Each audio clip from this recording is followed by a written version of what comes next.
But, I think you the first time we came here.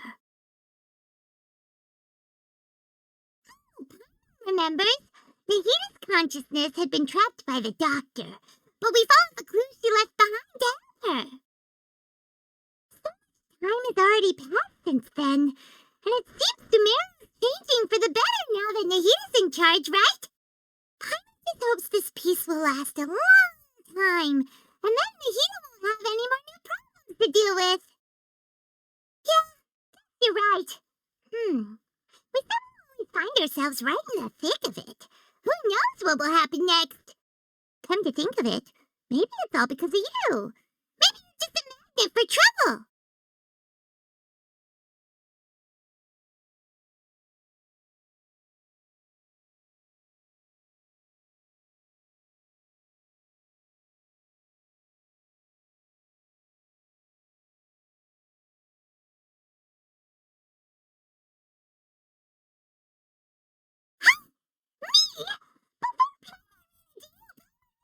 Any trouble. At most, when she was super tired, Paimon got caught in some strange whirlpool and sucked out into sea.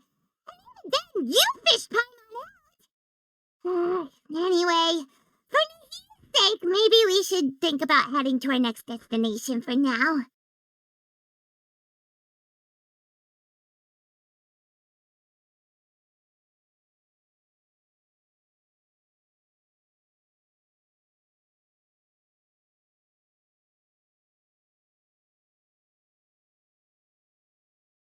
Ah, look who it is. Running into you in a place like this? I can see you two still love wandering around. Oh, it's Thea! Just wandering around. We're usually taking care of some serious business, even though it may have nothing to do with our journey. But never mind that. What brings you here? I just finished a commission in the desert for a usual client of mine. Nothing too interesting. Just escorting a shipment of goods. I'm on my way to report back. That's when I saw you two all the way over there, chatting away. What were you two talking about anyway?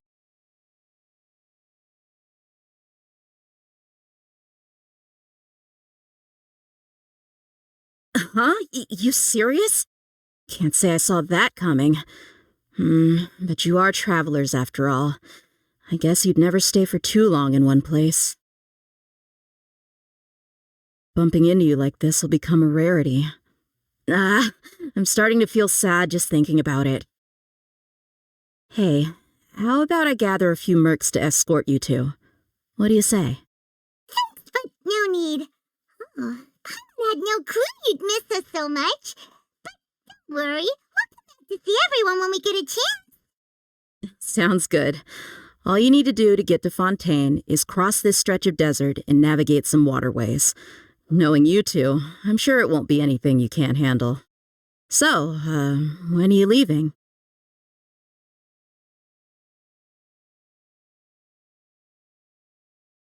Oh, wait a sec. Paimon just remembered there are still a few dishes in Sumeru that Paimon hasn't tried yet.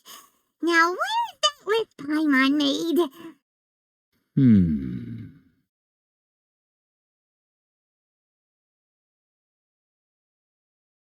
I see. Guess you won't be needing a going-away party or anything. It's sad enough to see you go like this. Though, now that I think about it, Sumeru wouldn't be what it is today without you. Seems true heroes always prefer leaving quietly. By the way, should we go say bye to Nahita? Oh, good point. Then there's no need to bother her in the real world. Then, I guess this is goodbye for now, Traveler in Paimon. Whether as a client or a friend, you're always welcome to come find me. Goodbye, dear. Bye-bye, Sumeru.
After crossing all that sand and water, we finally made it!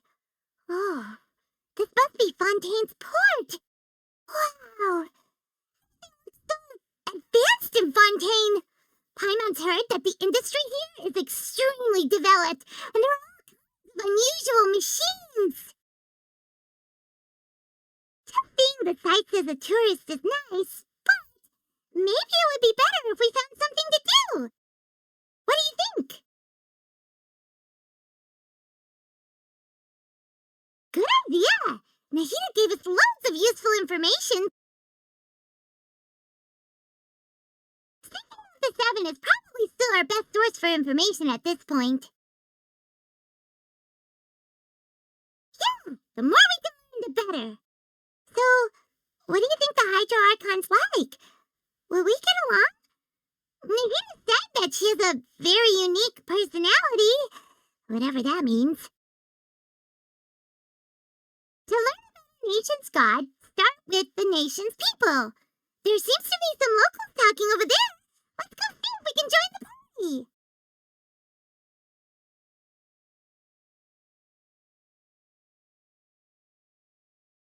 party. If you ask me, it's a tragedy how things ended for him. Clearly, he was a pretty decent person. Yeah, I didn't expect that kind of ending for him. I thought he would at least fight on a little longer for his family. I was expecting a sudden plot twist, but it's a pity that it never happened. Still, his story is quite the tearjerker.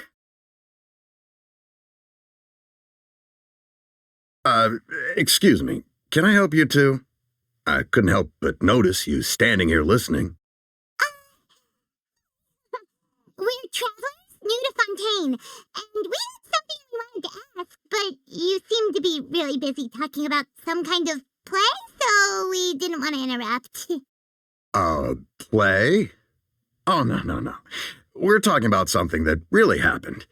In fact, it's a case that was just heard a few days ago. Really? Like, a real trial? But the way you're talking about it and the words you used just now made it sound like some kind of story. Well, good tales are often based on true stories, aren't they? And what you see in reality may also be someone deliberately putting on an act while harboring ulterior motives. Whether something is true or not simply isn't that important. The main thing is whether the story being acted out on the stage is splendid enough. Oh, but it looks like you're not from around here. You probably don't know that the Fontaine Court of Justice is called the Opera Epiclese, or more commonly known as just the Opera House.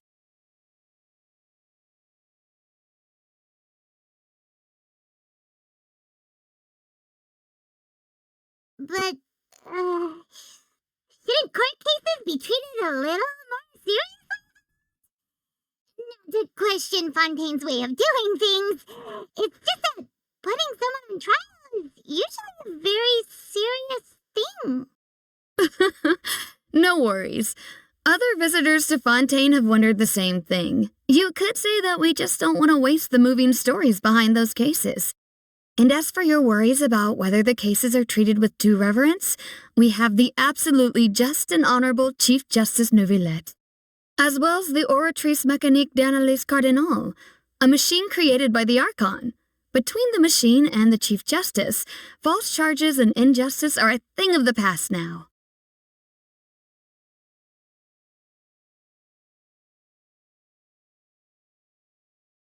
Oratrice? Is it some kind of machine, too? Oh, Paimon's curious. We should check it out if we get the chance. Wait, I forgot to ask you a question. Do you know what we should do if we want to meet the Hydro Archon? It's easy. Just go to the Opera House. Lady Farina practically lives there. You could definitely say it's her biggest passion. I think what they mean is that they wish to speak with the Archon personally. In that case, I'm afraid it's going to be a tad more difficult. You'll have to make an appointment well in advance, and it'll depend on whether or not she has any time slots available. Huh. Is the Hydro Archon super busy taking care of official stuff? Wait, did I say that she's always at the opera? No. Lady Farina seldom takes an interest with a nation's affairs. The reason it's difficult to make an appointment is simply because she's incredibly popular. That's right. After all, she is the Archon. Though she may tend to get a little dramatic from time to time, people can't get enough of her. First time Paimon's ever heard of an Archon being described that way before. Wait! Paimon gets it now! Archon is kinda like a big celebrity here, right? Yeah, I suppose you could say that. Perhaps you could even say our mascot. Hang on. This is still Fontaine's Archon you're talking about. You should show some more respect. Yes, you're right. I guess I should at least try to be a little more respectful in front of visitors. Otherwise, I might get arrested and find myself face to face with Monsieur Neuvillette. Come on. Sure, there's a lot of laws here, but nobody's going to be arrested for saying something disrespectful about the Hydro Archon. Alright, I think we get it. Thank you! At least we now know that we can find the Hydro Archon at the Opera House. But who knows how long making an appointment will take? Guess we could have a look around the city in the meantime. Hey, what are you looking over there for?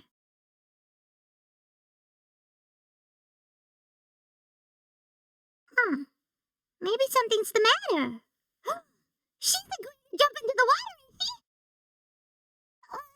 Maybe we better go check on her.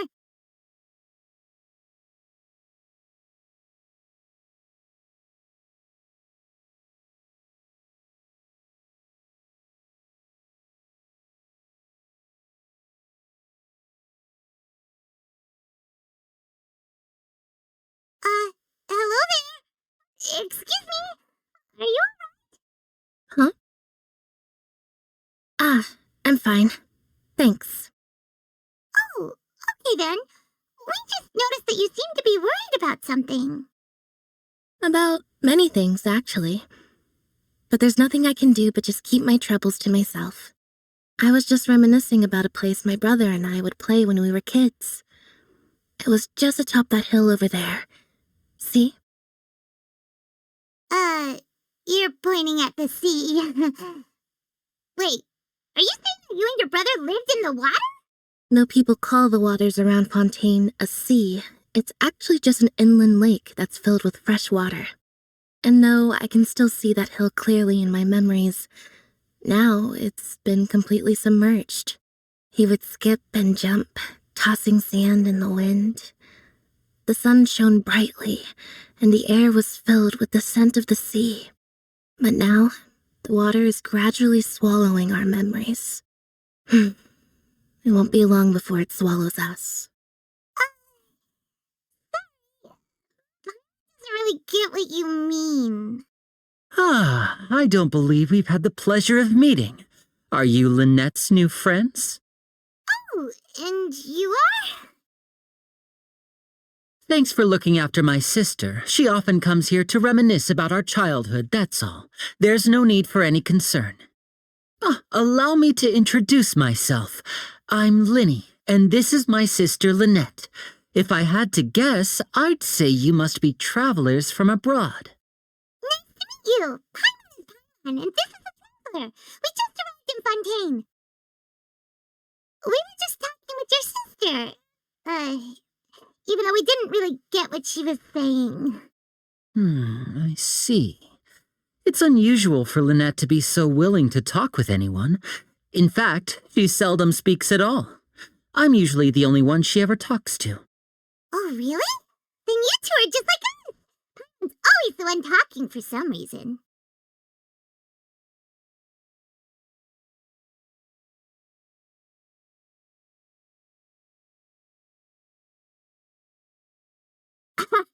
So that's how you think it is? I also think my brother can be too talkative at times. Seems you were right, Paimon. We are quite similar. So, what did Lynette mean just now when she said that the water is engulfing your memories, and that it won't be long before it engulfs you too? Oh, that. It's from a prophecy that's been circulating in Fontaine for some time now. Well, I suppose prophecy isn't exactly the right word, because that implies a certain amount of uncertainty. There's no doubt about what's happening in Fontaine now. Where to begin?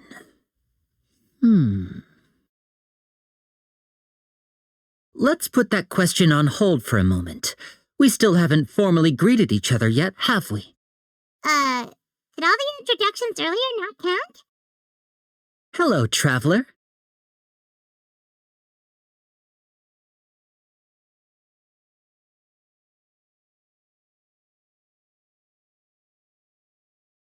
And hello, Paimon. Hey, what's Jake? You're not poking fun at Paimon, are you? Please, don't take offense. Just consider it a sort of etiquette we have here in Fontaine when making new friends. You should remember it. It might prove useful. Oh, all right then. Well, Paimon's just happy to have a local friend now. By the way, we were just getting ready to go to the opera house to meet the Hydro Archon. Would you be able to show us the way? So you're going to see Lady Farina? No problem at all. In fact, I was planning to go to the opera house later myself. I'll gladly take you once I finish things here. Please follow me.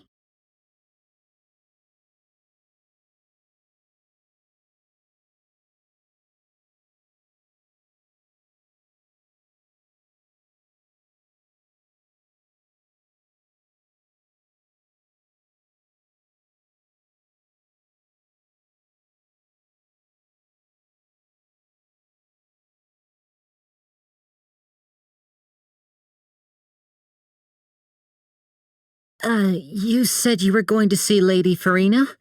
Well, it seems Lady Farina has come to see you.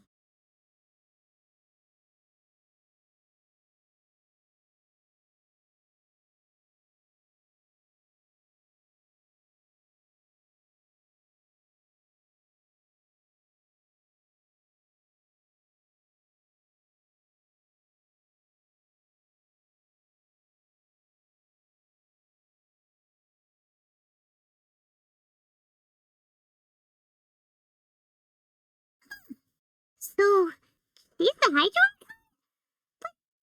How did you know we were looking for her? My dear people, rich and poor, those with cup in hand and those with nothing at all, raise your glasses in celebration. If you don't have one, then just raise your hand in lieu.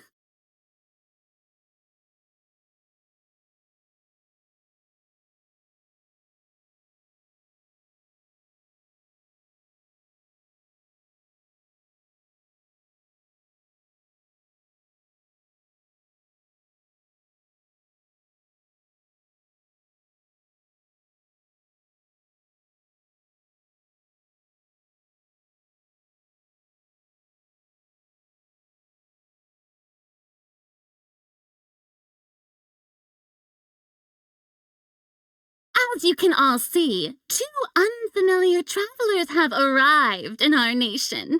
Come, let us make a toast in honor of this traveler and his companion, who have journeyed here from distant lands. Is he talking about us?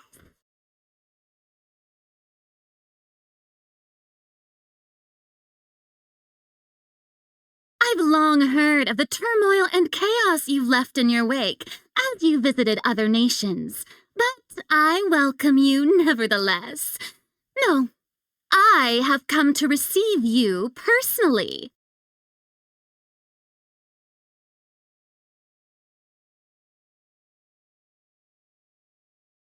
Fear is for insignificant cowards. I am a god, and I will never entertain the notion of such meaningless wariness. You can be rest assured, I see clearly your sincerity. Of course, seeking an audience with me is the most sensible thing to do.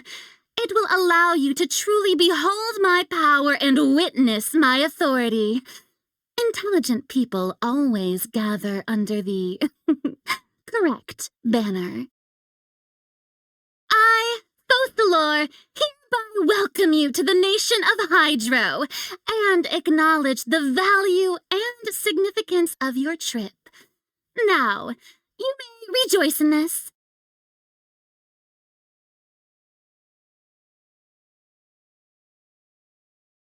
Yeah, I still can't believe it. I feel like we've only been here for a few minutes. But the Hydrocon's entrance was, how should Paimon describe it? A little over the top? Miss Hydrocon, how did you know we were coming?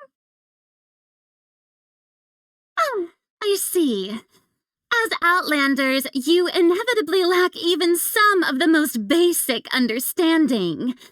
Don't forget that even the gods can be divided into the mediocre and the excellent. I suppose it's only natural for you to be awestruck by my abilities.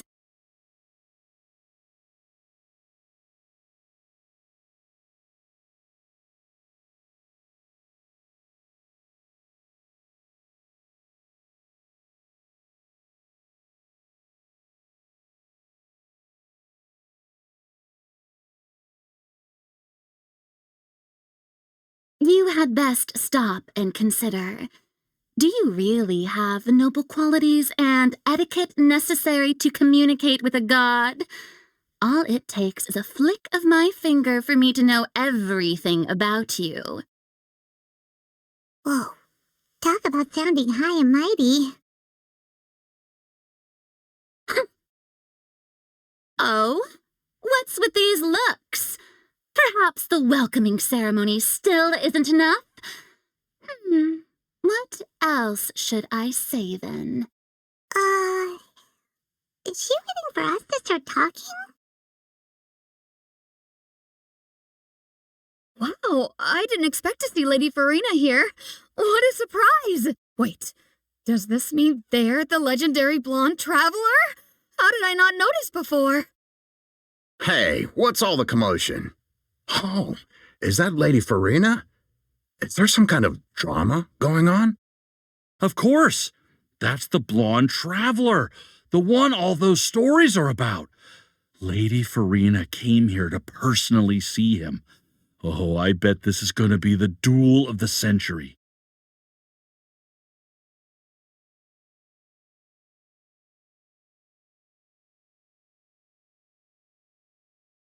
Ooh, I've got to see this. I knew Lady Farina would never disappoint. Yes, but don't get too excited now. My dear believers and spectators alike tend to get quite rowdy, and despite the noise, I've come to tolerate all their ruckus. You may consider this my reward to all of you. I have determined that there will be an epic duel between myself and this traveler from another land, just as you were hoping to see.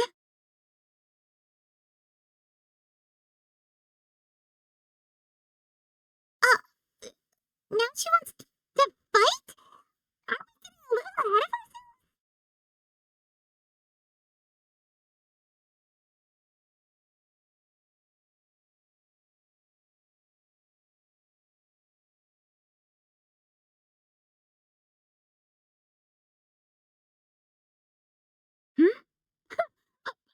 ourselves? Not afraid. Might I remind you that this is a duel against the divine?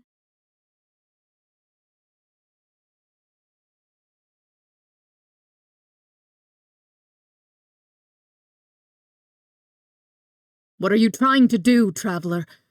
Provoking a god in front of her people? Stand down, Clorend. I admire his bravery. Few have the courage to draw their sword against a god.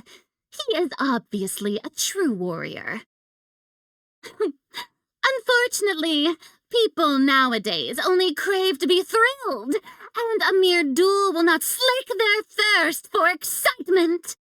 Huh. Yeah, she's right. Just a duel wouldn't be all that interesting. On Araneus, criminals are always requesting duels to defend their honor. They're getting a bit old, to tell the truth. You see. Then, as the god of justice, I shall face this traveler in another kind of duel. A duel in court! Whoa, all right. Now that'll be worth seeing. Right. This is Fontaine, after all. With such a grand opera house, it would be a pity not to use it. Why do you care so much about the crown's reactions? Seems you've spent a little too much time in the opera house. Besides, how exactly do you plan to have a duel in court? You mean you're going to put us on trial?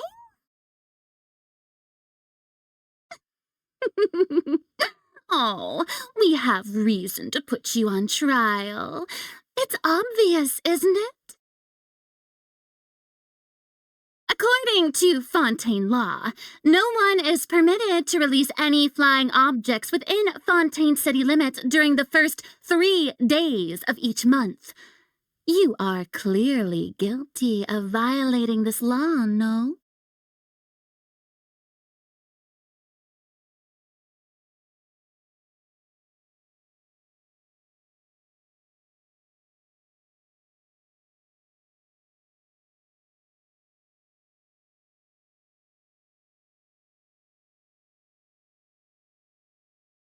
Oh, so that's what they've done wrong. That's our Lady Farina. No one knows the laws of Fontaine like she does. You call that obvious? What is that? Wait, flying object? You mean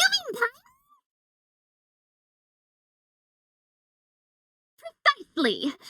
Now, if you two have no objections, then, in the name of the Hydro Archon, I order your arrest.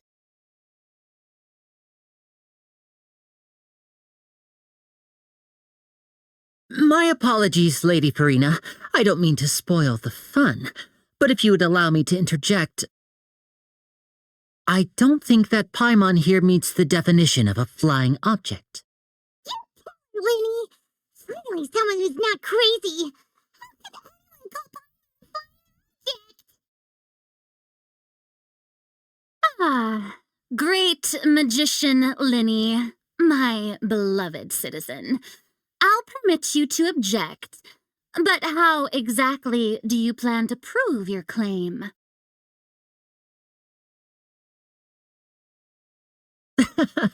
As a magician who just rained on your parade, I naturally should shoulder the responsibility of saving the show. So, with such an audience gathered here, allow me to perform a trick for everyone.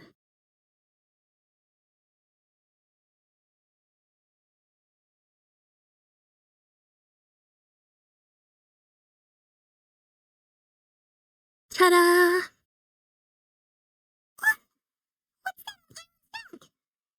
When did you do that?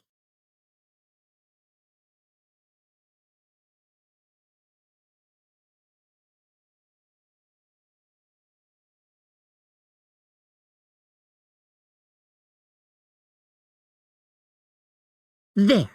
As you can all clearly see, Paimon should be classified as, well, something like a balloon.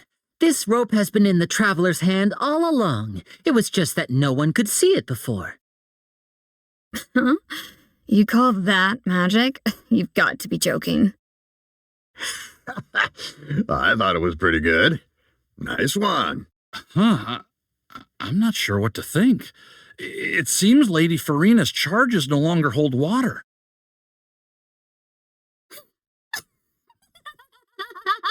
Amusing. Very amusing, Linny. Just the sort of unexpected twist that I enjoy. With you here, today's performance can finally be called complete. Performance? You said all this is a performance? In which case, consider the matter of your trial resolved. The god of justice will not bring charges against an innocent person. But when there are valid grounds, I will not only judge travelers from abroad, but even the gods of other lands. I look forward to seeing your upcoming performance at the Opera House, Mr. Linny and Miss Lynette. That's enough for now. Toodaloo!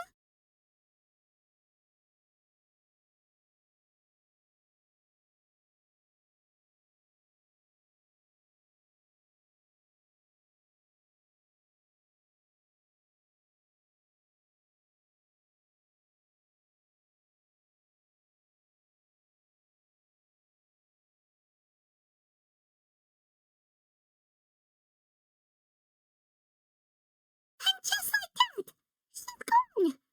Well, that's the most unpredictable Archon Paimon's ever seen. We never even had a chance to ask her anything.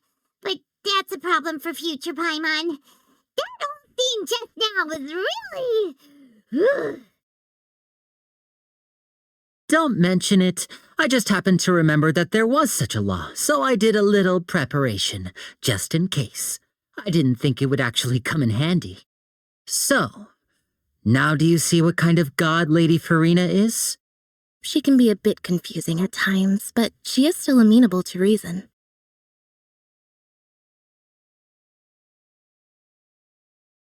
Anyway, Paimon had no idea you were a magician, Linny. It sounded like you'll be performing at the Opera House, right? I just know a few simple tricks I use to make a living. Lynette is my assistant. It will actually be my first time performing on the most prestigious stage in Fontaine, the Opera House. But isn't the Opera House where criminal trials are in Fontaine? When there are no public trials being held, the Opera House hosts a variety of other performances. To the people of Fontaine, the line between a trial and a performance can be a little blurred.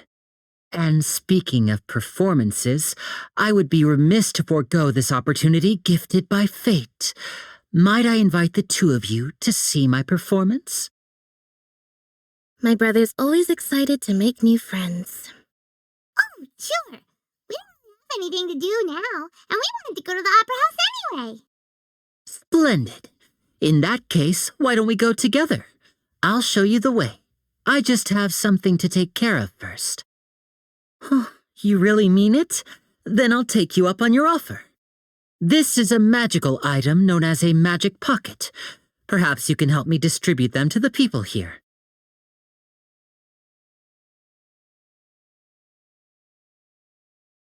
Huh? What are they going to use it for? About that. You asked me before about the prophecy, right? Let me start by telling you a little more about what it entails. I'm not sure exactly when it began, but a prophecy has been circulating around Fontaine. It says that every person in Fontaine is born with sin. No matter how the nation of justice holds trial after trial, this sin cannot be absolved. Until one day, the water levels in Fontaine will rise, and the sinful people will slowly be drowned. In the end, the people will all be dissolved into the waters, and only the Archon will remain, weeping on her throne. Only then will the sins of the people of Fontaine be washed away. That sounds pretty gloomy. Why are people in Fontaine born with sin? What is that supposed to mean? There are lots of guesses. Some say that the ancestors of Fontaine stole the power of the seas and stirred its wrath. Others say that the people of Fontaine never heeded the first Archon's warnings and offended Celestia. But here in Fontaine, evidence is what matters. There hasn't been concrete evidence for any of these claims, so they can only be regarded as conjecture. If even the people in Fontaine don't know what sin they committed, wouldn't it be better just to ignore the prophecy completely? Why bother feeling guilty all the time? That's exactly what the people did at first. But in the last few years, the water levels in Fontaine have actually started rising.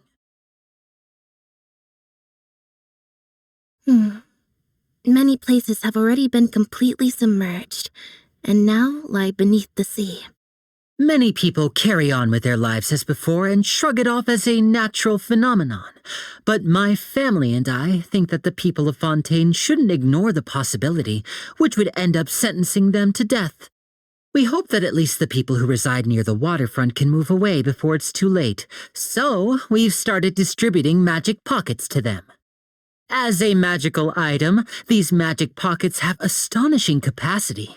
I'm sure they will come in handy when people are moving their belongings. Oh, gets it? It's like... But this is more than a bit of rain.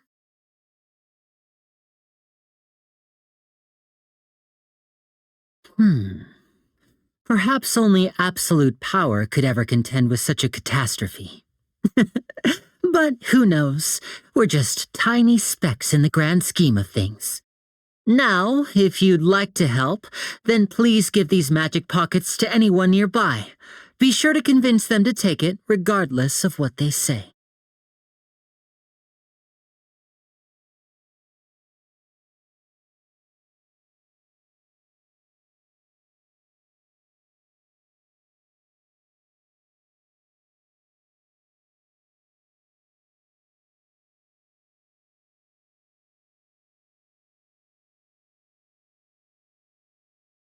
So you're the blonde traveler that everyone's been talking about.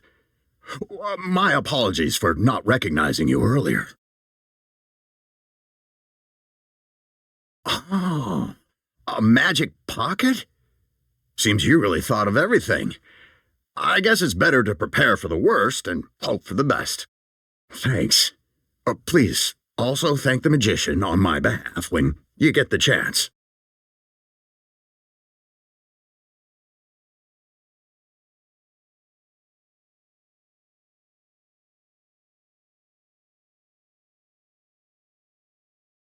What's this? So you also believe in the prophecy. Keep it. I won't have any use for it. What? You mean you don't believe in the prophecy? No, I believe in the prophecy. But I also believe in another story. The story says that people once lived in the ocean. They were one with the ocean and couldn't live apart from it. But as time wore on, people desired to live on land and developed blood vessels, encapsulating the sea within their bodies. Thus could people set foot on land. So, if you ask me, when the water rises and takes us all, it'll be like we're going home. Oh, we hadn't heard that one before. But people can't live underwater. They'll die. You should probably still take it. All right, I'll take it. I guess I just feel that being dissolved into the water doesn't necessarily mean death.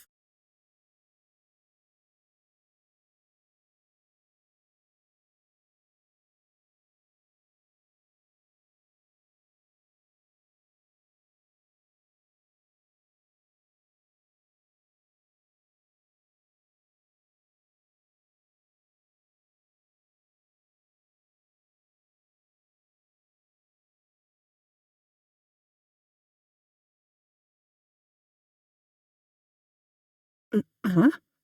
I don't want that thing. Way I see it, if the prophecy's true, it's still going to be a long time before the water can cover everything. Life is all about living in the moment. What use is there in worrying about the future all the time? We'll cross that bridge when we get to it. You should still take it. You never know when it'll come in handy. Oh, all right, fine. Thanks. It's just that if I start moving, that means I've already given up on the life I have now. I'd really rather not.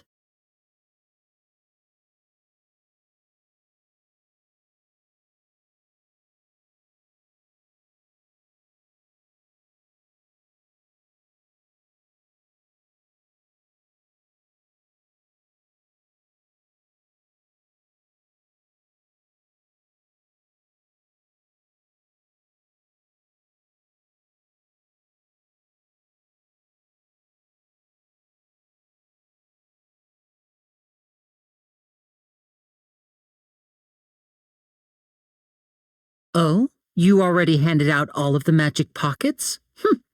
That was fast. So, what did people have to say? I bet you heard some, interesting opinions. Yes, but that will change once disaster strikes. I know they'll change their minds, so it's only right to help them prepare. Is there anything else you need to do before we leave? Yes, one last thing. I have the magic pockets made by a workshop in the court of Fontaine. Since we're out and about, I was thinking about bringing him some more materials. So, you want to collect materials? Just tell us what the materials look like and we'll help. Many hands make light work. Oh, that would be much appreciated. We'll need some romaritime flowers. I remember seeing them near the waterfront on the east side of the harbor.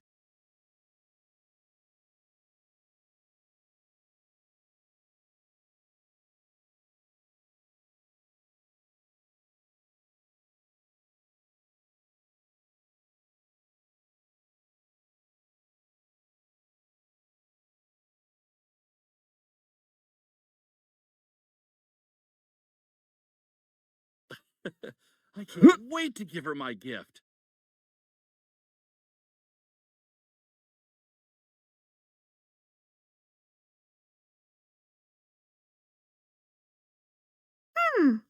It seems we have to use hydro to collect romaritime flowers.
I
can't wait to give her my gift.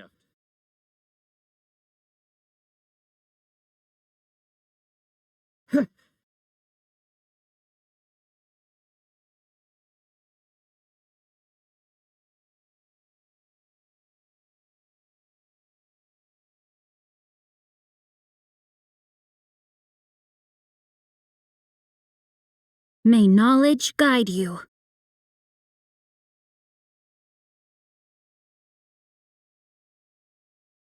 Rain outlines your fate.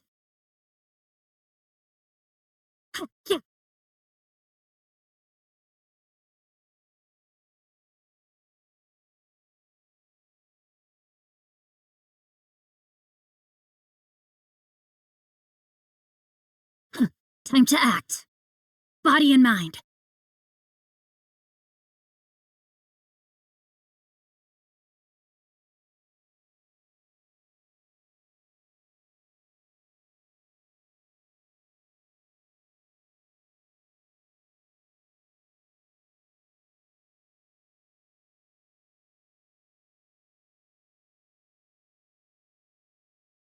A pleasure to be working with you.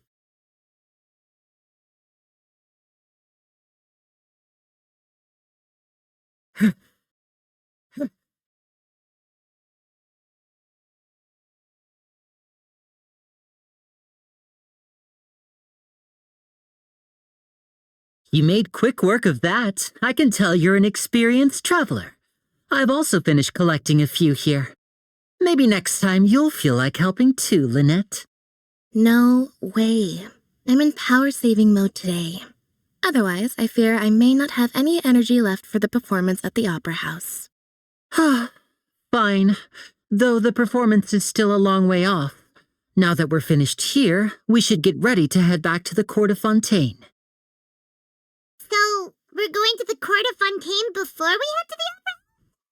Good. Time for the tour of Fontaine's largest city and try...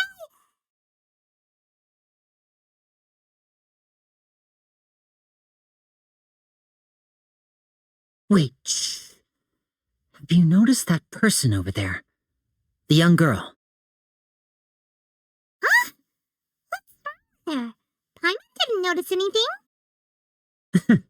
She's obviously a thief. Magicians and thieves practice similar methods. We divert attention, and a distracted audience is one that won't discover what you're really doing. Watch her movements carefully.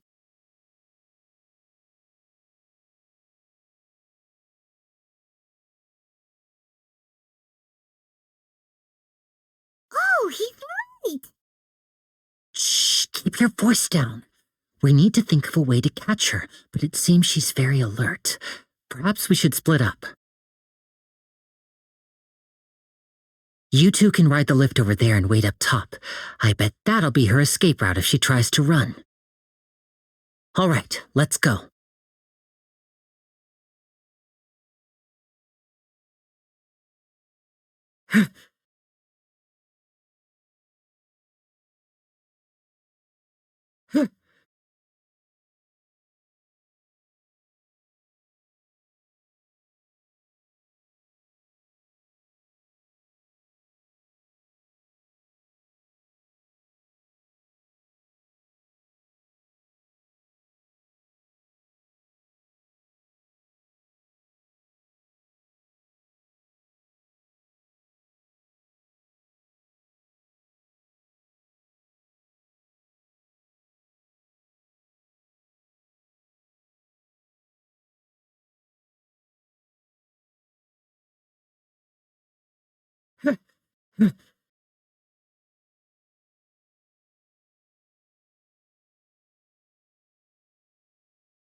How long?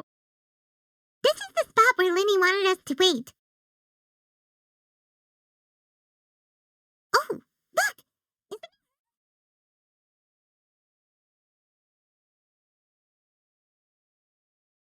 Oh no!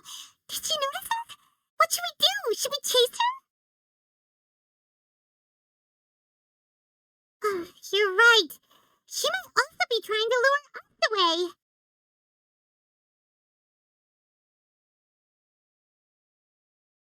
Nothing's happened for a while now. If Lenny caught the thief. Yeah, let's go.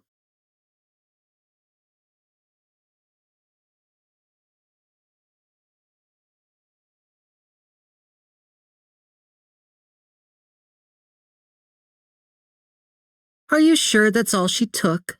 You should check to make sure you're not missing anything else. No, that was all. Oh, I can't thank you enough. I didn't notice a thing earlier. Anyway, I should be going now. Thanks again. Oh, were you returning what the thief had stolen? That's right. Pity I wasn't able to catch her. She distracted me by dropping the thing she stole on the ground. By the time I looked back, she was already gone. I saw the general direction she went, but Lenny twisted his ankle, and I needed to make sure he was okay. Oh, did you get hurt, Lenny? I'll be all right. It's just a twisted ankle, that's all. In fact, it's feeling better already. If you want to play at being a hero, at least try not to get hurt doing it. Imagine what would happen if you managed to derail our performance as a result. You're right. Sorry, Lynette. I have to admit that the thief was even more skilled than I had anticipated. But at least we were able to get the stolen items back, so it wasn't a complete failure. What a slippery little thief. Things turned out all right in the end, though. Lenny's initiative paid off. All right, let's put this little detour behind us. We should go to the court of Fontaine now.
Yeah.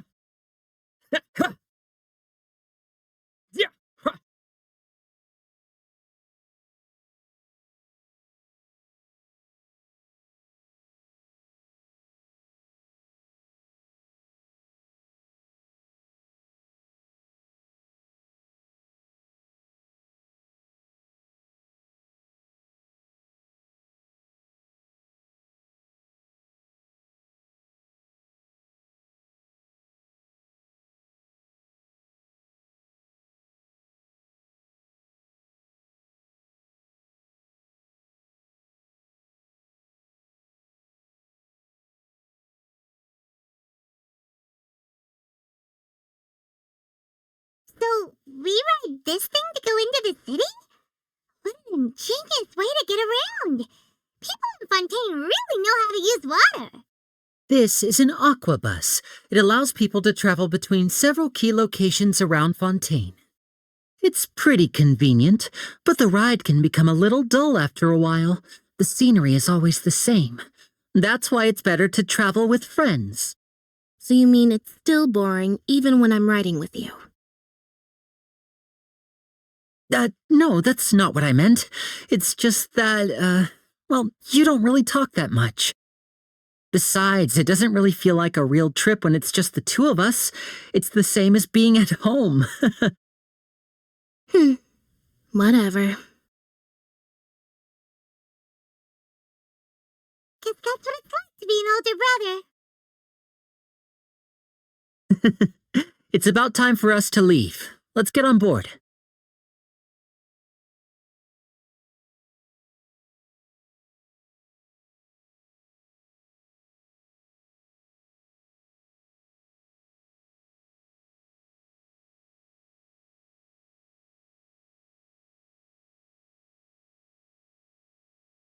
Excuse me, aren't you the great magician Linny and his assistant Lynette? Hello. I don't believe we've...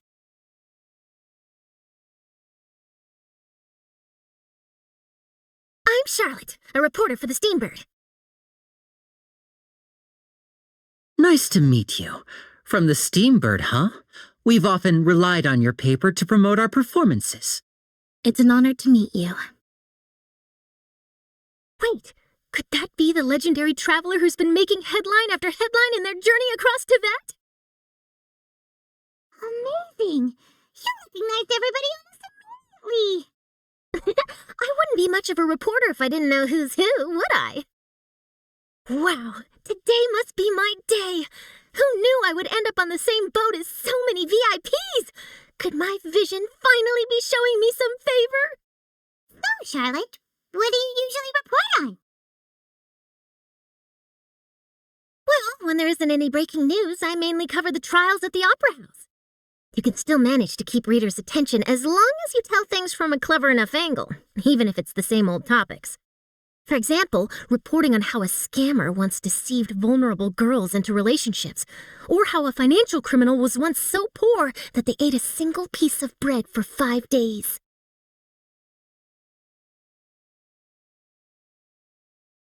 That's fine and all, but what I'm really after is exclusive, sensational news pieces that could shake the country.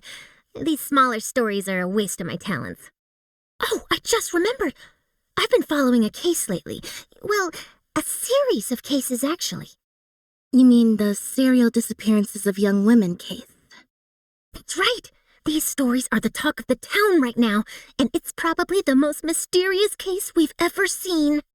If I'm the first with a draft ready to publish when the case is finally cracked, and it's the headline story in the Steambird, when that happens, I bet all the other reporters will shed tears of envy. I've already gathered all kinds of materials. I just can't wait for the truth to be revealed. So, what is the serial disappearances of young women case? You mean the culprit hasn't been found? That's right. The first missing girl case happened almost 20 years ago. And ever since, after a period of time, another girl disappears. What the cases have in common is that the girls are all of a similar age, and that they've all vanished without a trace.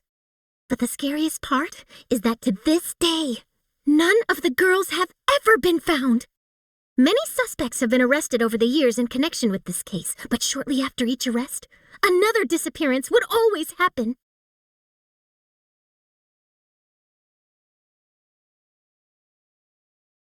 Yes, it's possible. But either way, I believe that every case has some precise truth behind it, waiting to be exposed. Yes, I agree. And at the very least, the family of those missing girls deserves some sort of explanation. I just imagined for a second what I would do if Lynette were to suddenly disappear. I'd pay any price to get her back, and then find a way to track down the culprit. Please don't imagine that, Linny.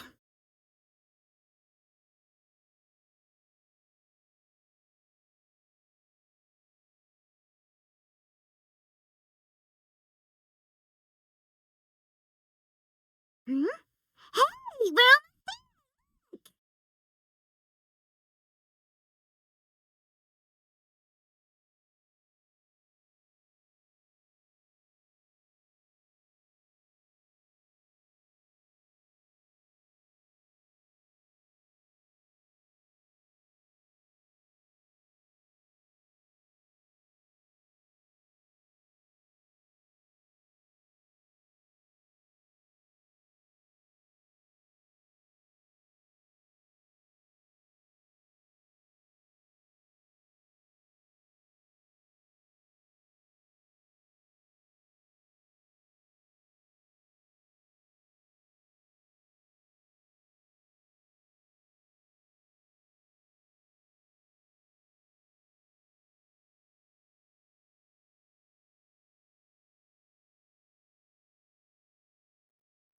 Well, I really enjoyed chatting with you.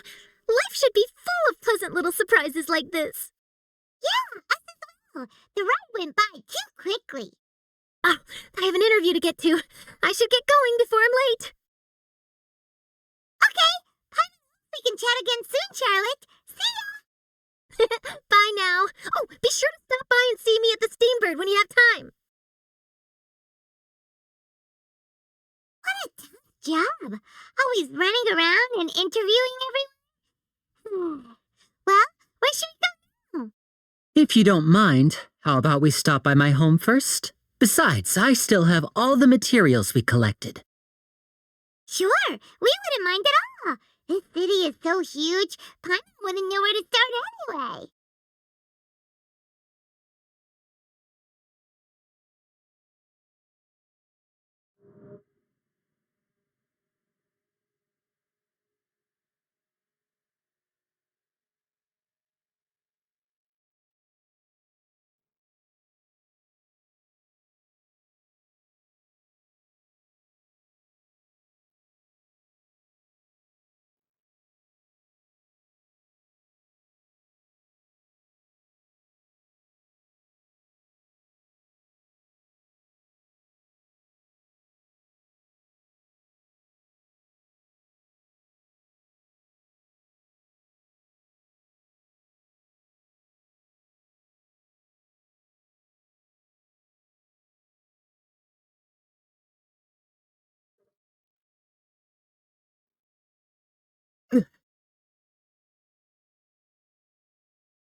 This is our current abode.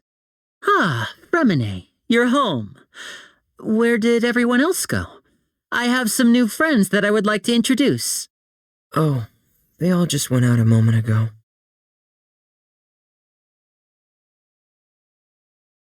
I see. Everyone is getting busier now that Father will be returning soon. I suppose that can't be helped. Allow me to introduce you to my little brother, Fremine. He is a phenomenal diver. Hello. You, Paimon.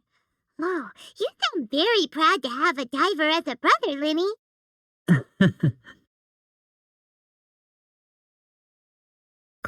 Linny, could you come here for a moment?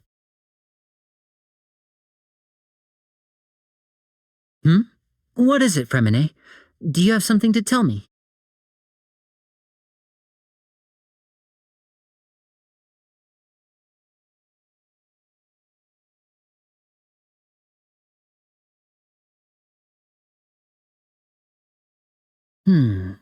Okay, I see.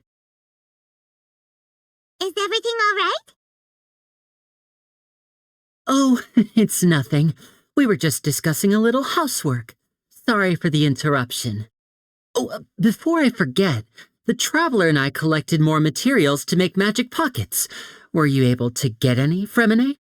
Yes, I went diving and gathered lots of materials. I was about to give them to you. That's our Fremine, always quick with the underwater work. All right, I'll take these to the workshop.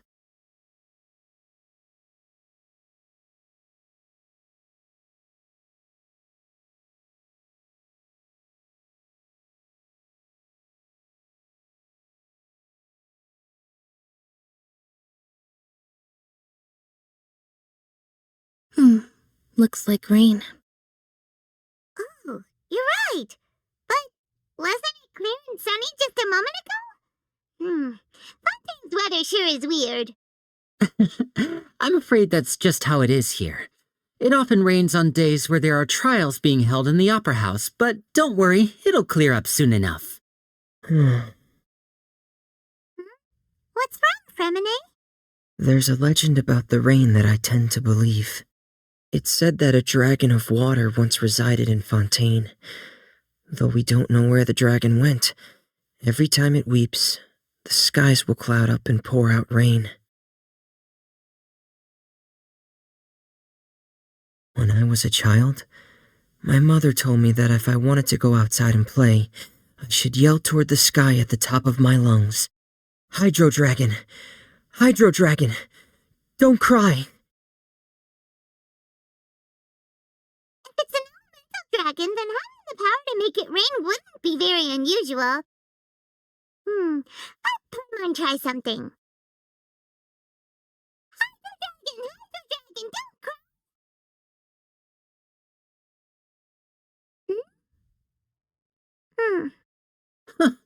Doesn't seem to be of any use. It is just a legend after all. You know, you might be a more popular magician if you understood the concept of romanticism. Or could at least play along. Sorry. It might be because we've never met the Hydro Dragon. Perhaps it can't be comforted by the words of strangers.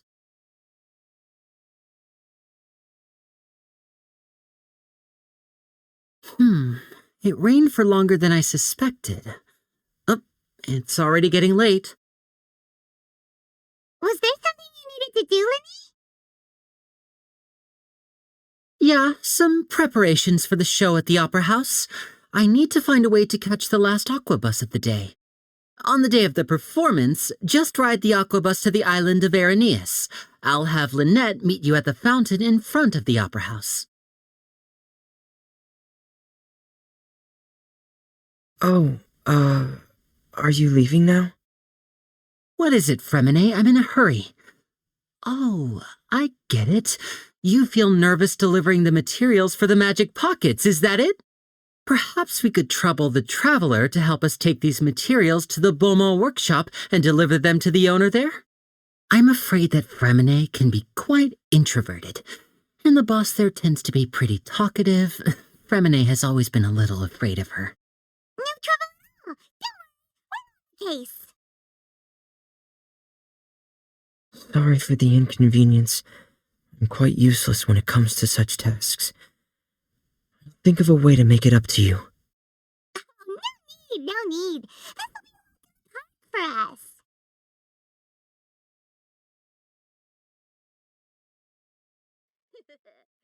Take no way. I'm not guessing. I'll take a fresh fruit, sweeter than syrup.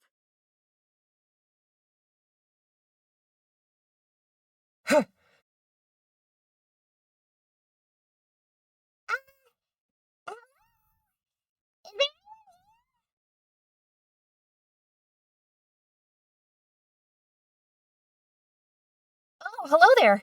New customers? Looking to buy, or do you need something made? Or perhaps you're just looking for a chat with me.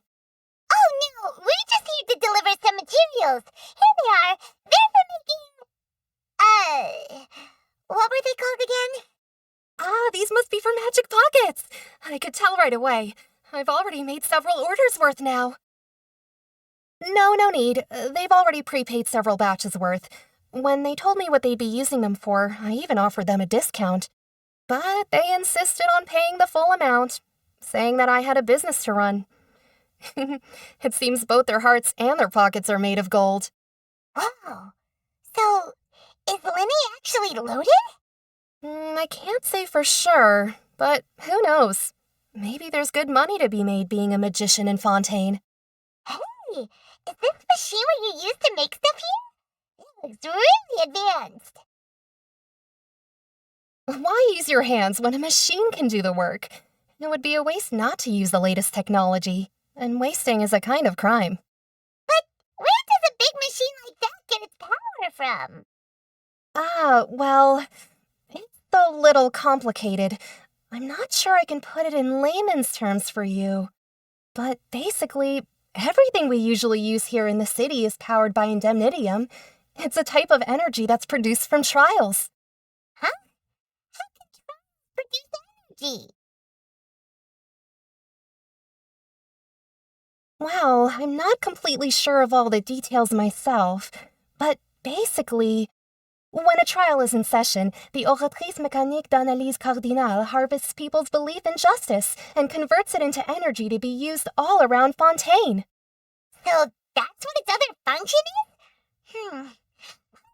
The oratrice was created by the Archon to make judgments. But Paimon still doesn't get it. How could something unreliable powerful like people's beliefs be turned into a stable power source for these machines? Oh, yeah! So that means the Hydro Archon relies on the machine to take the energy created by belief and turn it into power for all of Fontaine, right? Even though I've never heard anyone really put it that way before, it sounds like it makes sense. Besides indemnitium, we have another type of energy called pneumosia. It isn't produced by the power of the Archon, but it is unstable by nature. Even now, it still cannot be widely used by civilians.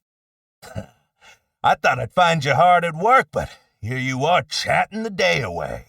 Since you're already talking, I'm sure you wouldn't mind a few words with me. You again? Didn't I already promise you that I'd have the more I owe to Confrérie of Cabriere by next month? Why are you hounding me now? Yeah, but how do we know that you won't go running off by the end of this month? I want 50% today. Wait, no, 70%.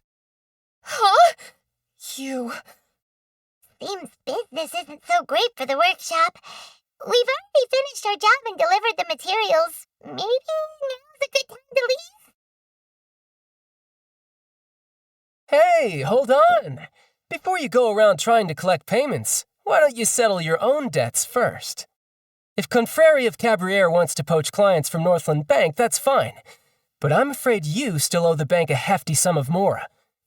So why don't we work things out between us first, before you get back to your little conversation here? You're from Northland Bank. But we said we'll pay everything we owe next month. Why are you hounding me now? Traveler, Paimon! I didn't think I'd run into you here in Fontaine. What are the chances? We're surprised to see you too. What are you doing in Fontaine? You didn't want to stay in Snezhnaya?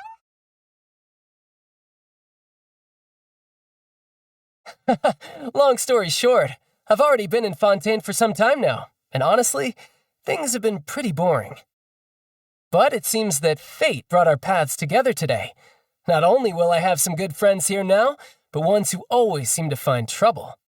Either way you look at it, it seems things are going to get a lot more interesting now. Sure, we'd want to avoid anything that you'd find interesting. Besides, our trip here has gone pretty well so far, right,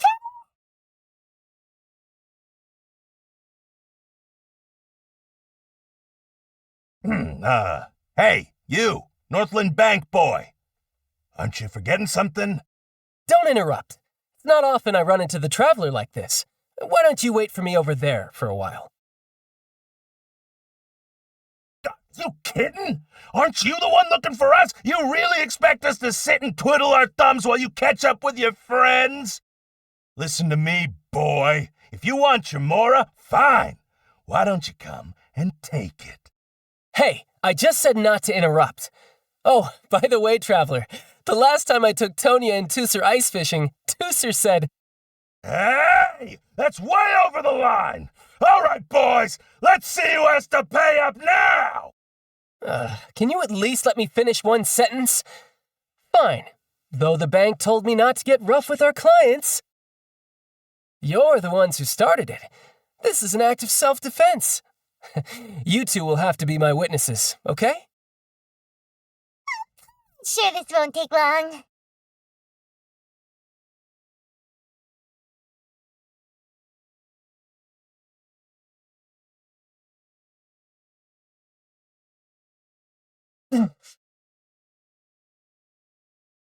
You can run, but you can't hide. Ha! No time to lose.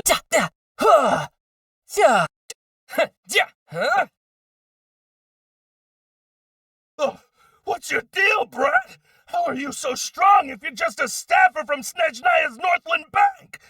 Wait, don't tell me you're... Oh, now you notice. It's a little late, don't you think? Just make sure you understand that you don't mess with Northland Bank. Got it?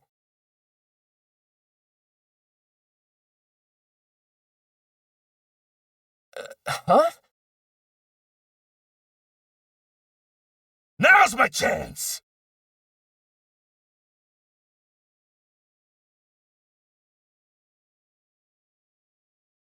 Huh. That was weird.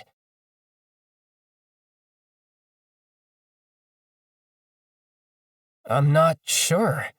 It's as if I suddenly lost control of my hydro powers when I needed them. Maybe there's something wrong with my vision? Strange. How could that happen? First time I've ever heard of someone losing control of their vision. Never mind. It doesn't matter. If I want to stay sharp, I shouldn't be relying too much on my vision anyway. Besides, I always have my delusion in case I need it.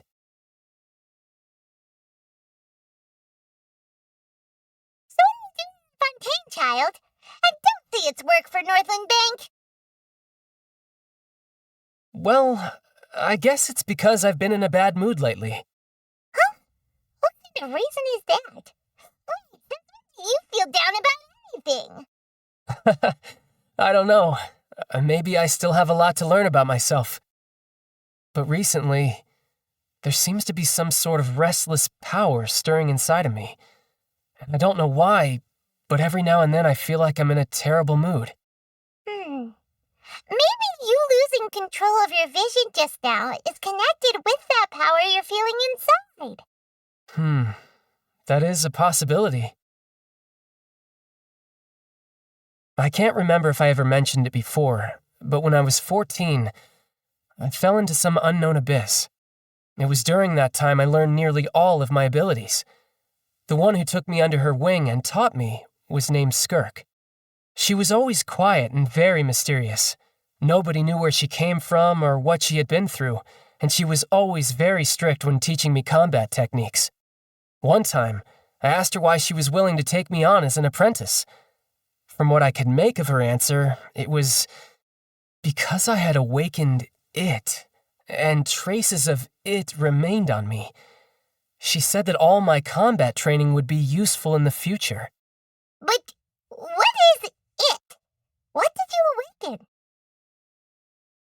She never explained that, but my guess is that it's related to a dream I saw when I had just fallen into that abyss. In my dream, I was in the deepest depths of the sea, and the boundless seabed was all around me. But in front of me appeared a whale that was so massive, I felt like I couldn't breathe. A whale? Oh,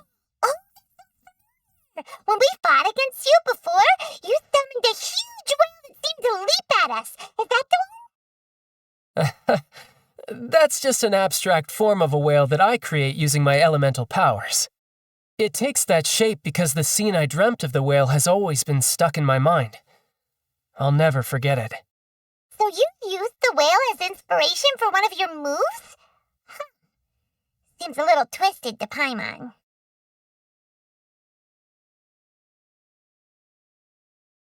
So why don't you just go ask your master? Maybe she knows the answer. You make it sound so easy.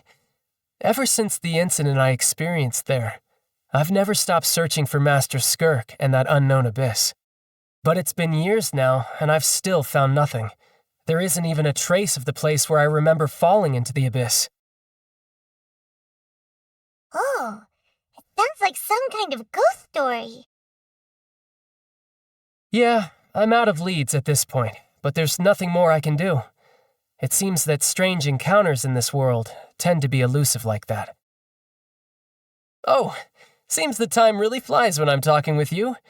I just remembered I have somewhere else I need to be, so I should get going. What? More work for the Northland Bank?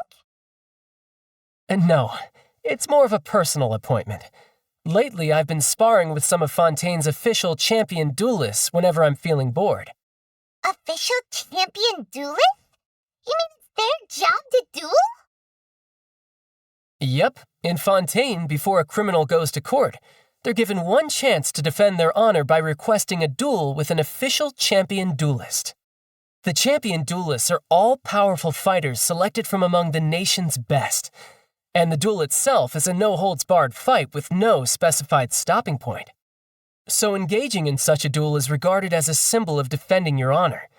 If a criminal manages to win the duel, they'll be acquitted, but if they lose, they'll have no choice but to stand trial. And the worst-case scenario is that you're simply killed in the duel. Though it's rumored that Fontaine has a death penalty, from what I can tell, no one has ever been officially sentenced to death. So really, the only people who opt to duel are those who have suffered a grave injustice in being accused, or those who greatly value their honor. Otherwise, why gamble with your life? So, do many people actually get out of their trials by winning the duel? Apparently, it's exceedingly rare for anyone to actually win. Fontaine probably enacted this system as a way to show that the nation respects the honor of its citizens. Besides, none of the champion duelists are to be trifled with, which is exactly why I was itching to face them as soon as I got to Fontaine. Apparently, the one I'm meeting today, Clorinde, is the strongest of the champion duelists. I had been asking her for some time before she finally agreed to face me today. Well, that's terrible for ya. Kind of feels like we heard their name somewhere before. Chlorine? Oh, before I forget, I want you to have this. Huh? Your vision? You're seriously just giving it away? I'm just worried that it could become uncontrollable again. I'd be pretty upset if it got in the way of my duel, so I think I'll be better off without it for now. Besides, I just need you to hold on to it for a short while. I'll come retrieve it when I have some time later. Paimon knows what you're up to. You just want an excuse to come talk to us again, don't you? Whatever gave you that idea? I'll be in touch later. That sneaky guy. He said he's been feeling down lately, but he seemed the same as ever to Paimon. Well, since we don't have much to do for now, we might as well walk around and see the city before Lenny's performance.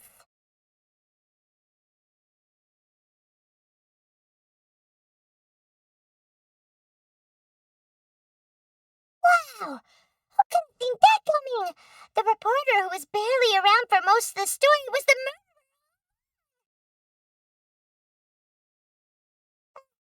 Sorry. Paimon was just surprised, that's all. Paimon never saw that twist coming. The murder mystery novels here are amazing. The whodunits here in Fontaine are a lot different than the light novels you see from Yai Publishing House. Both have their merits, but Paimon thinks this style of novels are more, well, novel.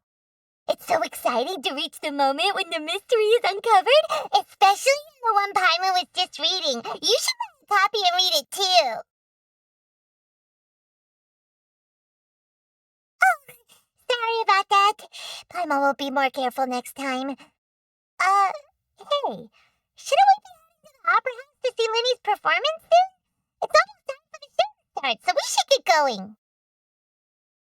Lenny said that the Opera House is on the NES, so let's go to the Opera House.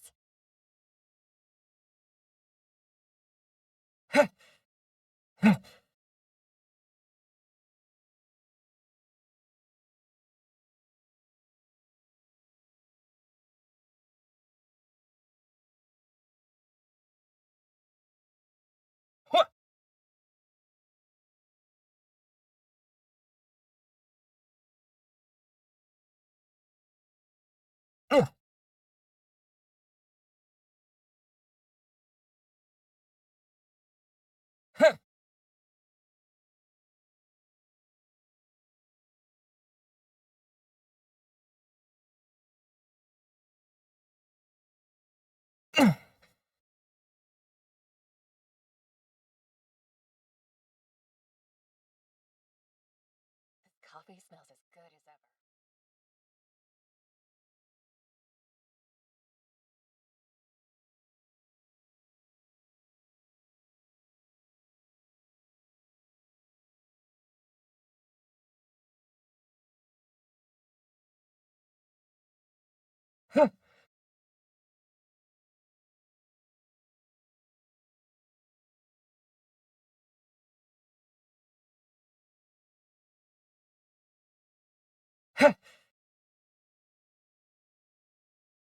Ad Astra Abyssosk. Welcome to the Adventurers Guild. Thank you for completing today's commissions. Here is your reward. Ad Astra.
Ad Astra.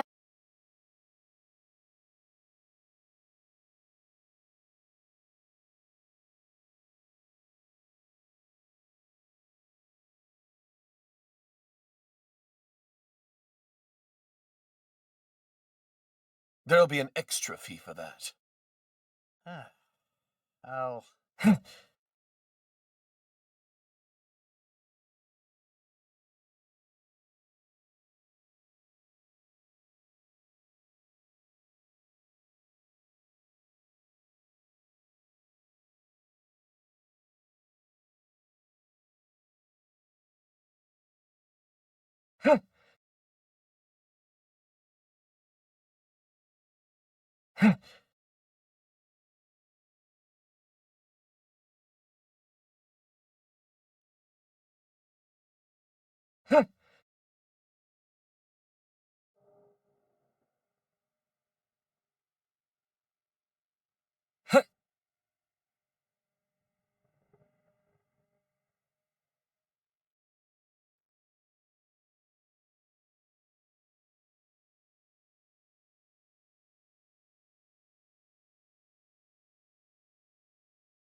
Looks like we're running out of Type 3 screws. Feel free to check the Aquabus map and schedule for details.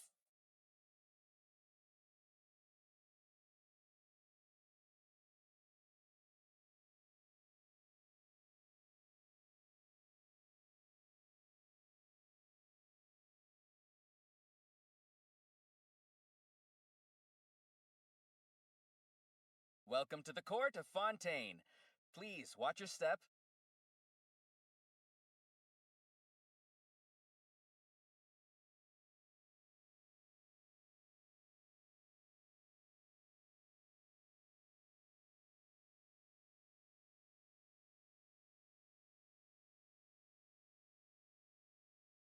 Welcome to the Navia line. I am Alfan. The boat will be departing imminently. Please do not stick your head, hands, or other body parts outside the boat. The Aquabus operator is not responsible for any accidents or injuries resulting from doing so. Also, Please remember to buy the Steambird, though I don't read it myself. The destination of the current tour is Arenias. Points of interest worth visiting include the Fountain of Lucine and the Opera Epiclese. If you look to the left in the direction we are currently traveling, you will see the famous Fontaine Research Institute up in the sky. An experiment gone wrong turned new sightseeing opportunity. Human ingenuity truly is a wondrous thing.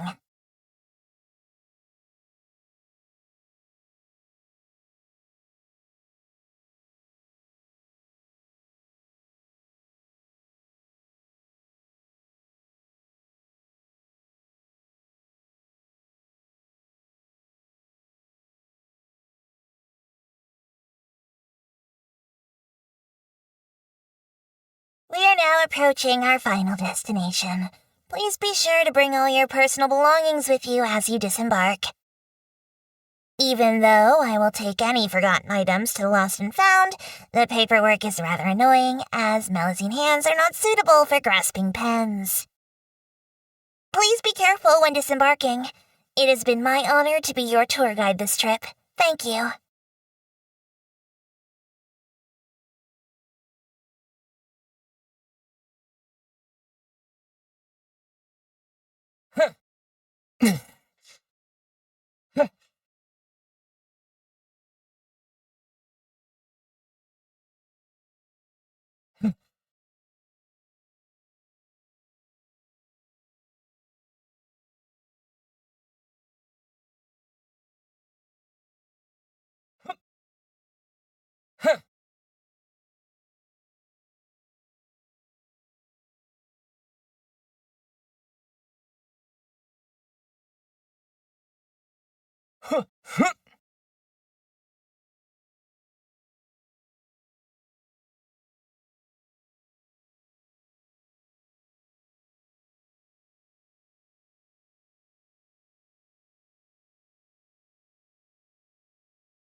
Oh, now this is fancy! The Opera Eclipse. What a place to hold a performance! No wonder Linny and Lynette were looking forward to it. Looks like there's a lot of people standing around the fountain up ahead. Oh, Archon, please bless us with a bright and healthy child. We pray. I don't know why you always feel the need to ask so much. I'll be happy as long as our child is healthy and lives a peaceful life. I guess if they're our kid, then there's no doubt they'll turn out smart. Maybe this is one of the customs in Fontaine. There sure are a lot of couples here. Vache. What's wrong?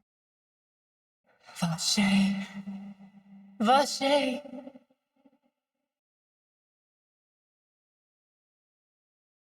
No, Paimon didn't say anything. Are you hearing things? Welcome to the Fountain of Lucine. All the water flowing through Fontaine converges here. It's customary for newlyweds to come here and wish for children.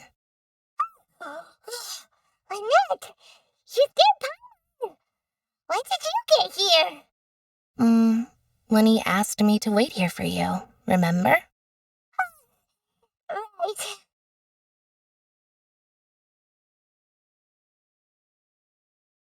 What do you mean? There are a lot of people here right now. Hey, you're not trying to scare Paimon, are you? Besides, it's the middle of the day. It's not the time for eerie things. I see.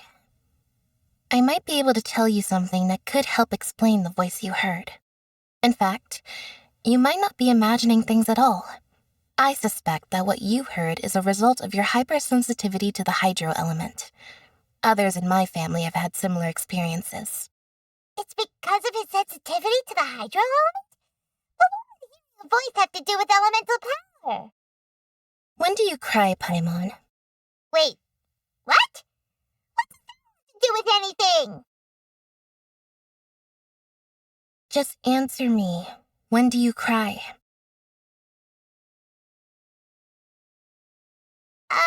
When Paimon's really sad? Oh, and when Paimon's super happy. Oh, and also when Paimon's really, really scared. Then you should understand that tears contain your most intense emotions. Like I just mentioned, the Fountain of Lucine is where all the flowing water in Fontaine converges. Even the tears that fall to the ground will eventually gather here. So maybe what you heard was the intense emotion coming from someone's tears. So, what did the voice say? If you were hearing their emotions, then Paimon wonders what happened to them. Rather than worrying about them, we should worry about my brother first. Don't let that calm look of his fool you. He tends to get pretty nervous just before a performance. So chatting with Linny might help him relax a little before he goes on stage. Oh, right. That makes sense. Let's go in and see Linny. I think the hyper-emotional...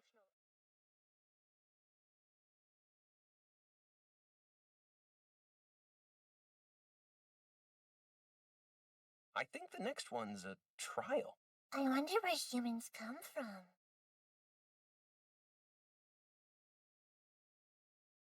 Honestly, I'm not a big fan of opera.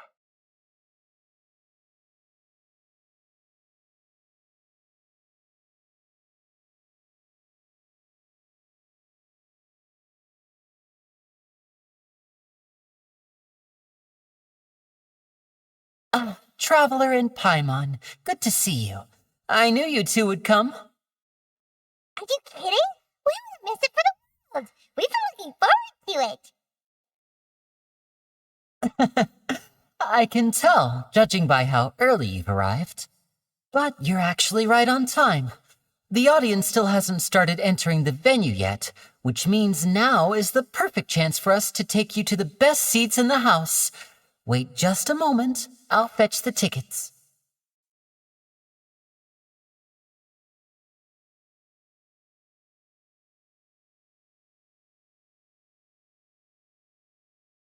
The Opera House has assigned seating, so you always have to make reservations. I've already reserved your seats, and here are your tickets. Ooh, front row seats. Thanks, Linny. Don't mention it. There's no need to keep thanking me. Hey, Linny, could you come over here and take a look at this? Oh, I'll be right there. Seems there's an issue with the stage props over there. That's Cal, my assistant, calling me. I'll go lend him a hand. Yeah, we'll just go to our seats. You go ahead, Linny.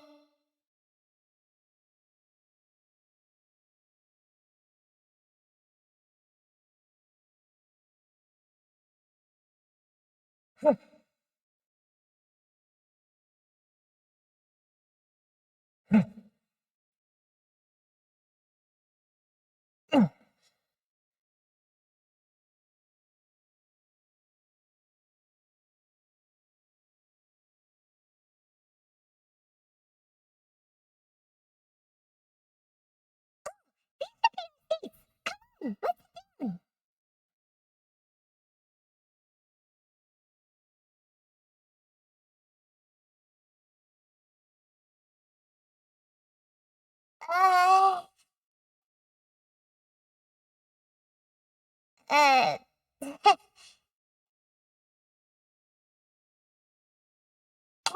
Traveler, maybe we should strike up a conversation with the person next to us. Since we're sitting together and the rest of the place is practically empty still, it's kinda awkward if we don't say anything.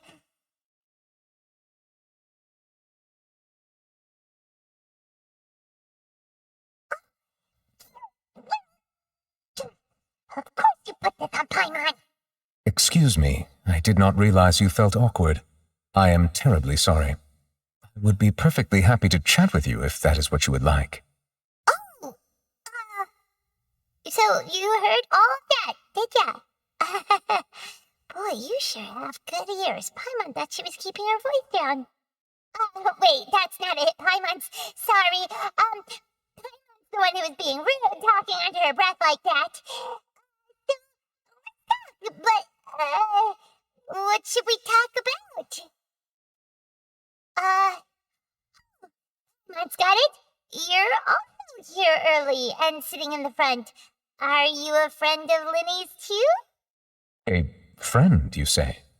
Well, if Mr. Linney would like to be my friend, I would be more than happy to reciprocate.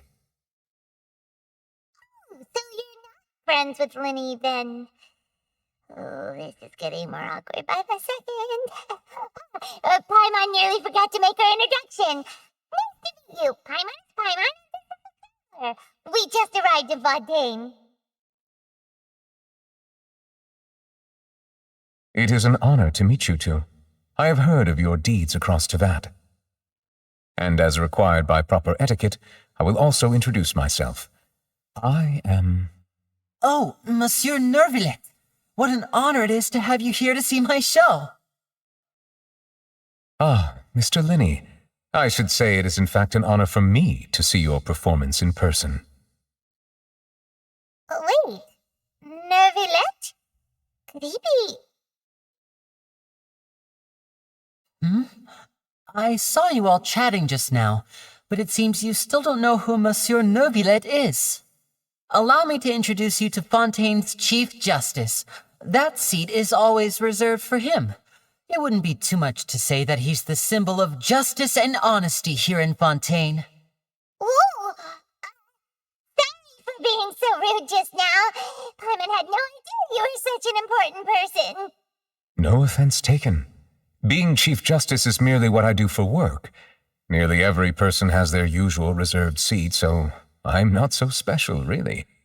And by the way, I should probably let you know, even though I would prefer not to. There's someone sitting up there in the VIP seats that has been striking a pose for quite a while now.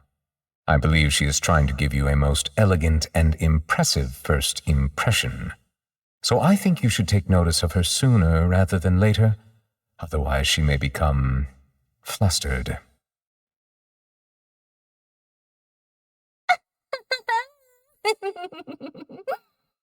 Huh?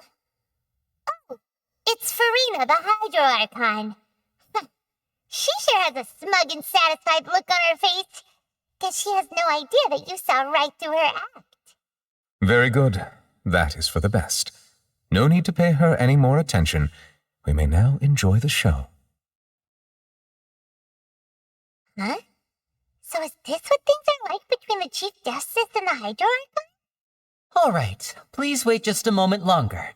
I've pretty much finished my preparations, and the performance will start as soon as the audience has made their way to their seats. The show's finally about to start. I've never seen a real magic show before.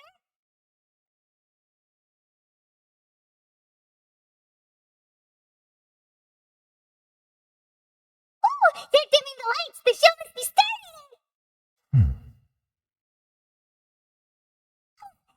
Sorry, Paimon will try to stay quiet. Welcome, one and all, to the Opera Epiclese. I am the star of today's show, Linny. And over here is my sister, Lynette, who will be working as my wonderful assistant. Please, let's give her a warm welcome. Hello, everyone. I know she may seem to be a little sleepy right now, but that's just a sign that she's nervous. Whatever. Now, some of you may be thinking, two vision holders who can freely manipulate elemental powers performing magic is not true magic at all. So, I would like to take a moment to assure you that elemental powers will have nothing to do with what you will witness on the stage today.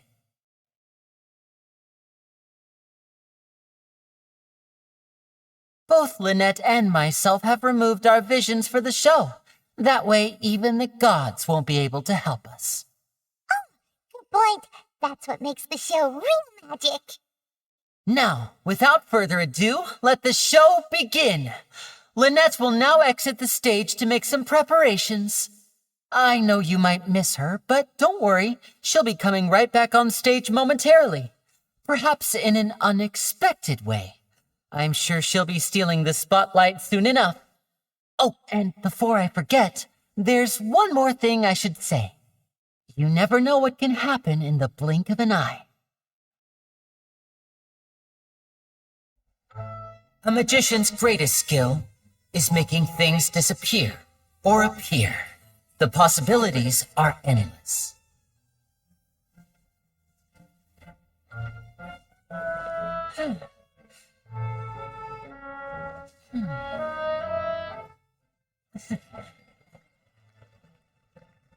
Uh-huh.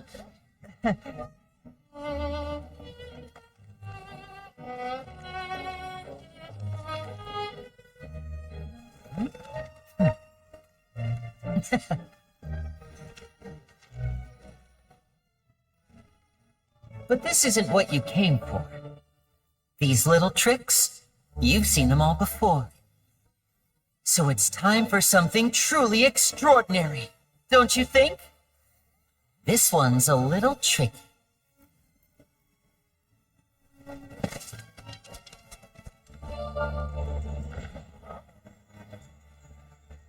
Using this water tank, I shall make my sister vanish completely, right before your very eyes.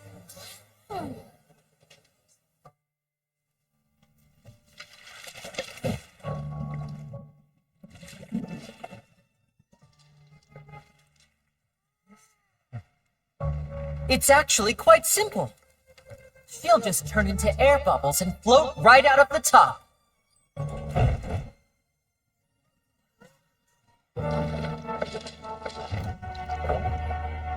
Oh no, I told them to check all the props carefully. With the lid on, even air can't escape. An amateur magician would be getting very nervous right around now. Luckily, it's me on stage, so let me show you what a true virtuoso can do.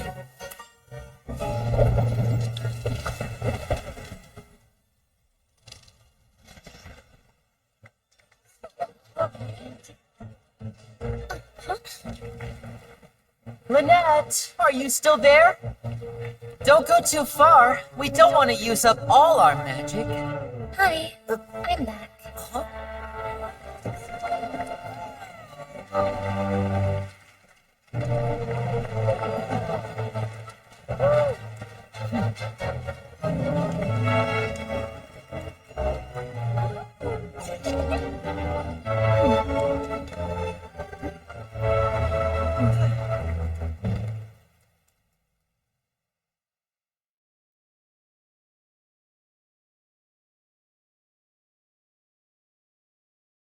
Whoa! What the fuck just happened? Was the one that inside the water tank? How did she disappear and reappear? If we could see easily through his tricks, then that would mean that his skills are still lacking.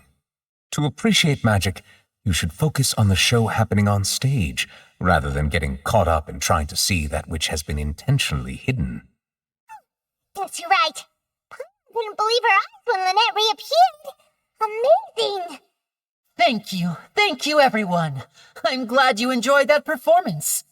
But our magical journey has only just begun. I've prepared even more astonishing surprises for everyone here.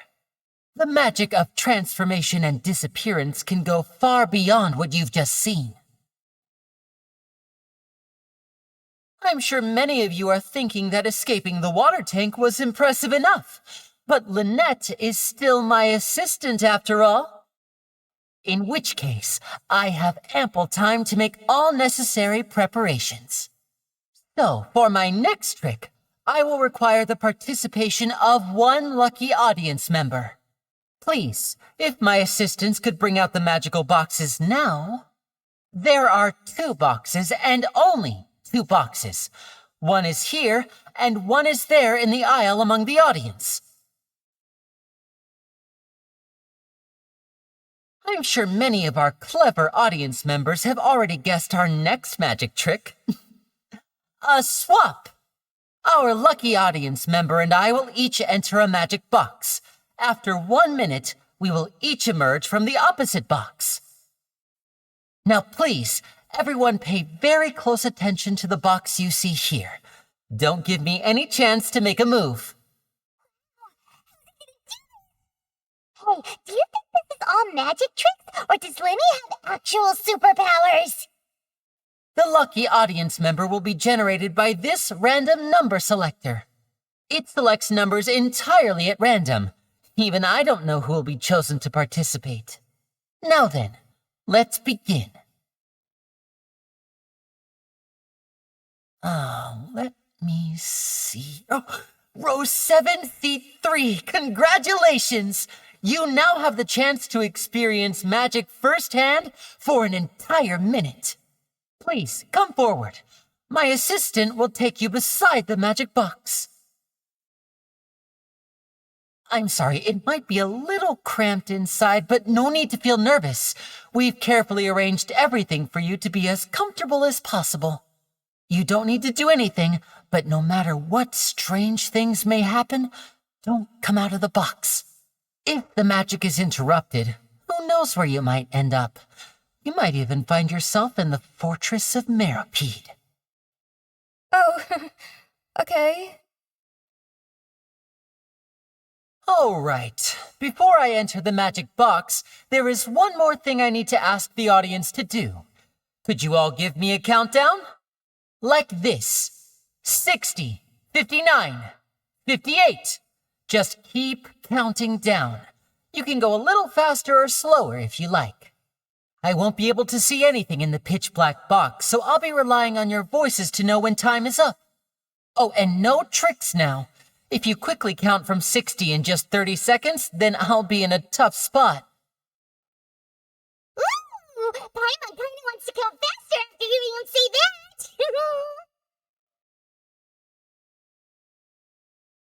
No, that won't do. I can see it in your eyes. You still can't be trusted.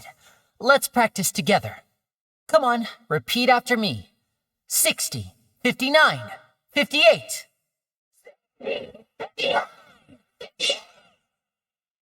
That's right, perfect. Keep it going. All right, I'll see you all on the other side once you've finished counting.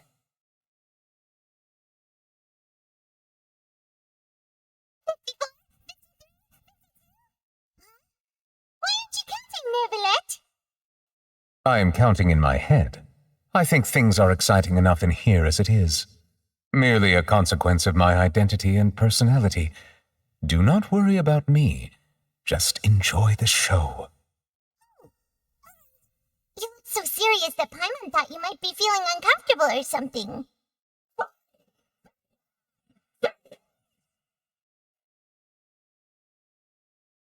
Mr. Linney, are you all right in there? Is everything ready? Yes, I'm fine. I'm just double-checking the direction of the magic. It would be a disaster if we get sent to the wrong places. For example, midair right above the audience. Even though he's saying that, Lenny doesn't seem nervous at all.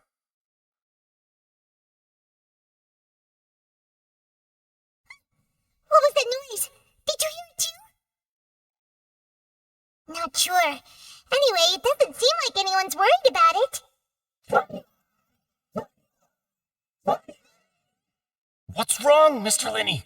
I can still hear you moving in there. I seem to have accidentally knocked over a decoration. I'm trying to fix it, but it's pitch black in here. I can't tell left from right. Never mind the decorations. There's no time for that. The show is what's important. No, that's unacceptable. I want my show to be perfect. Don't worry, we still have 20 seconds. Hear them counting? It seems things aren't quite going as planned. I apologize, everyone. It feels like you're all starting to count faster, but that's all right. I know it can be tiring to do such a long countdown. 10 seconds and change is still plenty of time. Almost there now. Swapping two people is harder work than you might think. Even a master magician like me can't guarantee I'll get it right the first time. Hey, wait, is this the back one? I can't tell, they both look the same inside. Huh? No, that's not it. I'll try again. Hey, slow down! Honestly! Oops! That doesn't count!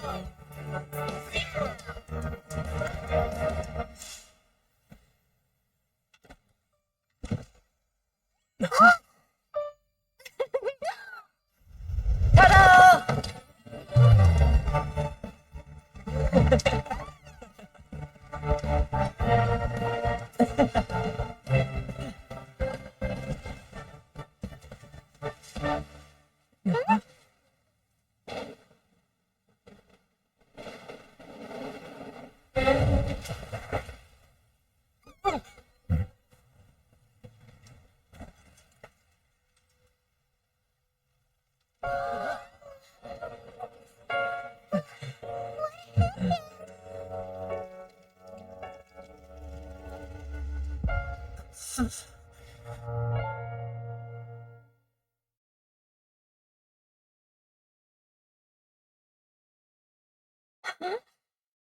Is this part of the show?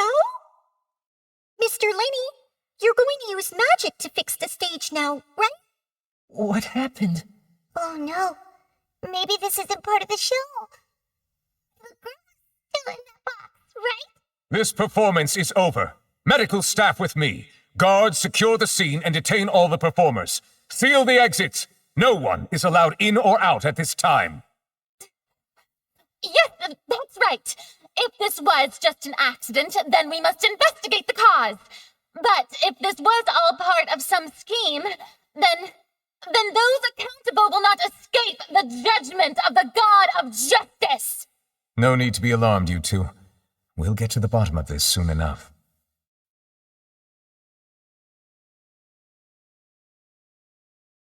Unfortunately, the person who is in the magic box has been pronounced dead. His name was Cowell, one of the assistants in Linny's magic troupe. Apparently, the fireworks on stage ignited the ropes that were suspending the water tank, which then caused the tank to fall onto the stage.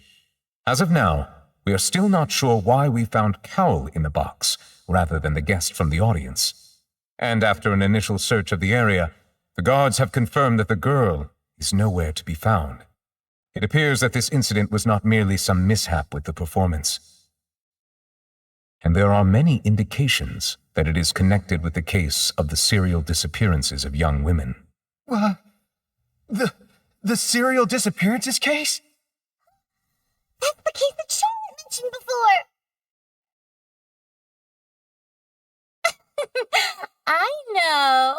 I know the truth. I can see through the whole thing. Really, using such a shallow and obvious mystery as his finale. Did he really underestimate us that badly? I say that our powerful magician, Mr. Lenny, is now the prime suspect for the serial disappearances case. Huh? Why me? This whole thing was an accident. Oh, this all occurred during your magic show, did it not? The missing girl disappeared after being chosen, did she not? The deceased is one of your assistants, is he not? Now that I think about it, that whole speech about magicians making things disappear was nothing more than a provocation, a bald-faced challenge. You'd be right. He was in the box on the stage the entire time. We could even hear his voice. Besides, before the show, he told us they would like to catch the criminal behind the disappearances.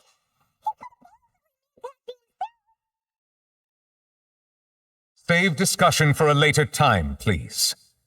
Lady Farina, may I assume that your comments just now constitute an accusation against Mr. Lenny and his associates, and that you are pressing charges? just think that I think it might be a little early to talk about formally pressing charges. But what Lady Farina said just now makes perfect sense. Looks like she's gonna personally deliver justice. Kidnapping and murder carried out under the cover of a magic show. Lady Farina said it all. I mean, of course, my dear people. But what excites me even more than the obvious truth before our eyes is the opponent I'll be facing. That's right. I mean you, Traveler. You'll support Lenny, won't you? After all, he was the one who helped you the first time we met.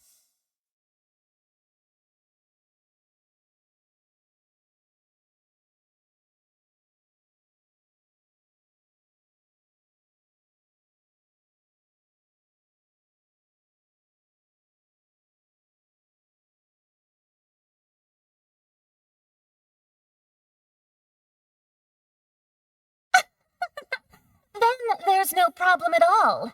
You know, the Traveler and I already had a duel the first time we met. But with Lenny's help, our little duel ended in a draw. But draws really are the most boring possible outcome. So, draws. Between the two of us, there must be a clear winner and loser. And what better place to hold such a riveting showdown and decide the true victor than here, on the grandest of stages, the Opera Epicale. Is it a draw? She obviously lost last time. I understand. Charges have now been pressed, and as such, a trial is in order. Well, Traveler, seems Lady Farina has set you in her sights. But putting her dramatic rhetoric aside for a moment, I would like to ask you, are you willing to act as Mr. Linney's attorney and defend him in this case? Very well. The trial will be held a day from now in the Opera House. Both sides may investigate the scene to build their cases and search for the truth.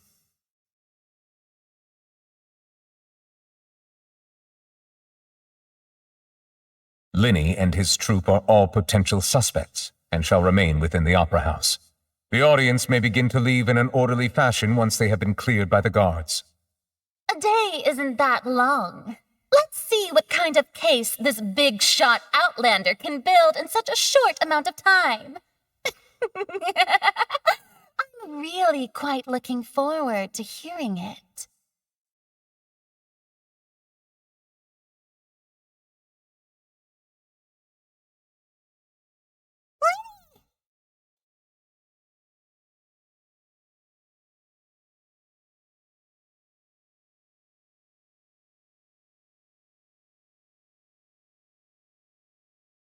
Sorry about everything that happened just now. Were you frightened? Of course! Who would be scared after witnessing an accident like that? Yeah, I'm a little shaken up myself. How could this happen? And poor Cal. I know you already claimed that you would defend me, but now it's just us talking. Tell me, do you think I could possibly be the murderer? Good to hear. Thank you so much for trusting me. I'm sure everyone sees me as the biggest suspect at this point. But if you ask me, the whole thing is mysteries layered upon mysteries, such that all that's left... confusion. I don't know whether what happened there on the stage was purely an accident or not. And I don't know why poor Cal was in the box. As for how that girl chosen from the audience could suddenly disappear, I'm afraid I don't have any answers either. If someone tampered with my performance, then we need to figure out what they did. Even a skilled and knowledgeable magician like myself couldn't pull all that off in just 1 minute. Which is precisely why we need to investigate. As this book says, the impossible could not have happened. Whatever happened must have been that which is possible.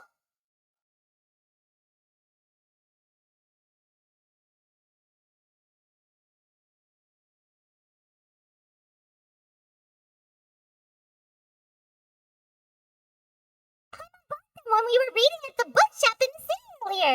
Pretty cool, huh? Don't worry, Paimon used her own savings to buy them. It wasn't from her travel funds. I think they look cute on you, Paimon. Thanks, Lynette. That's the right attitude. Feeling depressed isn't going to help me now. I need to get back to my normal self. But with the guards watching our every move, it's going to be especially difficult for Lynette and I to prove our own innocence. Good thing you agreed to be our attorneys. Thanks for that. We'll be counting on you. Yes, thank you so much.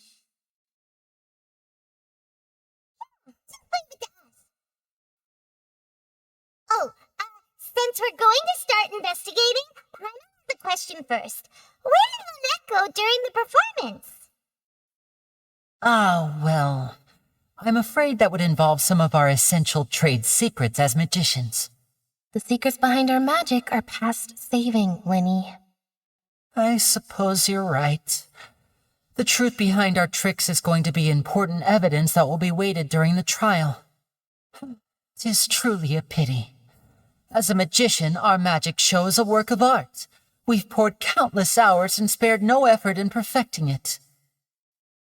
But if revealing our secrets will help you uncover the truth behind what happened, then it will be well worth it. We should go somewhere else if we're going to discuss our magic tricks. We'll go speak with the guards, and in the meantime, you can go investigate the stage and the seating areas. While the investigation teams are still here, Detective Paimon is on the case.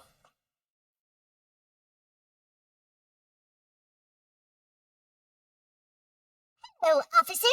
How's the investigation going?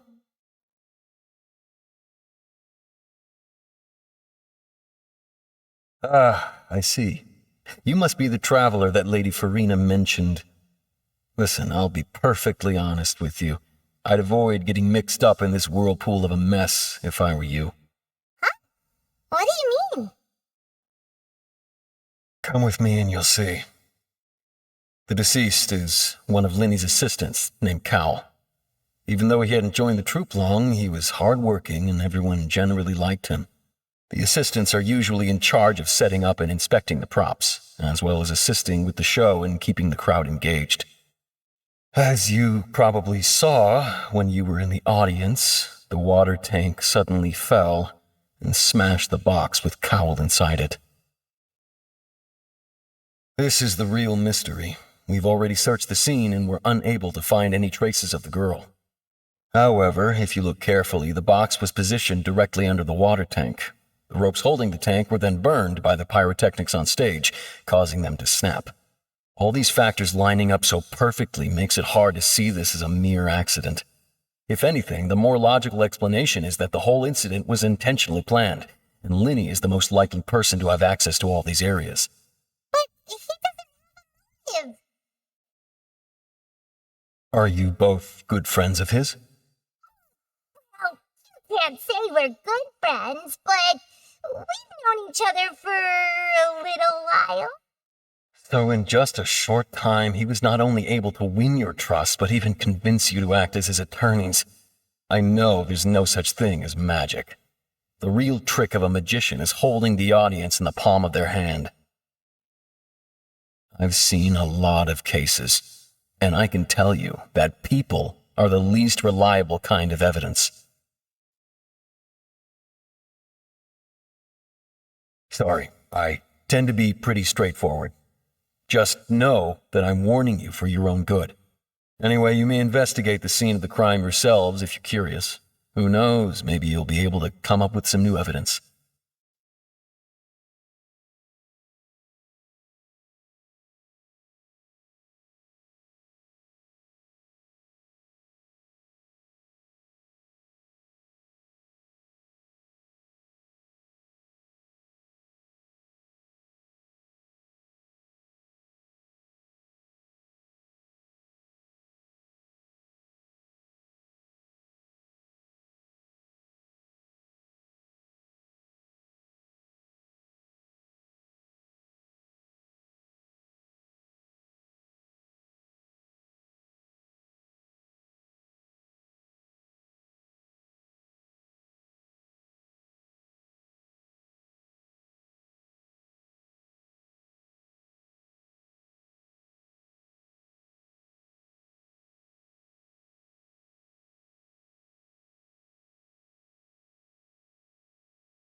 So this is the rope that broke and caused the water tank to fall. The rope looks pretty durable. How can it be burned through so quickly by fireworks? Why are you suddenly so serious, Traveler?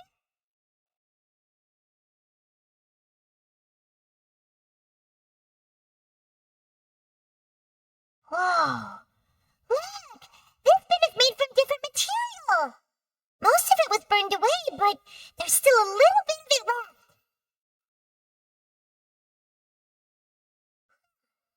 So if a rope meant to hold something was made with that kind of material in it, then that means...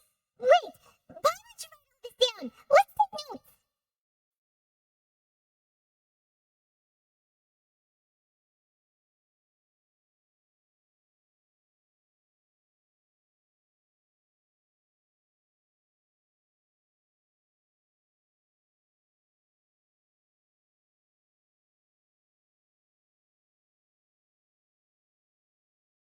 Go ahead, have a look around.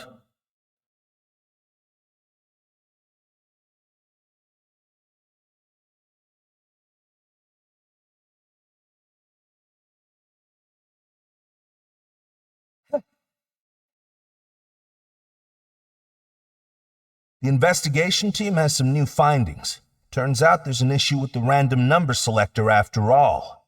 See, I told you. What if the machine picked some big guy's seat? You think the murderer would have still made his move then? Sorry to interrupt, but we're helping Linny and Lynette with their side of the investigation. What were you saying about the number selector? There's something wrong with it? You're trying to help them? That'll be a tall order. Linny used the machine to pick a random member of the audience during his performance, right? The lucky girl that later disappeared. Well, we thought there might be a serious problem with the machine, so we had it taken away for further inspection. It turns out that the seat number it picked wasn't random at all. The machine picks that same number every time. I'm sure you already know that you have to make a reservation in advance to get a seat, regardless of whether it's a trial or some performance. In other words, Linny knew who would be sitting where from the very beginning. That much checks out. Linny reserved our seats for us, too. Bet you see why I was saying it'd be tough to make a case for Linny. Even though it's bad for Linny's case, I had better write it down.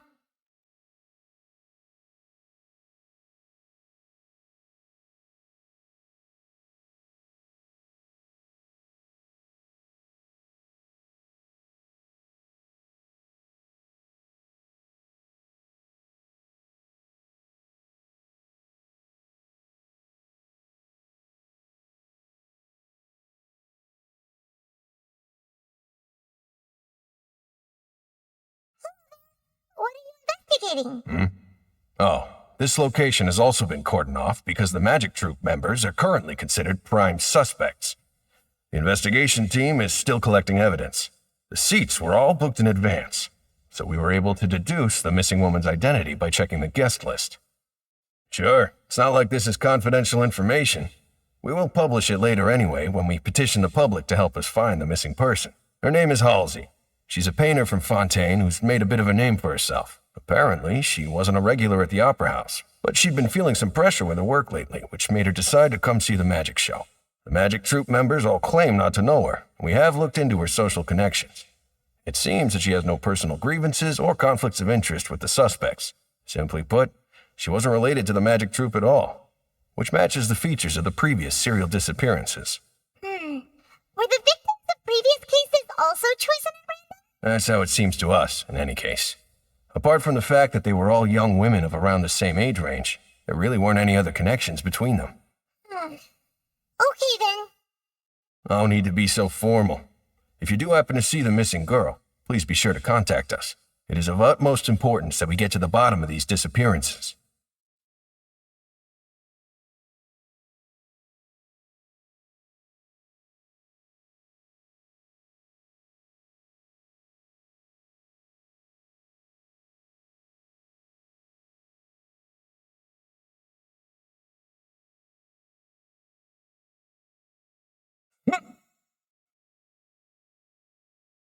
I see that you're investigating the area. Well, it just so happens that I'm interested too. If you find any new and interesting leads, be sure to share them with me, all right? Too many thoughts yet. Then why don't I tell you my hypothesis first? The way I see it. And I'll start it with that loud thud. The thud? Oh, you mean the sound that happened during the countdown? Yes, exactly. It wasn't terribly loud, but I suspect that most people heard it. It's just that everyone was awaiting the results of Lenny's trick with bated breath, so no one paid it much mind. But now that the incident has happened, the thud has become an important clue. That makes sense. So, what do you make of it? I'm of the opinion that it may have been the sound of Lenny's accomplice, Lynette perhaps, jumping atop the water tank or something like that. And when the pyrotechnics went off, she cut the rope, sending the water tank crashing down. Wait, wasn't the noise we heard too loud for that? Perhaps the balance wasn't right, leading to a particularly rough landing. Well, that's true. I suppose I must reconsider. That does remind Paimon, though. What was with that sound?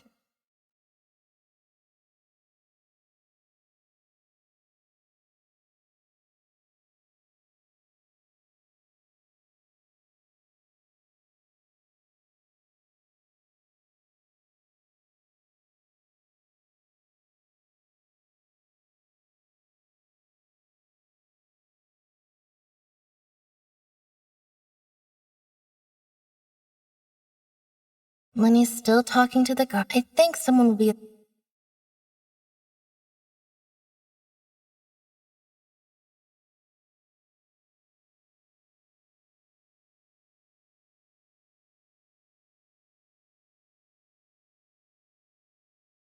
Hey, you! Yes, both of you! Over here! I've been keeping an eye on you for a while now. Huh? You mean us? That's right. If I'm not mistaken, you're also among those who wish to cut down the thorns and pursue the truth. No? And by the looks of it, you're not from Fontaine. Well, you're right on the about that one, but who are you? Have you never heard of the Spina di Rosula? From mediating disputes and providing protection to solving conundrums, you name it, Spina di Rosula does it. And I, Navia, have the honor of being its renowned president. Though those who play by our rules call me boss. I'm Silver, her attendant. Pleased to meet you. And I'm Melus. Demoiselle's various daily needs and affairs are under my purview. Huh? Boss? Demoiselle? What gives up the names? Well, I'm the second-generation president. Melus and the others are still used to my previous title. My apologies, Demoiselle. Should you prefer, boss, I will endeavor to use that instead. No need. You don't have to call me boss. Just Navia is fine. Okay, if you say so. Not that we're members of Spina di Rosula anyway. All merely trifling details. Never mind. Now, back to the situation at hand.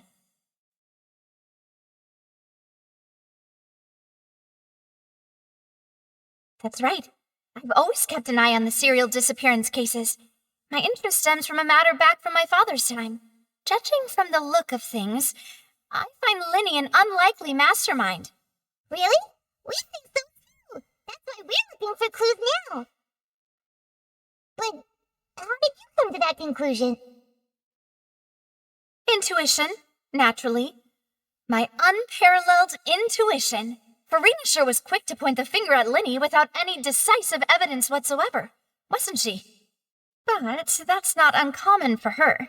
If you remember, the justice had to interrupt her and ask if she was pressing charges just to keep her from getting carried away. Anyway, a trial begins the moment someone levels charges.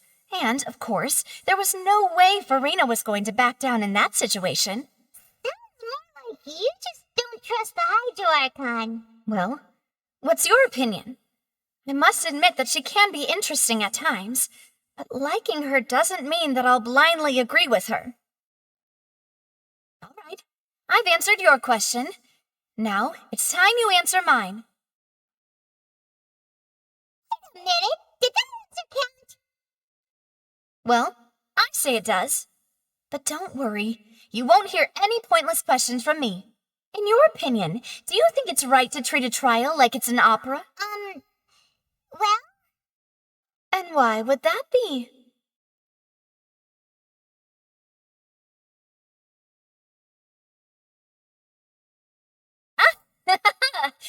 See, Silver and Maloose?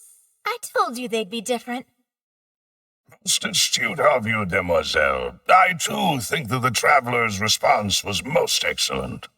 No matter how wonderful the script or how fervent the audience's expectations may be, the trials that go on stage here must be based in fact.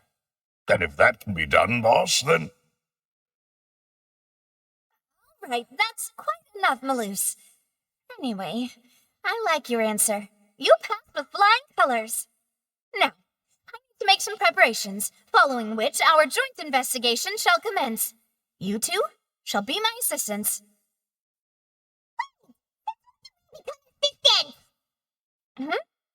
Oh, well, I can be the assistant, sure. Or your companion, if you like. I'm really not that fussy. That's more like it. Far be it from me to brag, but I believe that Demoiselle's intuition will be instrumental in uncovering the truth. You wish to save a friend from false accusations, and we wish to unravel the disappearances. In this sense, our goals are aligned. You have a point. You're quite the talker, aren't you, mister? Over there. What do you think?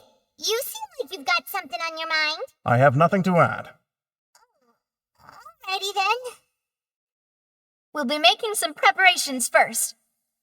Just be sure to let us know if they start revealing Linny's tricks. Thanks.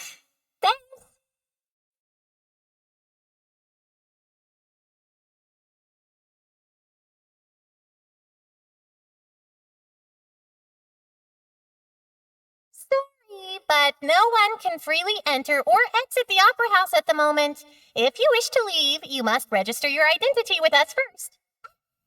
No, we're not leaving. We're representing Linny and Lynette as attorneys, so we're investigating the case. Were you always guarding this entrance? Yeah. After the Chief Justice gave the order, everyone coming in or out must undergo a strict inspection. So, the missing girl couldn't have left from here. At least, not from that point on. I doubt there was much opportunity then, either. How can you be so sure, Well, because I was in charge of security near the entrance at that time. I couldn't see Linny's performance from here, which was quite a shame. Just my luck. But still, I did not abandon my post, and I stayed put no matter how loud the applause was. If someone had so much as even approached the door, I would have noticed it, let alone if they had tried to leave. We Melazines are good at that sort of thing, you know. So, it's safe to say the girl couldn't have left you here. for your help. This will be useful info.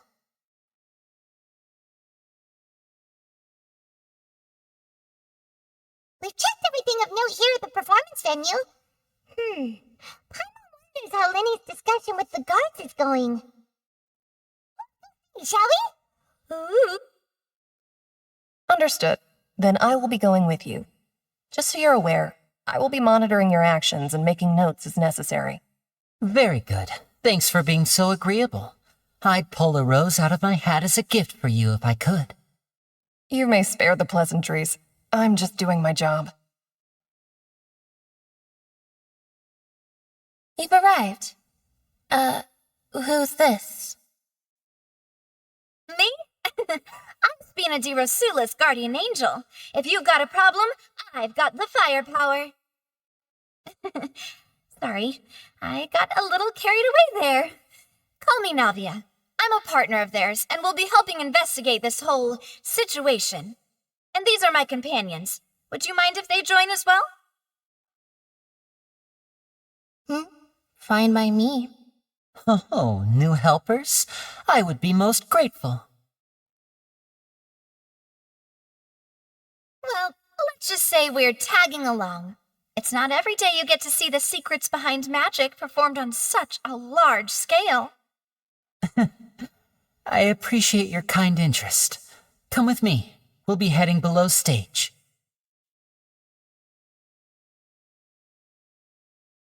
Huh? Below stage? Yes, a world of secrets is hidden beneath this magic box, prepared specifically for this switcheroo trick. But before I reveal everything, you should have a look first. Notice anything strange here?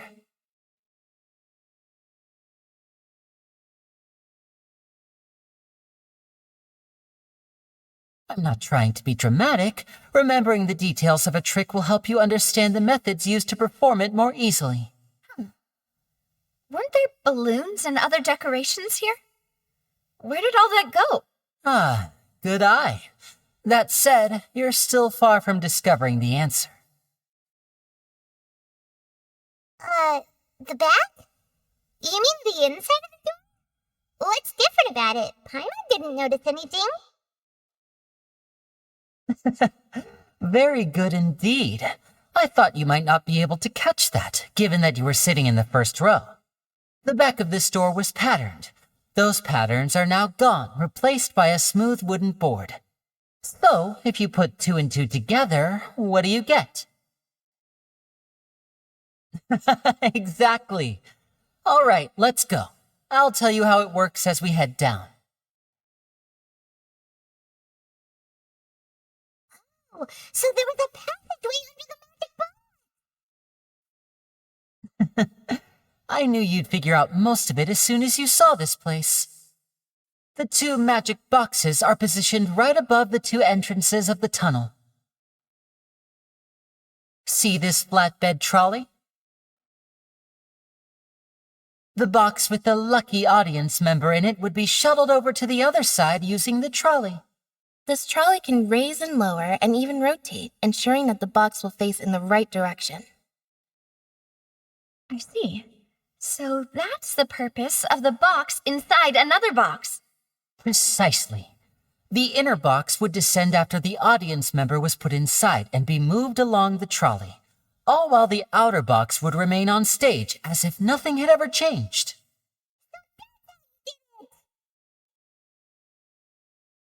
Once the box was lowered, the trolley would store some energy through this device here, with which it would complete the rest of the steps.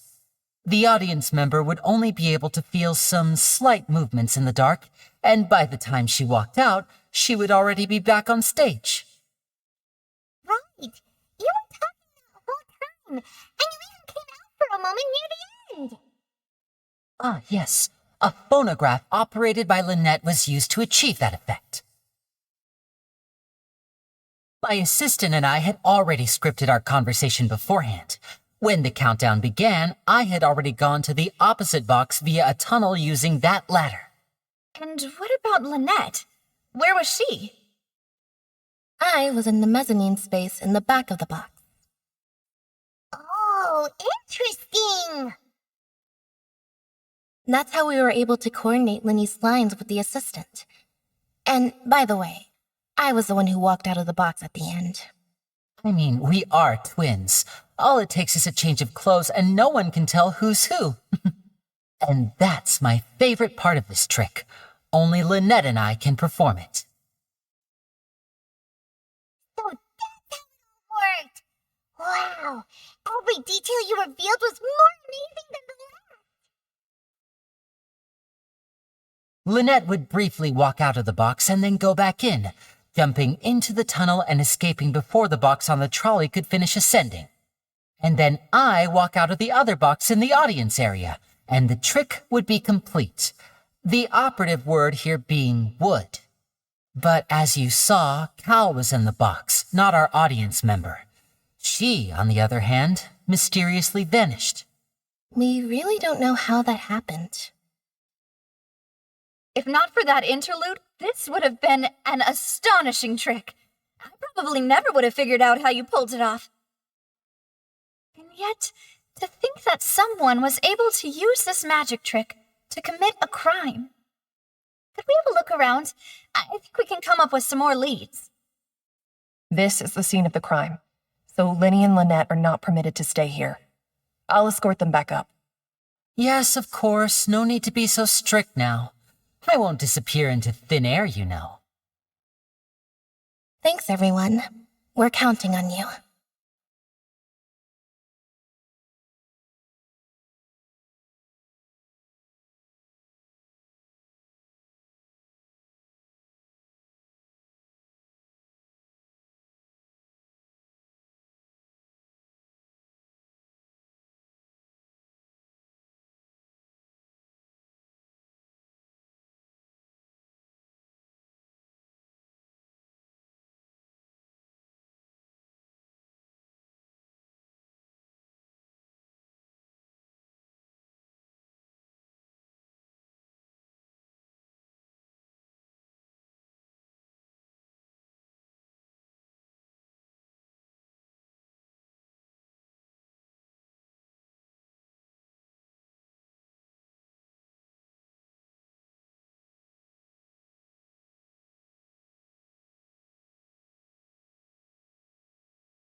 What's this? Looks like a hook tied to the end of a rope. There's all kinds of odds and ends here. Perhaps it was a prop for a different trick.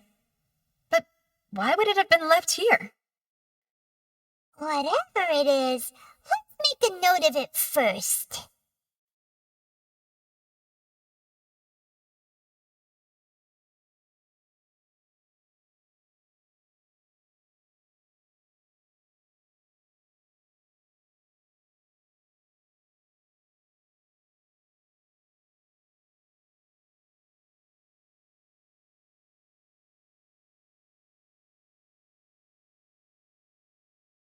The floor is wet. Please be careful not to slip. Speaking of which, why would there be water here? One of those tricks where you pour water into a jug and then flip the jug over only for the water to disappear and use a broken vase. Did the trolley knock it down while moving? That can't be. The trolley moves along tracks from start to finish. It couldn't have hit the vase at this distance. Let's note this down too and think about it later.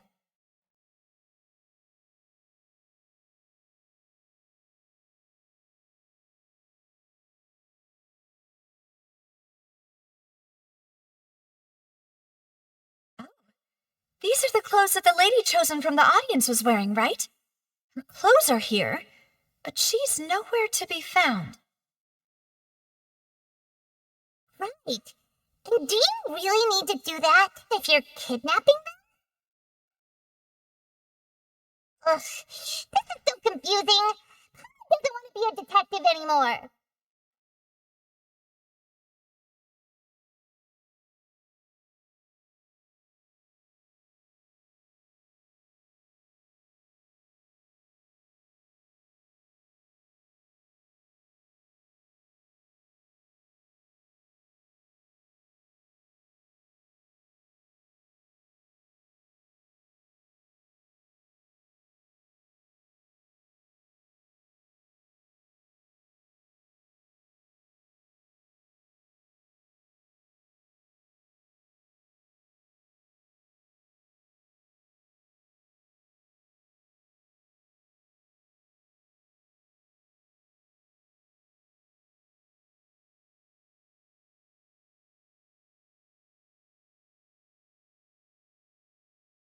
What is this place? It seems someone could fit through here. Could this have been the suspect's escape route? Alone, perhaps. But if they had to pull another person with them, the space would be too narrow. Here.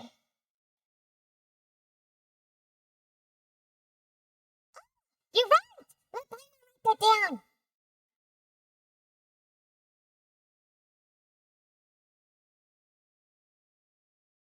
Seems we're just about done investigating down here.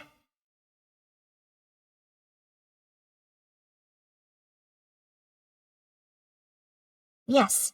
Let's head back up.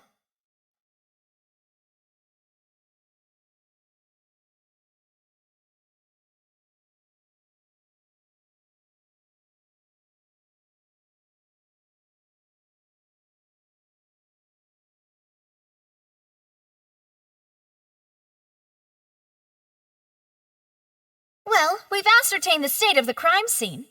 Let's find a place to sort out our findings once Malouse returns. It seems to me that there are several things that don't add up here. Apologies for the wait, demoiselle. So, what did the guards say? Did the criminal escape through the vent? They believe the odds of that are very low, since the vent leads to the Opera House's basement. The guards have checked the area carefully. No one left through the basement during the performance or after the incident, and no one was found hiding there. So the tunnels become like a secret chamber then. You know, like the novels. The plot thickens. Halsey's disappearance and Cowell's death are both quite inexplicable. No wonder Farina was so confident in her accusation. All the current evidence points toward Linny and Lynette. In other words, the charges are very likely to be upheld unless we make some considerable progress. Charges and then trial. So if the charges are upheld, they'll announce a sentence? That's right. This is how a trial goes in the Opera House. During the proceedings, the Chief Justice and the Oratrice will hear statements from both sides. That's right. This is how indemnitium is produced. The statements from both sides, the defenses from attorneys, witness testimonies, and even the audience's emotions will all be projected on the Oratrice. To put it simply, it's as if the Oratrice has its own will, and is a judge in its own right. This also precludes any kind of favoritism on the part of the Chief Justice. Not that this has ever happened anyway. Once both sides have finished speaking, the Chief Justice will make his final decision. This, too, will be used by the Oratrice as a reference. Then, finally, the Oratrice will be consulted by officials. The result it returns is the will of justice itself. So that machine is the one that actually decides? I never let call the shots. In practice, there is very little difference. Both have always come to the same judgment, which is why people have great faith in the Chief Justice. Yes, the guards also asked me to convey that none of us will be allowed to leave this place before the trial. Why? Because we've chosen to act as the twins' proxies. That makes us persons related to the case. They're concerned that we might be colluding with outside parties, or that we might find outside help to disrupt the case. And even if that were not so, it could prove problematic if we happen to spread key information about the case ahead of time. I'm ready to break out at any time. There's no need for that. Kind thinks they have a point. That said, are they providing food? Of course. I just hope you don't mind the lack of options. I'm afraid that catering to all tastes is not in the cards, nor is any guarantee of balanced nutrition. In that case, let's just sort out our findings together here. Pity. I was hoping to take you to try some of Fontaine's famous desserts, too. I mean, what better way to properly think through our findings than over some tea and sweets?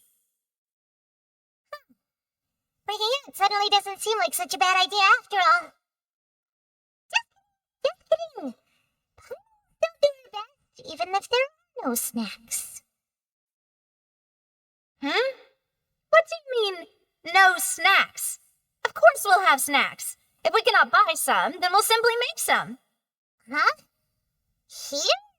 But how? Understood, demoiselle. Everyone, please come with me.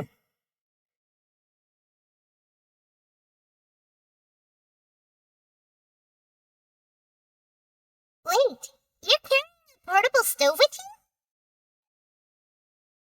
Yes, I must be prepared to meet the demoiselle's baking needs whenever the fancy strikes her. I have eggs, sugar, and almonds at the ready. Good work, you two. Then I'll get to it. Please sit tight for a moment. You'll get to taste my awesome snacks soon enough. Three are quite the interesting group.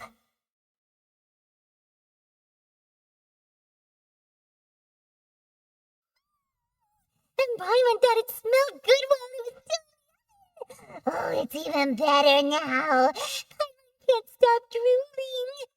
But these two guys carrying all that stuff around, you'd have them do more during the baking process. But you ended up doing the entire thing by yourself. Beating the egg whites, grinding almonds, everything. I was applauding. And I was giving encouraging smiles. I was just thinking, aren't you worried about getting your fancy dress dirty, beating egg whites and baking like this? Well, I don't think it's carved in stone anywhere that fancy ladies can only read books, sip tea, ride horses, and play the piano. I just really enjoy making snacks. Don't underestimate beating egg whites, by the way. It's a real arm workout. You also need to beat them to just the right consistency, or your macarons will crack. Anyway, give these a try. Fresh out of the oven. There's 3 for each of us. Only 3? Well, eating too many sweet treats might send all that sugar to your head. You wouldn't be able to think clearly about the case on a sugar rush, would you? Tea is ready to be served as well. This is demoiselle's favorite, strong black tea with a floral fragrance that clears the mind and lifts the spirit. No need for concern. I'm merely doing as I should.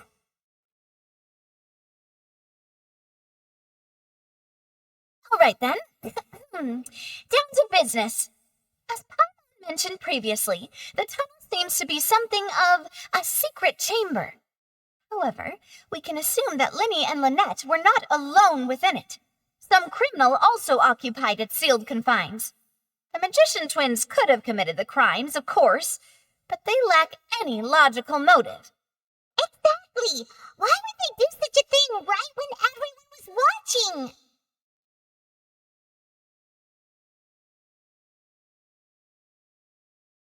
The flower vase and the thud we heard during the performance could indicate some altercation between Halsey and the criminal in the tunnel, resulting in the shattering of the vase, the discarding of her clothes, and her abduction. Perhaps the criminal thought that since she was chosen from the crowd, she would be too easy to identify if she was still wearing the same clothes.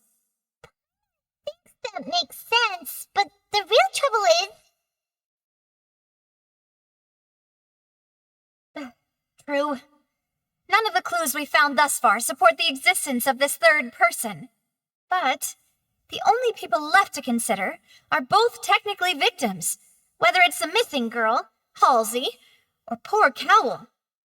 Could Halsey have secretly made modifications to the magic props in order to murder Cowell before making her escape? That's right.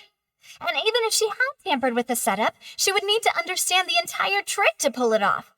Nor does she have any motive. The guard said that she has never had any dealings with the magic troop's members.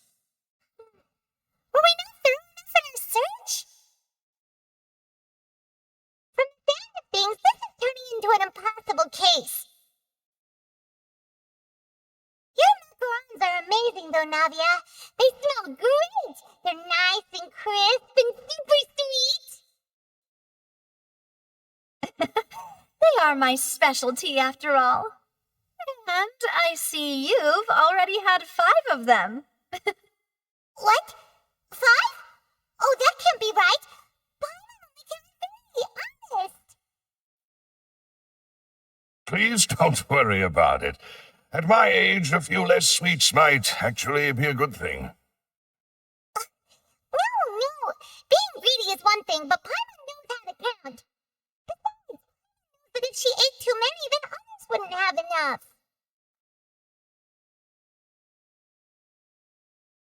Wait,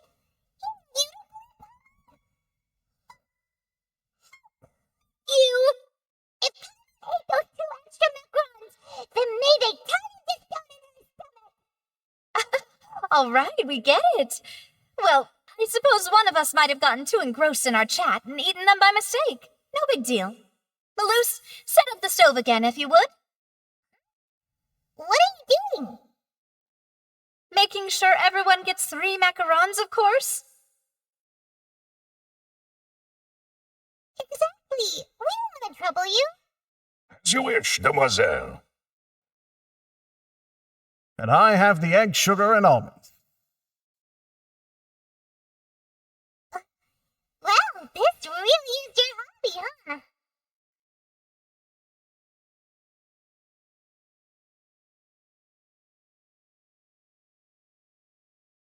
Well, that's it for snack time.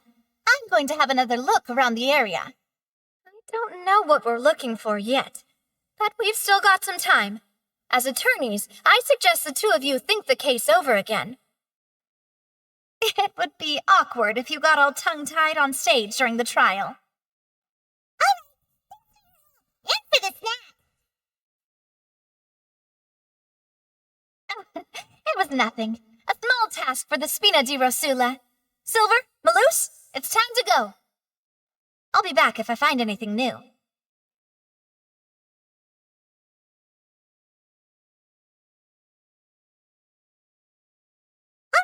It's time to put our heads together. We've got to get our defense ready for the trial. Oh, it's probably going to be a long and difficult case. There's no point in worrying about that now. We just need to prepare. Here, take notes. They should help you review the situation.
Ew,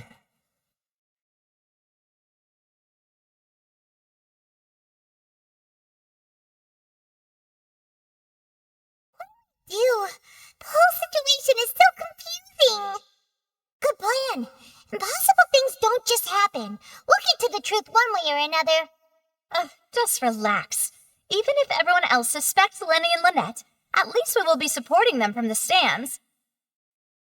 Besides, I doubt Farina understands any more about what happened than we do.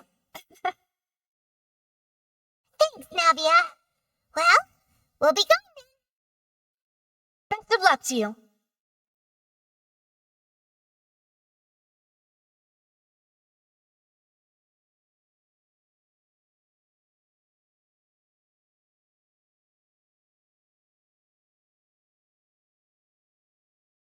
Oh, finally, you're back. Well, how did your investigation go? To be honest, you might be disappointed. No. We're already very grateful that you were willing to help. Well now, don't you all look disappointed.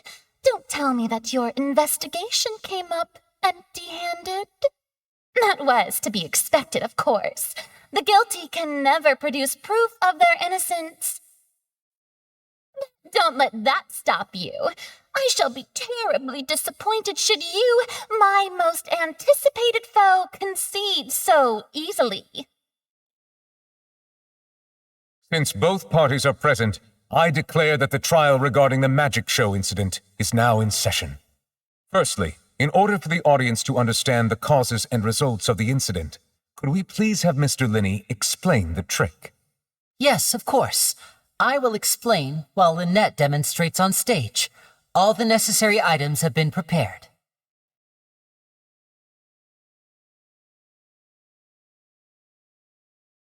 Thank you, Mr. Linney. In that case, I take your statement to be that you ran to and remained hidden within the magic box in the audience stands once the trick began, and thus could not have committed the crime. Is this correct? Yes, that's correct, Your Honor. In that case, I call upon the prosecution. Lady Farina, do you wish to refute his statement in any way? Why, of course I do. Allow me to take the first shot and break this case wide open. Mr. Linney is clearly lying. There is no way you could have been in the box the whole time if you were to abduct Halsey and murder Cowell. In fact, I'd say you were hardly in that tunnel at all. That is simply your hypothesis based on the presumption that I'm guilty. Oh, is that so? And if I may ask, what did you hear while you were inside your box? The roaring countdown of the crowd, of course. That's how I kept track of the time and built anticipation for the finale. And you didn't hear anything else at all? Nothing that might leave an impression of any kind? No, nothing. I see. But when the count reached 30 seconds or so, there was a thud. One so loud that I believe practically everyone heard it. Huh? Hey. Something's not right here.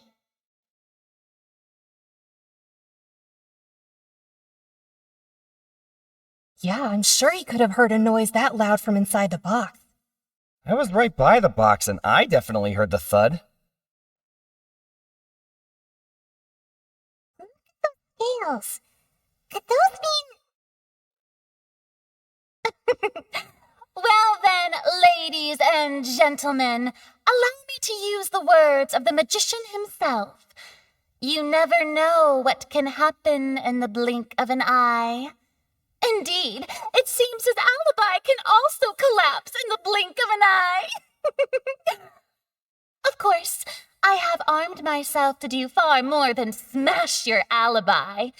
Confidence cannot go unfounded, and my foundations are rock solid. Tell me, aren't you and Lynette actually from the House of the Hearth?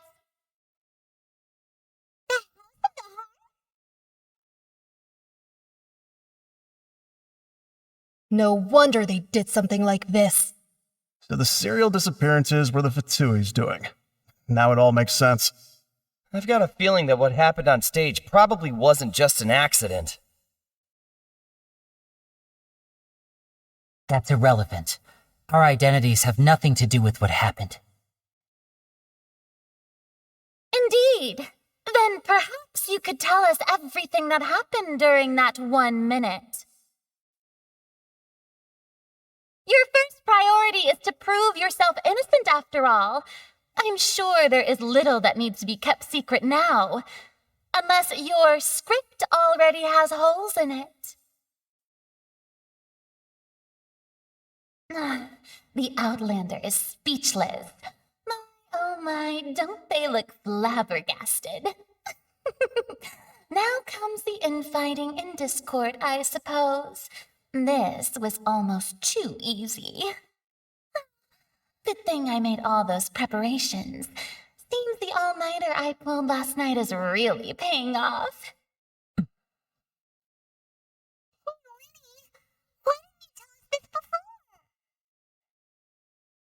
Order! Order!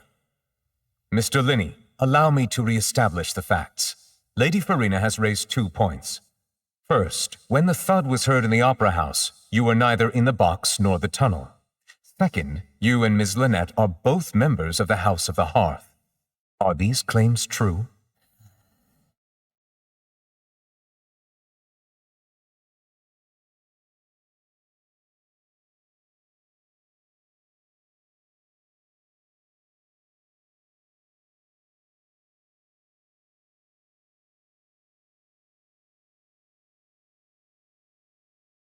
Please answer my question, Mr. Linney.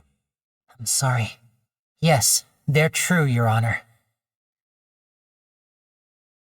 I knew it! Well, that's it. We might as well move on to the sentencing already. What should we do now? Granted.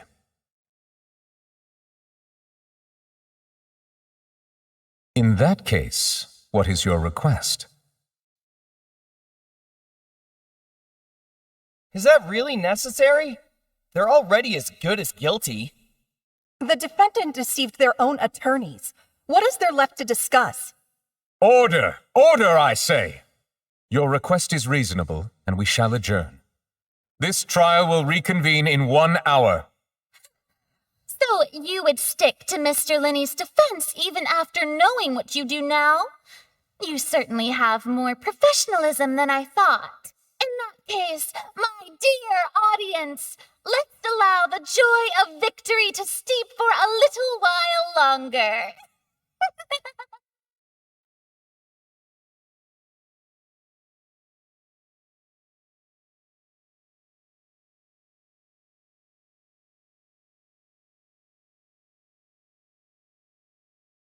Well, this is awkward. I didn't think the Hydro Archon would dig all that up. I'm sorry, Traveler and Paimon. Yeah, sorry. We trusted you two. We based our entire reasoning on the assumption that you weren't bad guys. Not to set the wrong tone or anything, but Paimon's really mad. I'm very sorry. I know you're angry, and reasonably so, but please, let me explain. I know you've clashed with the Batui several times before. I wouldn't be surprised if just hearing the word is enough to make you upset.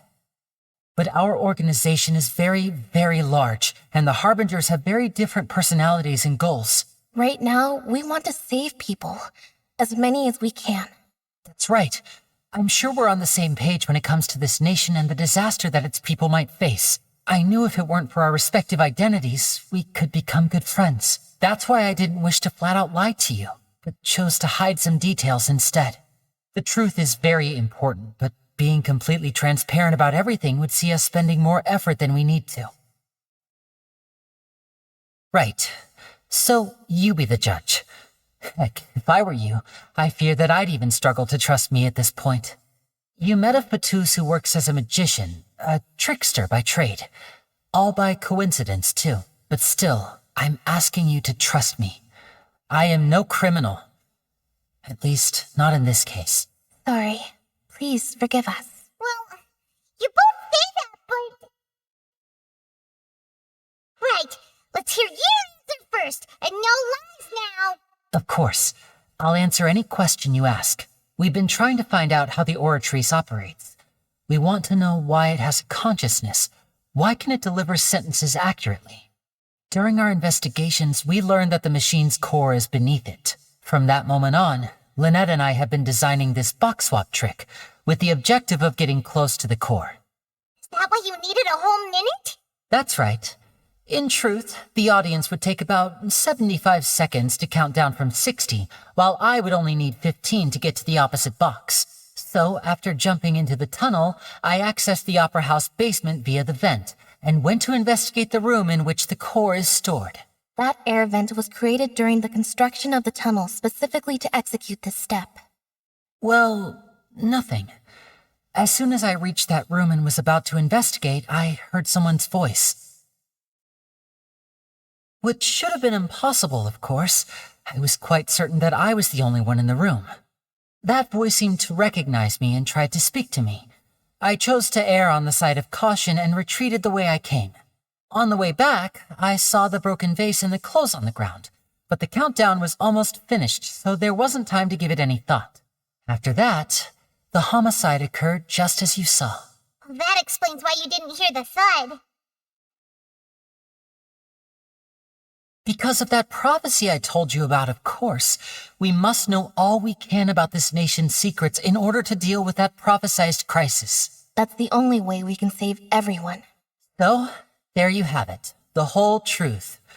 I swear, I didn't hide anything from you this time. It was never my wish to proceed under this cloud of mistrust either. But, like I said earlier, you can be the judge. If you want to leave because you don't trust the Fatui, there's nothing I can do to stop you. You decide. Paimon will follow your lead however you choose.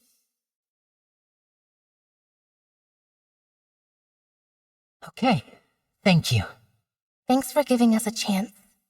The problem is that the scales are tipped pretty badly against you two.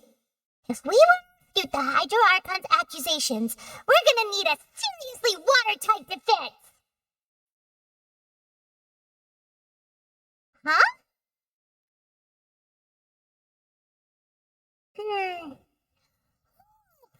Think she gets what you mean?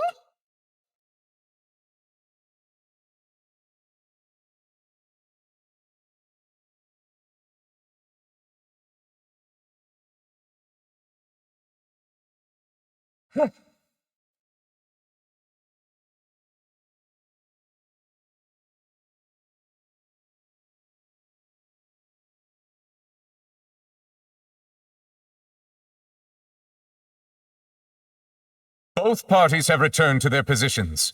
Let us continue the trial. When last we left off, Mr. Linney acknowledged the new evidence presented by Lady Farina as fact. Therefore, Lady Farina may continue stating her reconstruction of the events. That took long enough. Now then, if everyone would lend me their attention. At this stage, let's revisit that scene from Linney's perspective.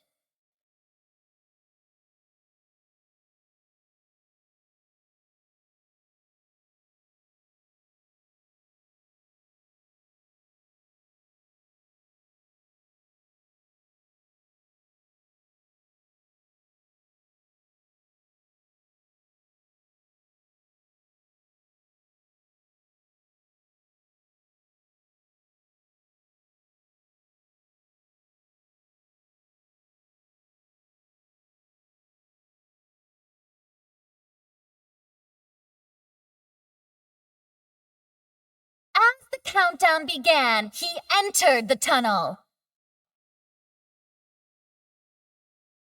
When the flatbed trolley passed, he opened the box and got into an altercation with Halsey, which caused the loud thud.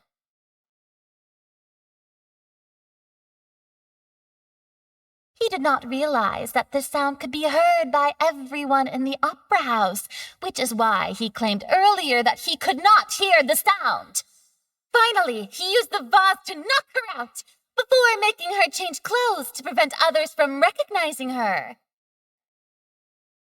At this time, Cowell arrived in the tunnel, having heard that strange noise, and caught Linny red-handed. So Linny proceeded to knock him out too before stuffing him into that box. Afterward, Linny passed the unconscious Halsey to his accomplice through the magic box in the audience stands, before operating the devices such that Cowell's death would be ruled an accident. And there you have it. That's the truth behind what happened. Does the defendant's side have any objections to Lady Farina's description of the events? The key to refuting Lady Farina is the order of events, what Linny experienced, and what he saw.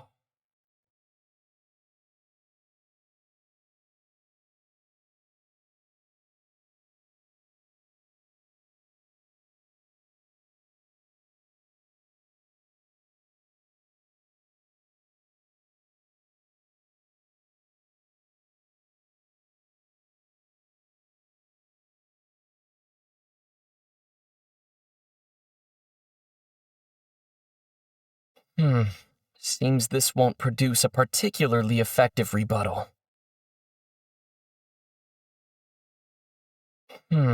Seems this won't... According to Linny, he left via the vent after entering the tunnel. He couldn't have had that altercation with Halsey.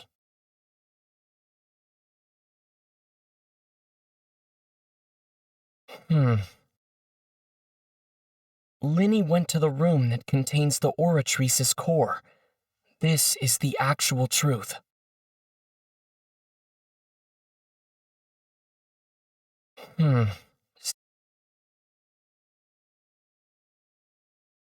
Linny did not take part in the underground altercation. He only witnessed traces of the aftermath. Ace Detective Paimon has something to say! When the countdown started, Linny did indeed go into the tunnel. But he immediately used a vent to access the Opera House basement, which is where the underground core of the Oratrice is stored. Once he reached that area, he heard a voice in what should have been an empty room. Since he felt something was amiss, he returned immediately. The crime scene had already developed by the time he reached the tunnel again, and in order to complete the magic trick, he did not remain there for any length of time. Finally, he reached the surface, and that was when the accident happened from his point of view. Therefore, he's innocent!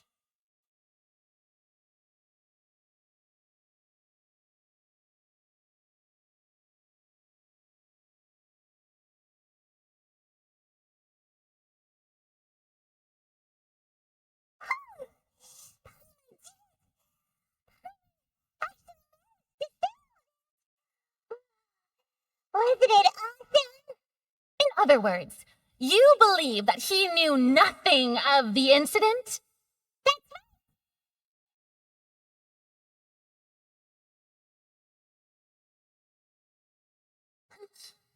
My reasoning?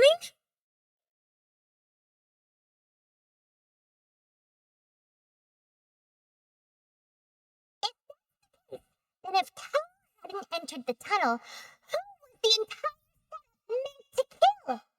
Assuming that what you say is true, Linny only needed to kidnap the young girl to cause a new disappearance case.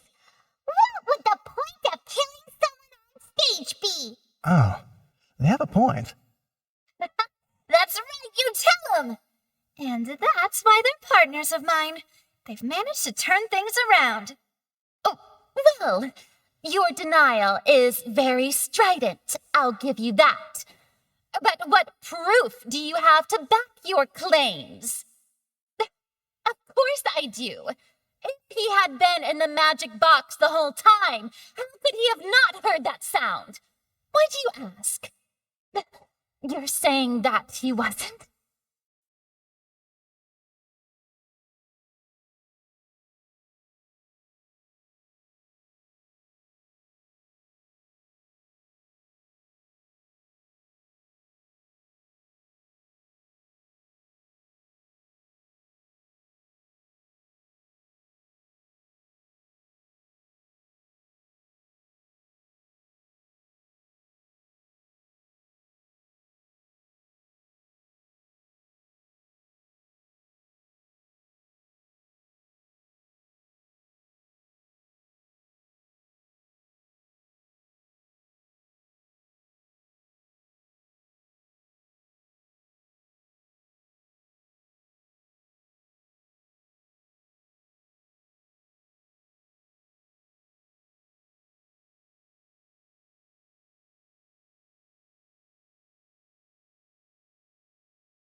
sure we don't need to give this more thought?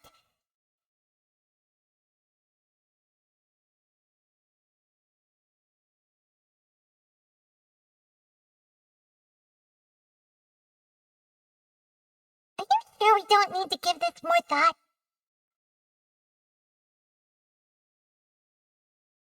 That's right! Lenny wasn't in the box or in the tunnel. That's why he didn't hear anything strange during the performance. This means that when the crime happened, Lenny had already entered the basement via the vent.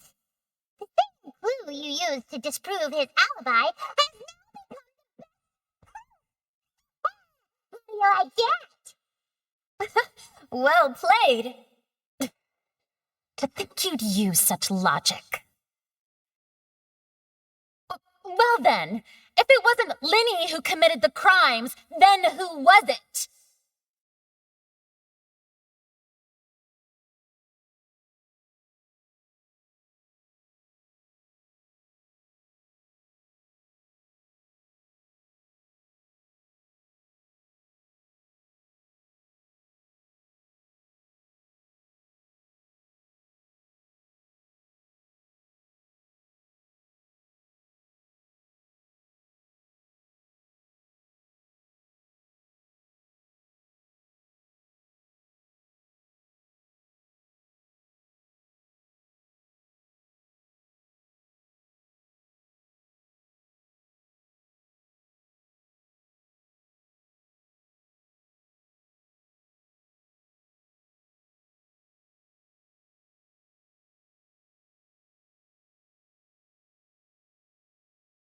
Could there have been a third person involved?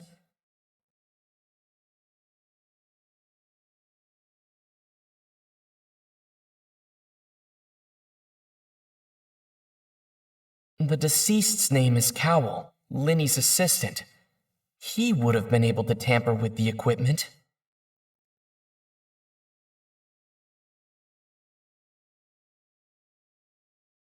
Huh? That can't be right. Are you serious? The camera is in the deceased! Oh, is that so? How interesting! Let's hear your reasoning then. What I must do next is recreate the truth. What Cowell did, and how he went from would-be perpetrator to victim. No one entered or left the opera house. The deceased's name is Cowell. Halsey's clothing was in the tunnel, so there must have been some fear that she would attract attention.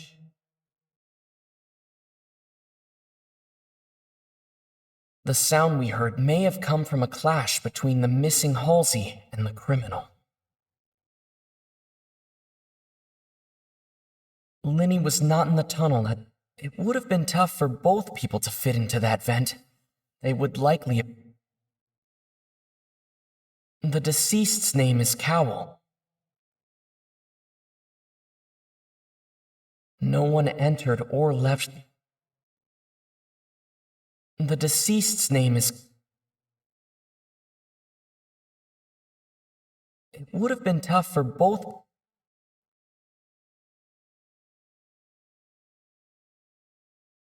Lenny was not in the tunnel. It would have been tough for both... Halsey's clothing was in the...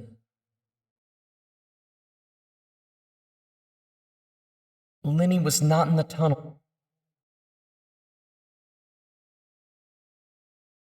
No one entered or...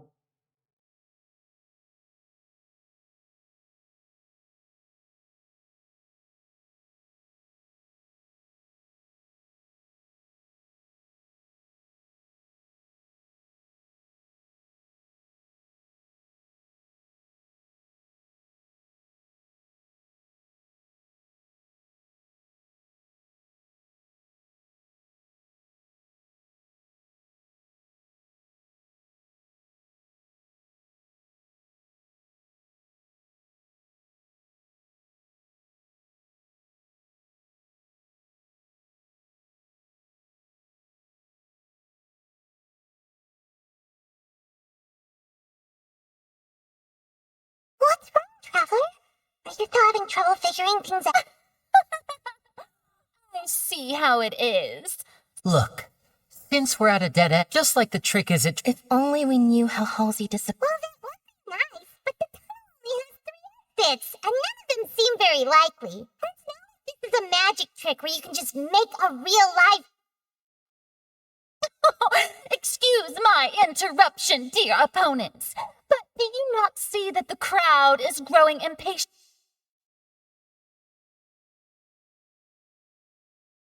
If the defense is unable to make further effective arguments, we will move on to the next stage of the trial.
Linny was not in the tunnel at that moment, which gave our criminal ample time. The sound we heard may have come from a clash between the missing Halsey and the criminal. The deceased's name is Cowell, Linny's assistant. He would have been able to tamper with the equipment. No one entered or left the Halsey's clothing was in the tunnel. It would have been tough for both people to fit into that. The vase was not broken by chance. It was...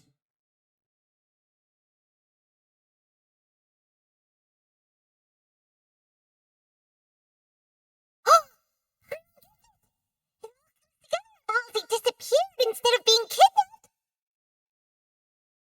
Lynette escaped from the water tank, vanishing gradually and leaving only clothes behind. If there's a similar method where a person could be transformed into water...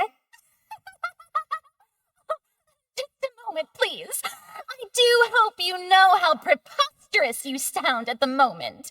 How could a person ever be transformed into water? This is reality we're talking about here, not some magic trick. Must we really? I should think that of anyone. Your friend Linny already knows this truth very well.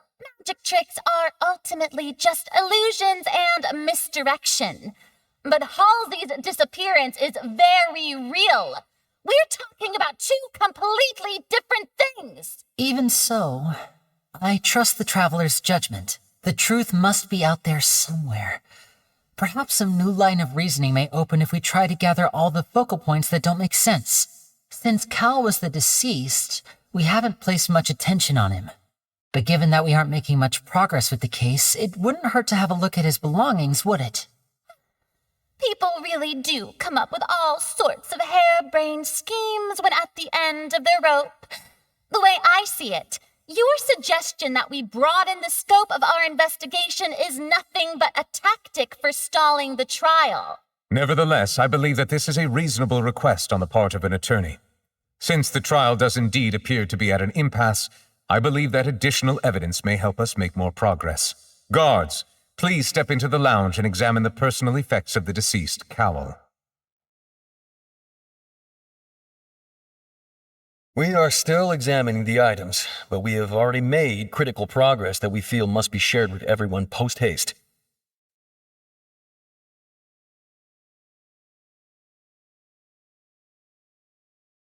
We discovered several test tubes of fluid within Cowell's baggage, each labeled separately.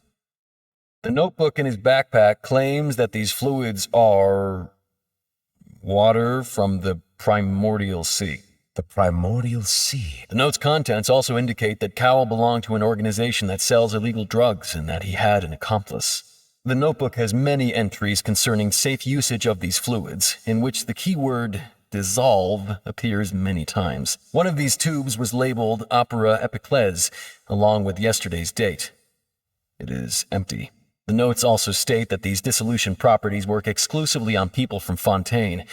It's likely that Halsey was chosen as some sort of test subject. As such, we believe that the defense's hypothesis is, in fact, supported by sufficient evidence.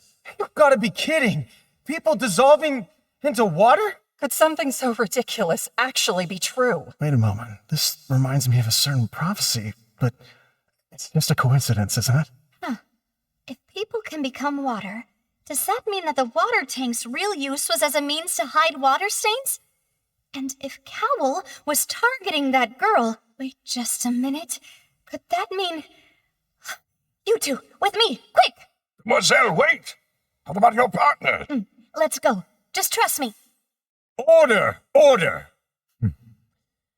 It is undeniable that further examination of the deceased's personal effects has yielded some surprising results, but we cannot yet verify the veracity of these clues. Still, let us assume that these clues are indeed authentic, albeit with the understanding that Ms. Halsey has yet to be found. Guards, please continue examining the items along these lines.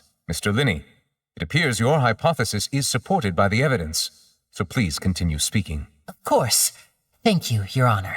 If we uphold this hypothesis, I believe that many of this case's seemingly unrelated clues can be connected together. Like the metal heart. That one didn't make sense at all. Let's think about this.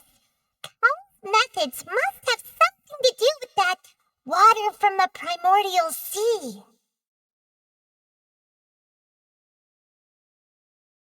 The water from the primordial sea should already have been prepped before Halsey entered the magic box. Now it seems like the hook rope was not meant for another magic trick, but was instead some form of triggering mechanism. The rope that held the water tank up was lit by the fireworks and snapped. As such, the focus here is on the water and not the tank. The deceased's name is Cow.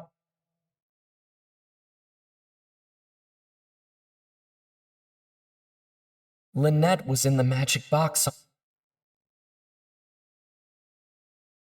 The water from the primordial I remember there was...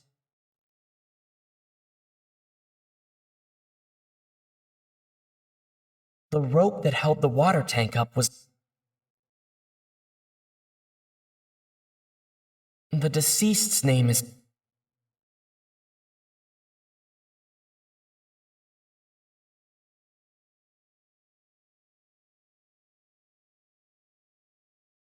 It's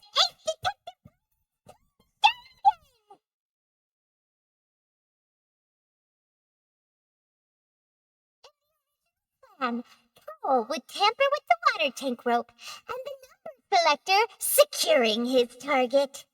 When the magic box containing Halsey was lowered, the metal hook would retract gradually and pierce the balloon at the top of the box.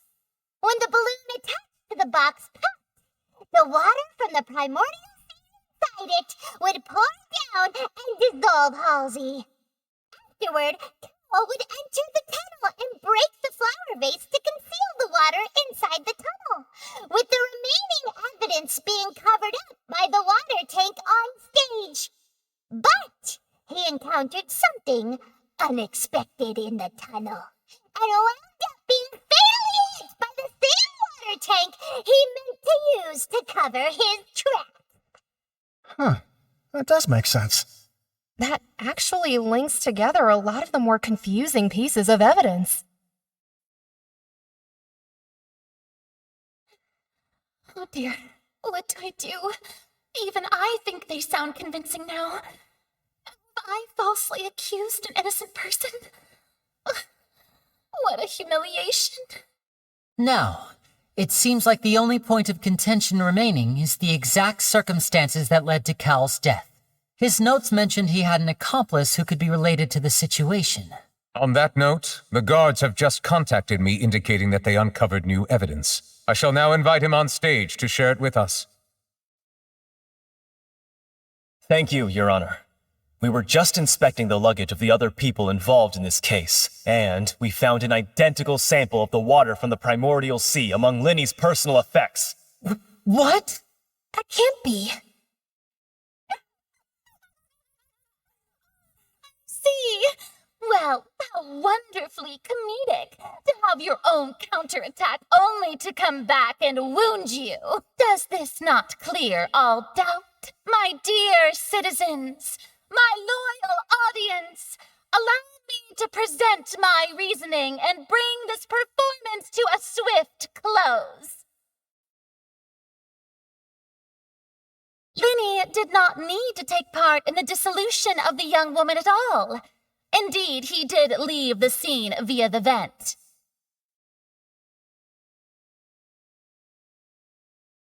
Having made modifications to the props beforehand, his accomplice Cowell then caused Halsey to vanish using the water from the primordial sea.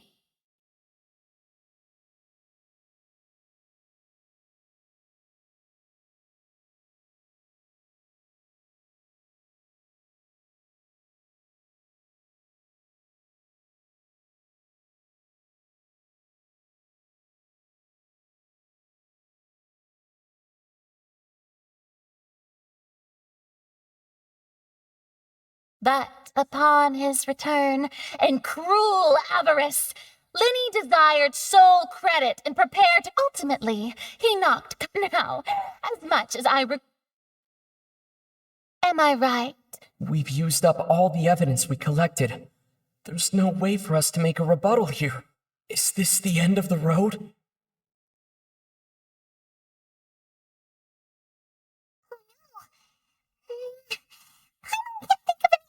It doesn't look like there's any way around. Seems using the water as new evidence was too good a move.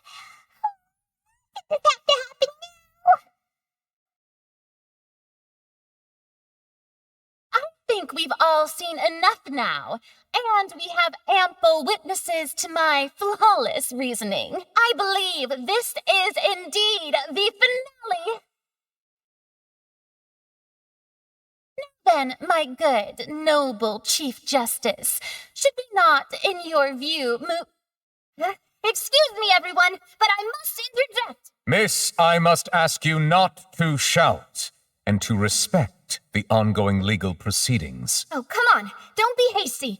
I have a good reason for interrupting, you know. Now, would anyone here like to take a little break from all this debate and see a little magic? I'll show you an amazing trick. One that can bring a young woman who has disappeared back in the flesh, right before your very eyes. What in the world is she saying? No offense, miss, but miracles like that are beyond my scope as a magician. Come on now, don't be silly. Magic is all about misdirection, isn't it? It often conceals the truth while presenting a fascinating illusion. But once everyone believes the illusion, can't magic reveal the truth to them once again?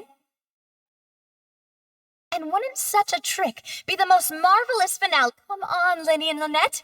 Give it another go. Don't worry. Spina di Rosula has made the necessary arrangements on your behalf.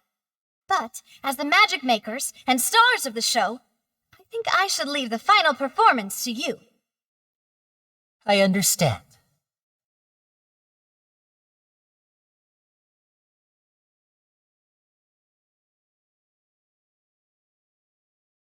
And voila!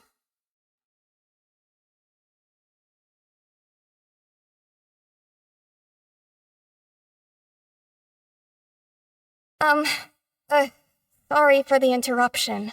Wait, isn't that Halsey? So the whole thing about people dissolving wasn't true after all? To be clear, I'm only here because this person told me that if I testified, the merit of doing so would lessen my sentence. I was hiding outside this room listening to the proceedings because I was afraid that I would be the one put on trial. I was just feeling happy that no one had noticed me, and then before I knew it, she caught me. That'll teach you to underestimate us three. Where should I begin? I'm sorry. I'm the one who killed Cowell. I admit it. What? Why? Firstly, my name isn't Halsey. It's Lillian, and I'm originally from Mondstadt.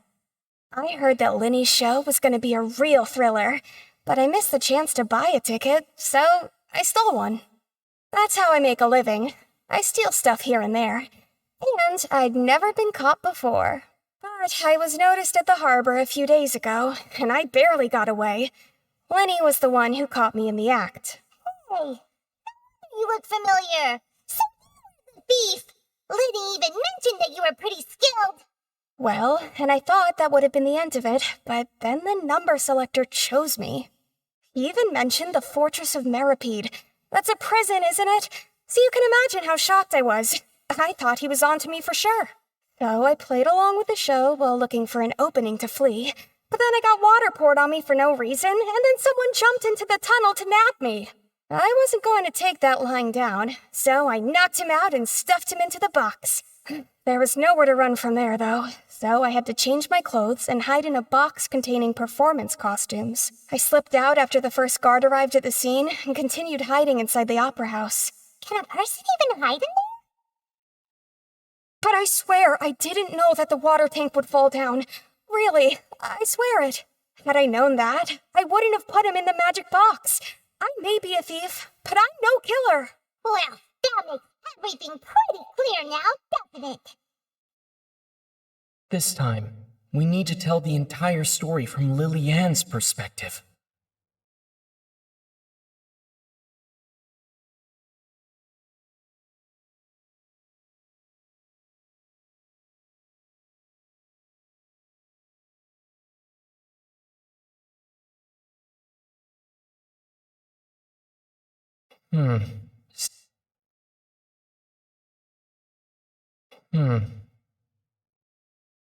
The strange sound wasn't from a fight. It was Lily-Ann's attempt to break out when she was frightened.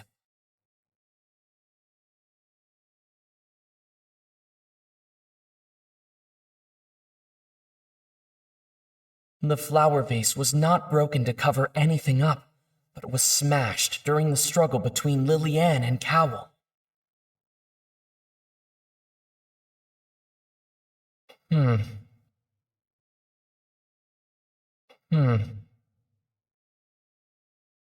Lily-Ann was afraid.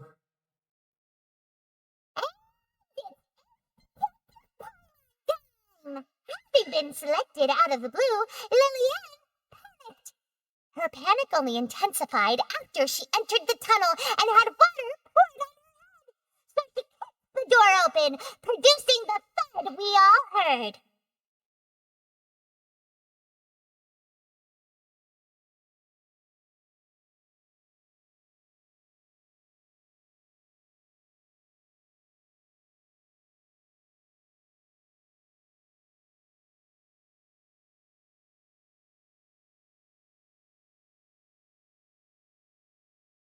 Hearing the commotion, Cowell leapt into the tunnel, only to discover that Lily-Ann had not dissolved. He did not know that Lily-Ann was not from Fontaine, but was a thief who made her way in by stealing a ticket. Mistakenly believing that the water from the primordial sea needed time to take effect, he tried to force Lily-Ann back into the box. The two broke the flower vase during the struggle, but Lily-Ann and putting him in the box. With no way of escaping, she changed her clothes and hid in the costume trunk until the performance ended.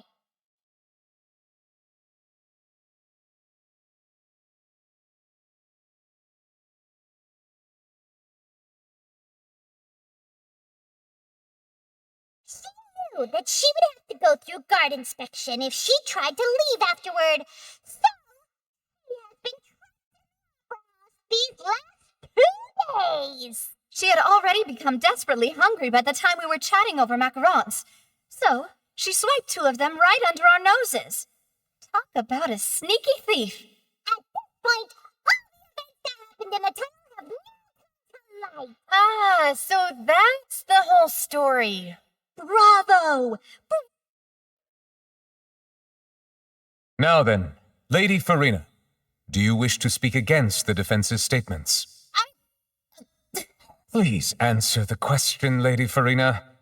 Also, if I may add, the trial has not yet ended. As such, I request that the prosecution not leave the room before the proceedings have concluded. What, are you reading my mind now? No, I have no further arguments. I admit defeat. But really, could you at least have left me with some dignity? Wow, look at that. She's like a deflated balloon now. If there are no objections, then as the Chief Justice of Fontaine, I shall once again repeat the full sequence of events. The actual perpetrator of the serial disappearances, Cowell, selected his next victim from the audience reservation list. With some modifications to the selector, he could ensure that the pre-selected young woman would be chosen.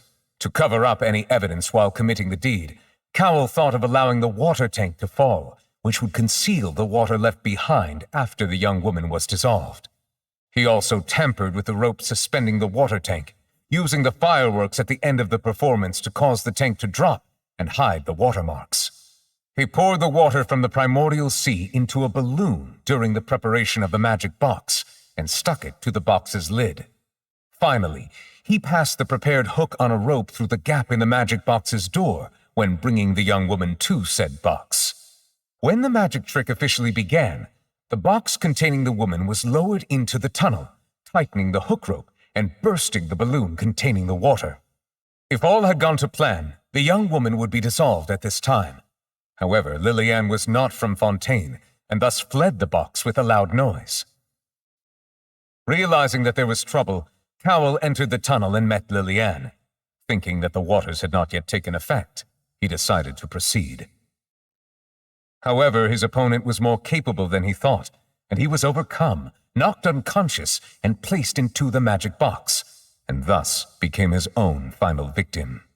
Lillian, according to her own statements, then changed clothes and hid until the performance ended, before hiding in other parts of the opera house.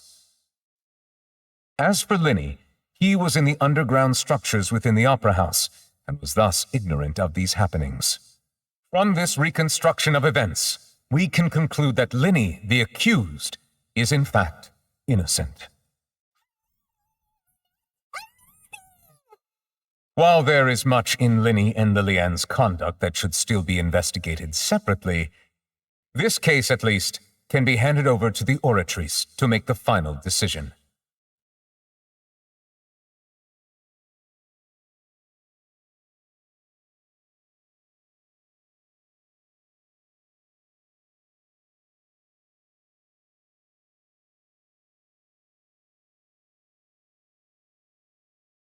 As such, Linny and Lynette are officially declared not guilty.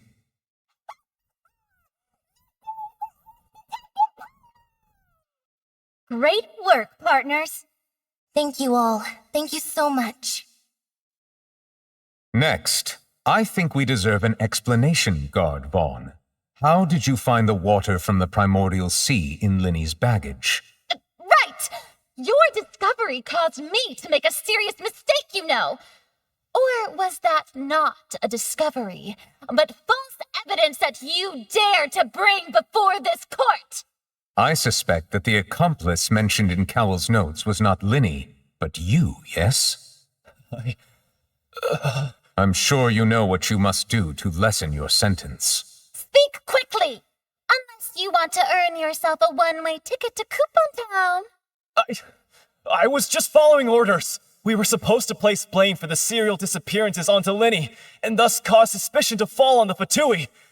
The higher-ups said this was the best opportunity to do so. And now that your plan has fallen through, and the secrets of the water have been revealed, you have become a liability to said higher-ups, yes? Therefore, you would be wise to tell everything you know, and seek the protection of the guards. Yes, I'll tell you everything I know. Our boss discovered that the water can cause people to dissolve. It can also be made into a potion, which when extremely diluted, can cause people to experience unforgettable exhilaration. We've been in this business for a while now, and have made decent mora off it. The disappearances were also the boss's idea. I mean, this is the boss we're talking about.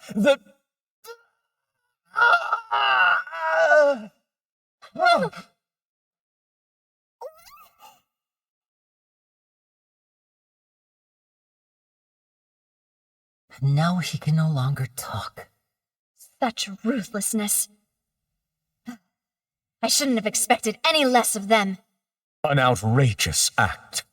All present, please submit to inspection immediately.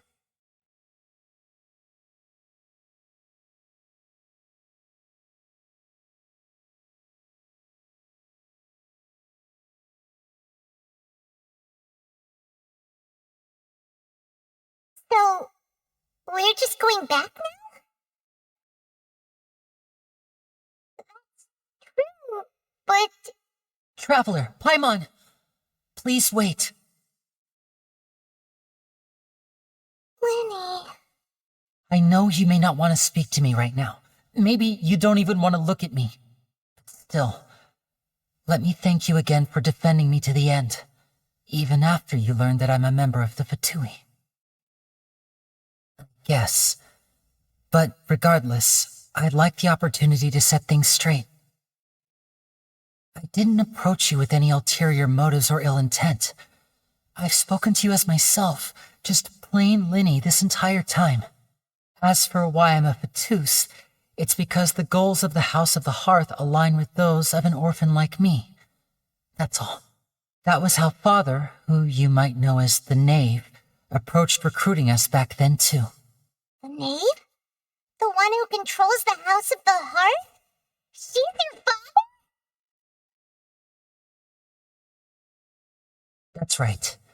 And since we're here, I was wondering, would you mind hearing a story? It's about my past. Back when our parents first died, Lynette and I were left wandering the streets. To survive, I took to surreptitiously observing an older street performer who did magic. It took me several days to figure out how he pulled off his amazing tricks. I took my sister through several streets until we found a crowded corner, and we began to perform magic tricks there. To my surprise, we proved to be pretty popular, and we could at least stop worrying about where our next meal would come from for a time. But I didn't want my sister to remain a street rat together with me forever. Before long, an aristocrat came to me and claimed that he wished to take us in after watching my performances. So you went from orphans to nobility just like that? That was how we felt at first, too. As if fate was on our side and we could say goodbye to those painful days. But I gradually discovered that while we were called foster children, he was really after my talent for magic tricks. He would constantly take me to all sorts of banquets to garner attention, which he would then use to expand his social circles. That doesn't seem too bad either. Better than roaming the streets at any rate. It took a while for me to realize just how dark his heart really was. After one particular performance at a banquet, I discovered that Lynette was not on the same return vehicle as me. I waited a long time after we returned home, but she did not come back. I went to that noble's bedroom and asked him about her whereabouts. The answer he gave me was, "She caught the eye of the most eminent person at the banquet, so I sent her over as a gift. I mean, you'll be able to perform your magic regardless of who your assistant is, yes?" Oh no. So he was gonna... But wouldn't Fontaine's laws deal with such people? As far as outsiders are concerned, this is a relationship akin to adoption or foster care, and they have their ways of escaping the eye of the law. I managed to ferret out the location of the mansion of that so-called eminent person and hurried through the night. But by the time I leaped over the walls, avoided the guards, and made my way in, all I saw was the moonlit ground covered in blood, and the Knave standing there in the darkness. So, she'd already taken care of that guy. That's right. She had rescued my sister before she could come to any harm, and had even discovered several girls hidden in a basement, all of them orphans. Father, the Knave, might have seen something in me, and so she made me an offer. The House of the Hearth welcomes you, for your interests align with ours. Here, none will ever betray you. Indeed, betrayal shall never be permitted here. I was hesitant to trust her. I had just been betrayed by nobles, but she was also quick to destroy the noble who had taken us in at first, giving us back our freedom. Oh, so that's how the two of you joined the House of the Hearth. She has her own plans. She has gained permission from the Sarita to first use the Gnosis' power once she obtains it. She plans to use it to find a way to break the prophecy and save Fontaine. So, she believes in that prophecy too? That's right. The whole House of the Hearth is currently working to combat that crisis. Today's case has also proven that people from Fontaine can indeed dissolve into some sort of water, thus further supporting the prophecy. All of us house members here, Lady Arlecchino herself included, are from Fontaine. We won't give up on defending our homeland. To us orphans, the only connection we have left to this world, apart from our family, is our homeland. So, from small deeds like distributing magic pockets to huge schemes like stealing a Gnosis, everything is aimed at dealing with that prophecy. It's all right. I understand. The only thing I can do is relate all this to you. I just hope you can understand that even as a member of the House, I have never stopped making my own decisions, and that I believe what I'm doing is right. If you should need anything at all in the future, feel free to find me. I will do my best to help you, as plain Lenny.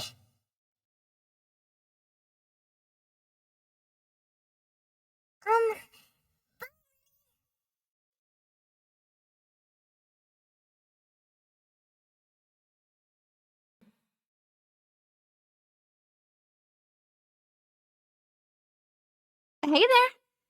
What was with the disappearing act you pulled right as the trial ended? Were you looking for us,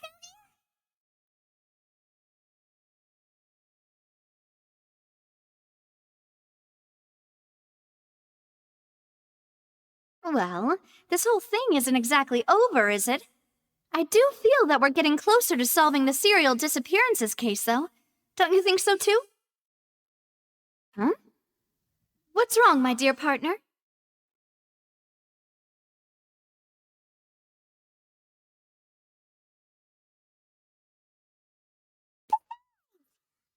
We're the ones who can crack a case that's been cold for decades.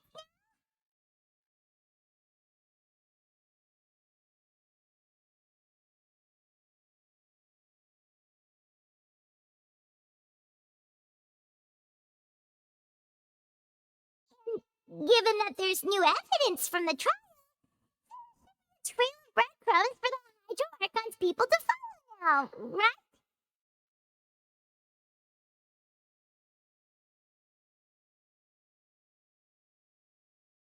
Huh. I see. Well, I won't lie. I'm a little shocked to hear that from you. But I suppose you are just travelers who have only arrived in Fontaine after all. Sorry. I might have been too presumptuous. Don't say that, Navia. Aw, and we were having so much fun investigating with you, too. It was like having new waters flowing into a stagnant mire, causing new hope to spring forth, and the reflection in the murk to become clearer. Well, sorry about that. I'm a bit prone to nostalgia. Don't mind me. Wait, shall we have a farewell meal? You know, to commemorate our time as partners? Huh? Do we really need to get that formal? Well, you really did treat us as partners, huh? Well, I'd just like to have a proper ending to every important memory.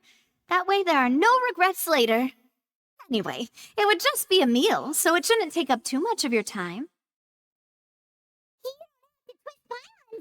If Boss Navi is treating Kim. Oh, wonderful! In that case, why don't we return to the court of Fontaine and head to the Hotel de Boer? I believe we'll make it just in time for dinner.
We cannot just rely on the ocean self-cleaning up.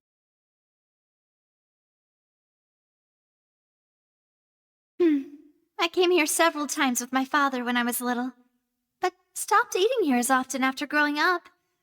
I hope the food here will be to your taste. We haven't eaten at a hotel like this in a while. Paimon's getting excited already. In that case, I'll go order for us first. Please wait here a moment.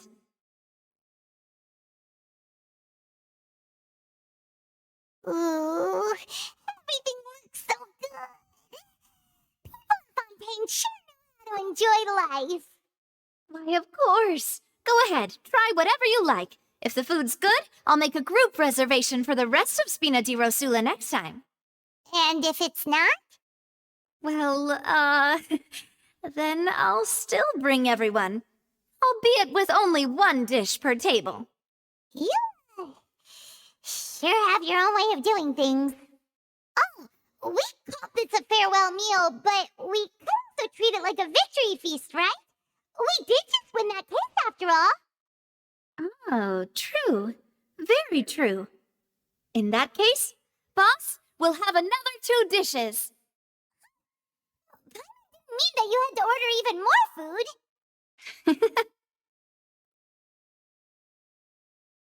Speaking of cases, do you think that the mastermind behind the serial disappearances will get caught soon now that this has all happened? Well, we've certainly taken a big step forward, but I feel that's about it. We know that there's an organization that means to dissolve these young women, but we still don't know what they are really after. If it hadn't happened right in front of us, I wouldn't have ever believed that a person could be dissolved like that. Right? Yet it was because this was such a preposterous notion that the investigation could never really move forward before. Ugh. If we were so close to hearing who was behind it.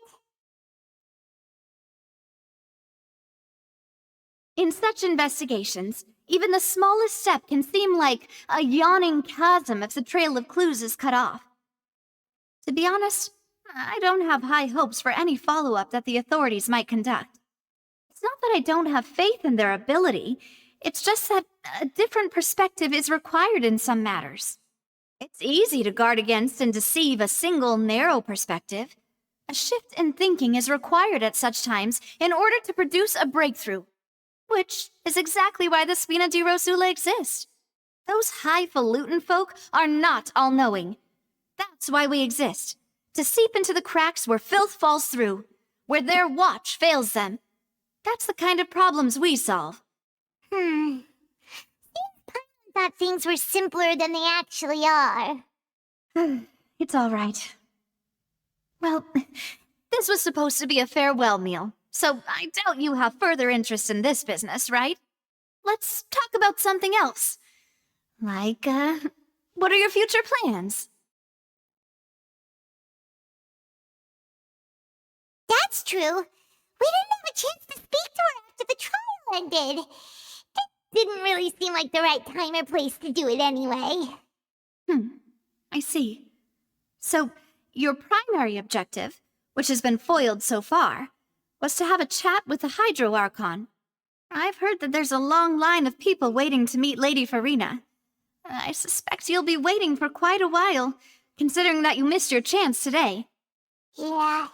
We've heard that she's super popular here in Fontaine, and that it'll be tough getting any of her time. Well, would you consider some more, unique ways? Perhaps even methods of, let's say, questionable legality? Guess that's Spina di Rosula's boss for you. Chock full of sketchy ideas. Well, what did you have in mind? Well, one way would be to infiltrate a performance troupe at the Opera House, only to abandon your act at the play's climax and ask to speak to her after the performance. I'm sure Lady Farina would be eager to see the ending, and would agree in order to finish watching the play, don't you think? Could you suggest something a little more practical? This seems pretty hard to pull off. We'd have to go learn how to act, and acting's really hard. right, here's another. Find a way to conceal yourselves under her bed. Then wake her up in the dead of night and demand answers. Don't let her go back to sleep until she answers all your questions. I can personally testify that this one works. When I'm sleepy, I'll do anything as long as I can finally get some sleep. That might work, but that's not really the problem. The problem is we don't want to get ourselves arrested. Ah, valid point. I overlooked that part. I was just thinking about leveraging a person's desire for sleep. All right, no more joking around. Perhaps you could... Oh, I don't know. Cut the line when she's on a break. You did defeat her in court, clearing citizens of hers from false accusations. False accusations she had nearly upheld personally. I imagine that she feels quite ashamed about the whole thing. You mean that if we catch her while she's on a break, she might be too embarrassed to refuse? Oh, that does make some sense. Why don't we give it a try after this meal? You know, strike while the iron is hot and all. Huh? Paimon, did you drink my Fanta? Was this your drink? Sorry about that. Paimon wasn't really paying attention and the cup was right next to Paimon. No, it's fine. We're just about done here. Honestly, Paimon wouldn't recommend Fanta anyway. It tastes kind of salty and icky.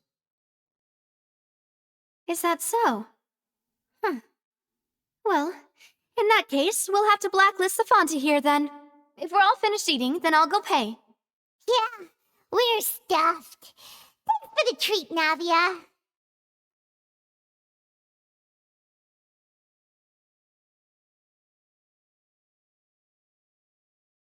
Oh, so full. Paimon can barely float anymore.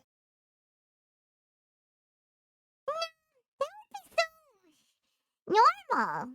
Like you. Okay.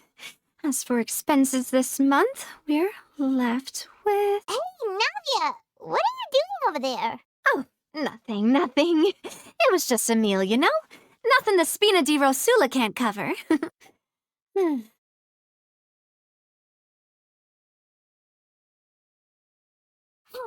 a try to meet the Hydro Archon again. Bye, So this is goodbye, huh?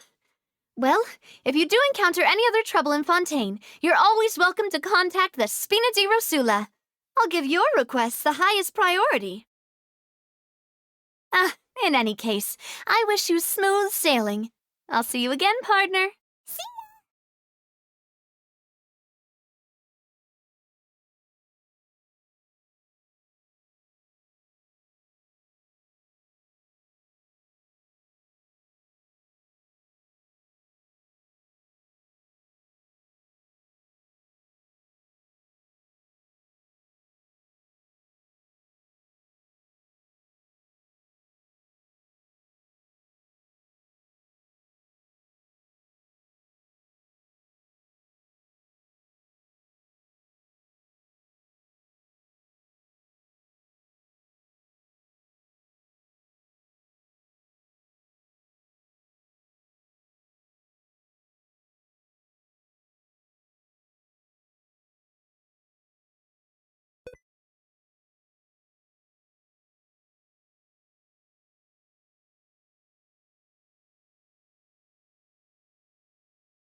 any people around anymore. Looks like that boat we took to Araneus might have been the last one. Vache. Looks like we're back here again. Huh? Traveler? Are you hearing voices again? Ugh. That's kinda spooky. Are you sure we don't want to come back in the morning?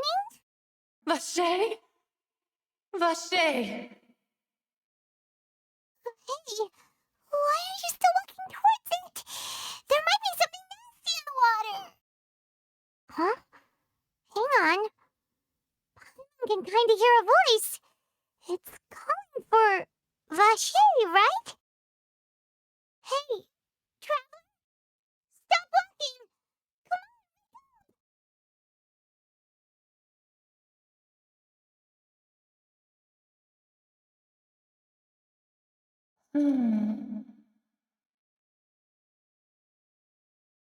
Vache, are you my dear Vache? No, wait.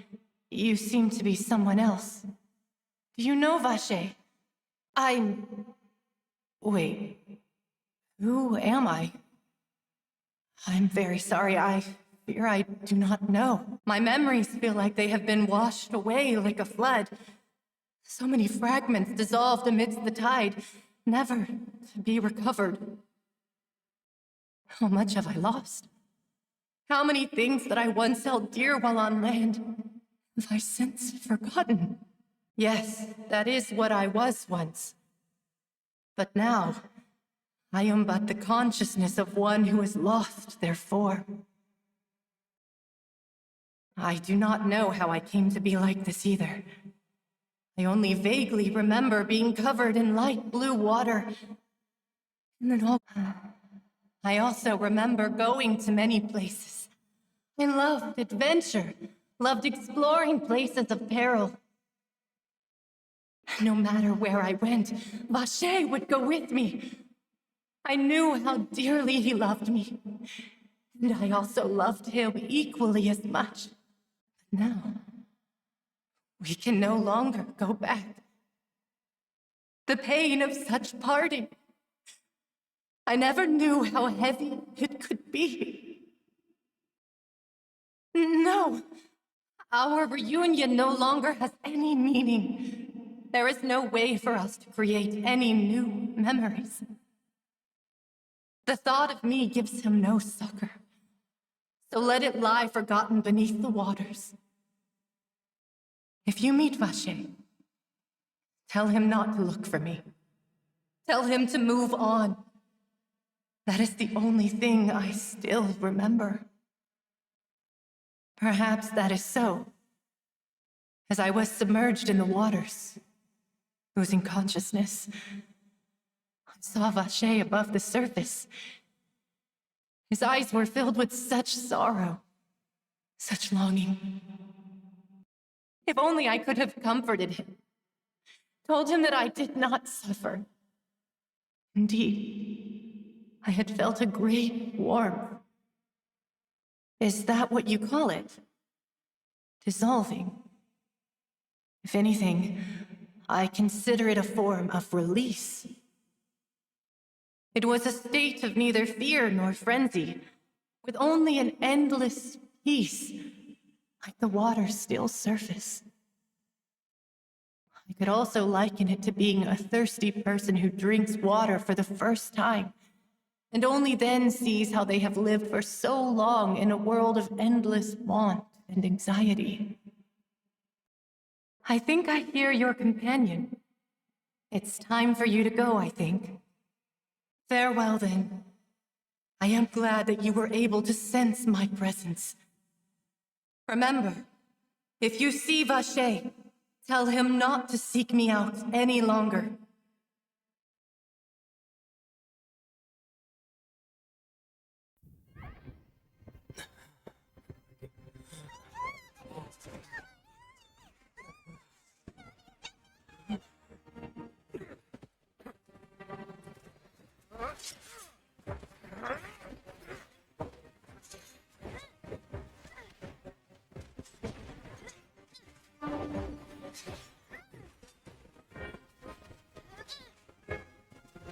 Mademoiselle, look out!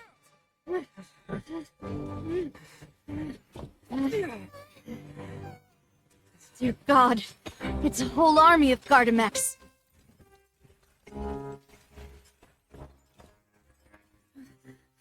Chlorand?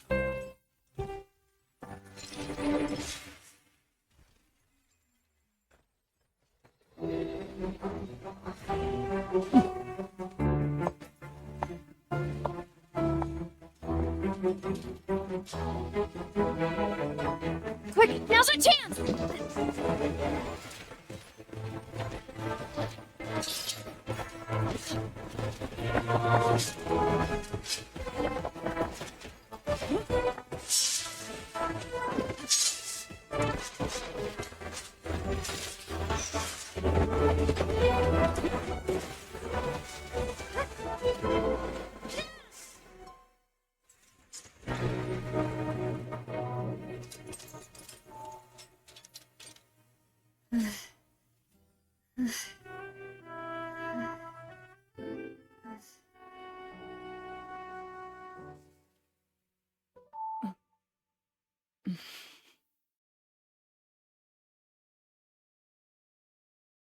I should thank you for lending us your sword there, Chlorand.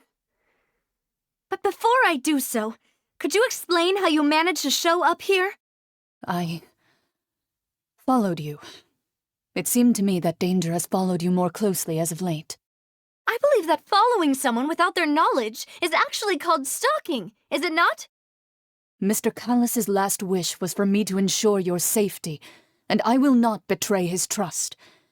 He would do the same, were he alive today. Do not speak of my father! Sorry, demoiselle. I was not strong enough. Thank you for your aid, Miss Chlorand, but do keep an eye out for your manner of speech. I believe we all wish to avoid unnecessary emotional harm. Sorry, I did not consider your feelings. Whatever. What else do you know? How did you come to the conclusion that I'd be in grave danger? I doubt I know much more than you, but I believe that the mastermind behind the serial disappearances is very powerful. Your performance tonight will almost certainly attract their attention. Huh. I'm sure they've known about me. To be honest, I'm shocked it's taken them this long to act against me. And what about these Gardamex? I thought only those associated with the Maison Gardiennage could control them. None of these mecha have serial numbers. I was sure to check a moment ago. They are not the ones used by the authorities to enforce the law. I can only conclude that some powerful or wealthy party must have obtained them via illegal means, deploying them as a private force of sorts. What? Your point being that they're out of Spina di Rosula's league, then? Yes. Be careful, and do not act rashly. I will continue investigating no matter what. We will bring the truth to light. That's my father's true last wish. Regardless, thank you for your help today, Chlorand. But if you get any ideas, tell me first. I don't much appreciate being followed. I do not think that they'll strike again anytime soon. So I shall stop following you. Good day, all.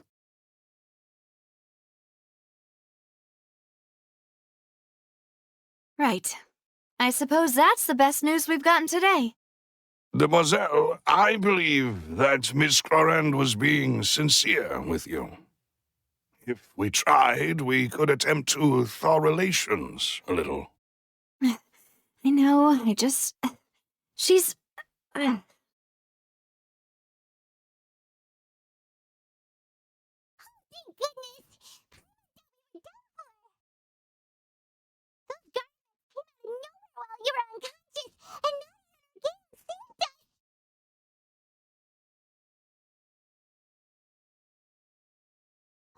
And there was that champion duelist named Chlorand who came out to save us too. We got lucky there. Probably couldn't have fought them off otherwise. Oh, come now. Forget all that polite talk. That wasn't really a farewell meal we had back there. Not for me, anyway. In truth, I hope that every meal we have together shall be a victory feast. As such, we're still partners. There's no need to thank me. It will take 50 years for me to match Demoiselle's magnanimity. If it were me, I would have joined the Spina di Rosula on account of her goodwill long ago. All right, you two. That's enough. Actually, Navia, how did you know that we were in danger? You sure did show up in the nick of time. Well, to be honest, you're the one who tipped us off, Paimon. Huh? Really? Paimon contributed somehow? Ooh, Paimon's even more amazing than she thought. Yes. All thanks to you grabbing my drink by mistake. How did that help? After we parted ways, I was on the way back to one of our bases when I suddenly thought of what you said. That the Fanta tasted kind of salty and icky. Fanta only comes in sweet flavors, so how could it have tasted salty? The color of the drink, if I recall, had also been a bit off. So the Fanta had been spiked with water from the primordial sea? Yes. So if you hadn't drunk that cup for me... Spina di Rosula is preparing the grandest of awards for you as we speak for saving the boss. Huh. Really? I sent people to Hotel de Boer to investigate, but whoever did this left no trace at all.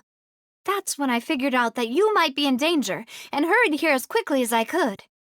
But why would they go after us too? All we did was defend Lenny in court and help clear his name. Now we're caught up in this mess too, aren't we? Well, you did foil a plan that they were probably pretty proud of, and almost got their name in the process. Speaking of which, did anything strange happen when you drank the primordial seawater? Well, it can't be a coincidence that the traveler fainted just now. He said that he heard that voice calling for Vache again. Oh, and this time too. But it was real faint. Does this situation have to do with the primordial seawater thing? Does that mean the primordial seawater raises someone's sensitivity to hydro when it's used on people who are not from Fontaine? That doesn't sound like too much of a bad thing, to be honest. New intel? While you were out cold? Well, let's hear it, shall we? Oh, that is important. Vache. That name doesn't ring a bell. I suppose he hasn't stepped forward as a witness in court lately. Since he saw that young woman dissolve, he was at least at the crime scene. But he never gave testimony or any information regarding people dissolving in the primordial seawater. Could he have been threatened? Yes, thank you. This is very important information indeed. We will continue to investigate. Oh, you mean you'll help us investigate? Well, you did say that our farewell meal didn't really count. That means we're still partners, right? And besides, we're in this now whether we like it or not. You're not gonna let those people who targeted us get off the hook so easily, are you, Traveler? Demoiselle, do try not to look quite so pleased. You are the face of Spina di Rosula, after all. You talk too much. Well, in that case, let's head back to one of our bases, shall we? I'll arrange accommodations for you. We also have some plans to go over, and hopefully we can deepen our bonds as partners. But we'll take that one step at a time, I guess. Don't worry, you two. With us around, our base is definitely secure.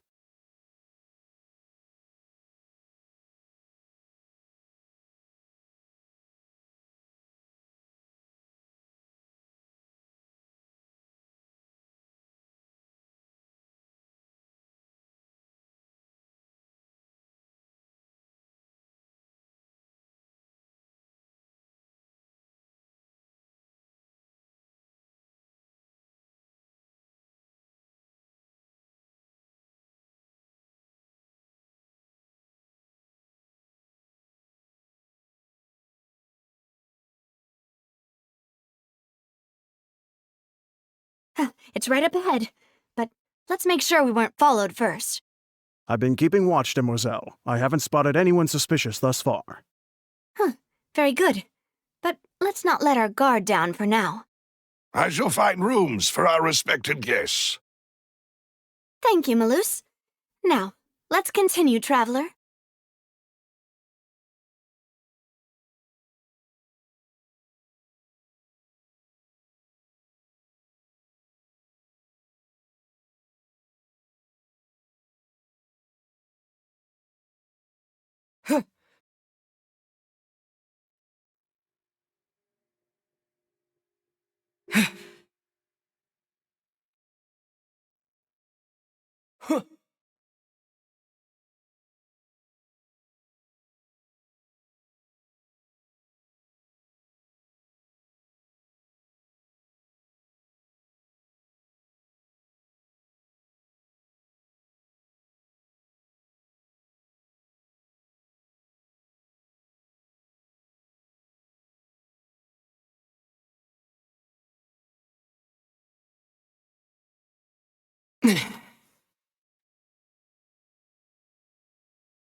I really need those parts. What's taking him? So, this is your base? Not quite what Paimon imagined. Your accommodations have been arranged. Under the present circumstances, I can confidently say it's the best we have. Well, our funds have been a little tight lately. After all, we don't allow illegal or unethical profiteering. In fact, our funds often come from citizenry who support us. Seems like it's tough times for everyone. But if you have the support of the people, that does sound like it's worth it. To be honest, our financial situation was a lot better back when my father was in charge a few years ago. I'm afraid I'm not quite his equal. Your father, he was the previous boss of Spina di Rosula, right? Demoiselle, if you'll allow me to explain. No, I'll explain it myself. I suppose I couldn't run from this topic forever. And as partners, this is something I hope they can understand. My father's name is Callus. Yes, the same one they call Callus the Unfaithful in the streets. 3 years ago, he was accused of murdering his own friend. But he chose a duel to defend his honor instead of standing trial. He died in the duelist's ring. Oh no. But I do not believe my father was a murderer. I'm sure he was set up. At the time, I believed that if he only stood trial and was duly investigated, something amiss would crop up and prove his innocence. But strangely, he not only requested the duel himself, but rumor has it that even after being seriously injured, to the point where he could be deemed as having lost the duel, he refused to surrender, determined to die in the arena.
3 years later, I still don't understand why he did that.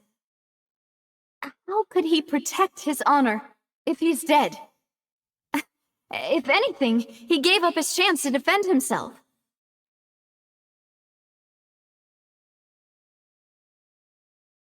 The closest piece of info I have is that my father had been investigating the serial disappearances case at the time of his death.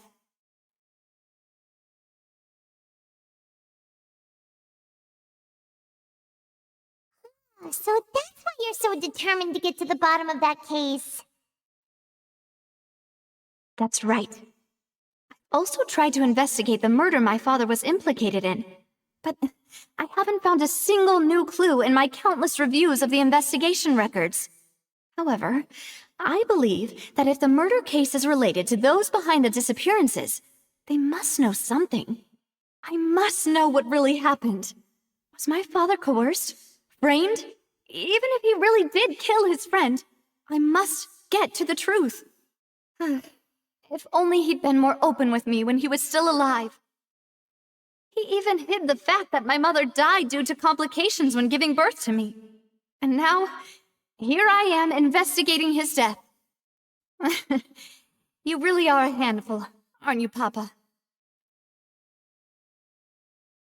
Demoiselle, please, if there is anything I can do, anything at all. So will never believe that Master Callus murdered anyone. There are none whom I respect more than the two of you, Demoiselle. Master Callus did so much good in life, yet all it took was one murder case for him to be dubbed Callus the Unfaithful. Even our supporters decreased greatly due to that incident, hence our strained finances at present.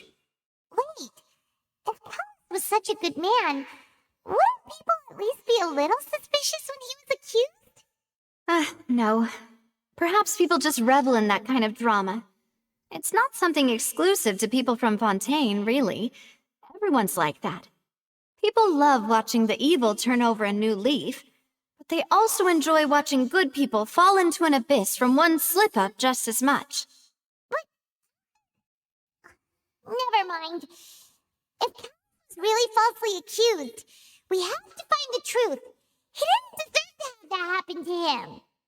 There is one other thing. Master Callus's opponent in the duel was Miss Clorand. Oh. Well, then, isn't that as good as saying that she was the one who killed him?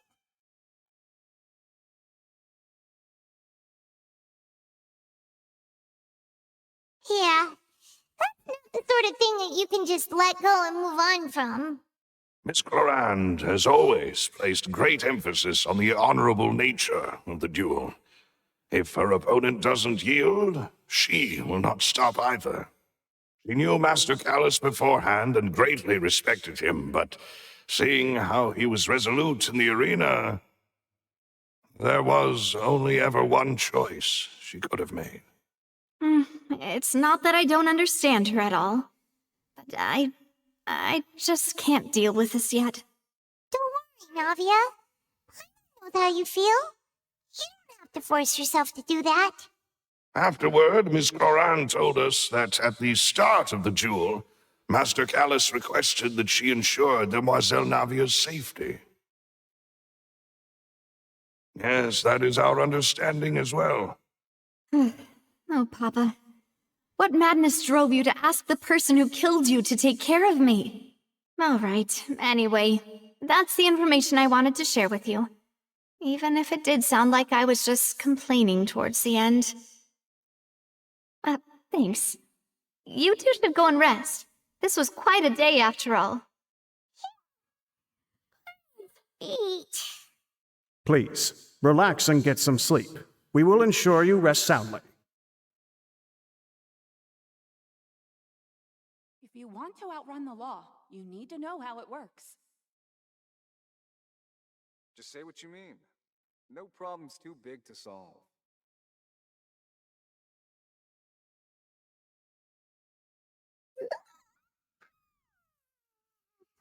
I slept so well. Feels almost too safe. Huh? Where did the other two go? I sent them back to Poisson. It's Spina de Rosula's place of origin, and where we have our headquarters. There's not much for them to do here at the moment. It's the feeling that you're just trying to get them off your back. But never mind that. When did you get back? Were you waiting here the whole time? No, I just returned after going out for a while. I did some investigating yesterday regarding the name Vacher. Wait, you didn't sleep at all? How could I after having such critical new evidence appear? Guess Paimon wasn't speaking for everyone just now, huh? Unfortunately, this name seems to have been wiped from existence. It doesn't seem to have a match anywhere.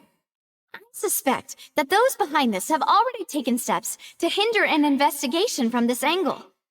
But that does prove that this Vacher person is a key witness in the incident.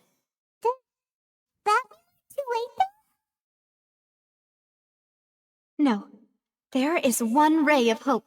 One place in Fontaine that they would find almost impossible to threaten, no matter how much they wanted to. And that is the archives kept by Chief Justice Neuvillette, a place where detailed files on all the cases in recent years are kept.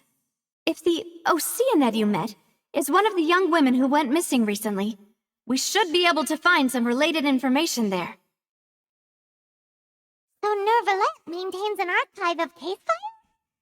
Whew, guess that's the hard-working Chief Justice for you. In that case, let's go talk to him, shall we? Aren't you coming along? Did you get tired? No, it's nothing. Let's go see the Honorable Chief Justice.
3?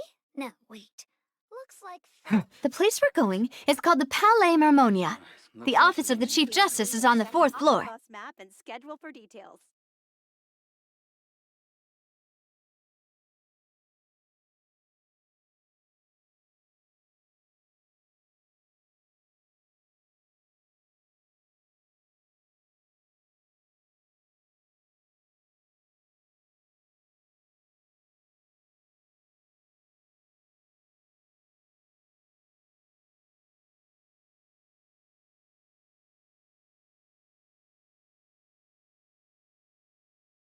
The Palais is right up ahead. Come on.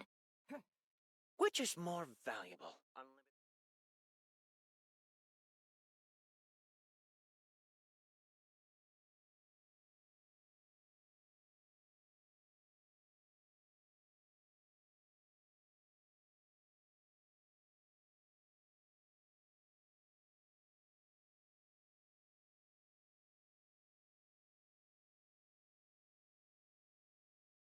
I have to keep an eye on the deployment of...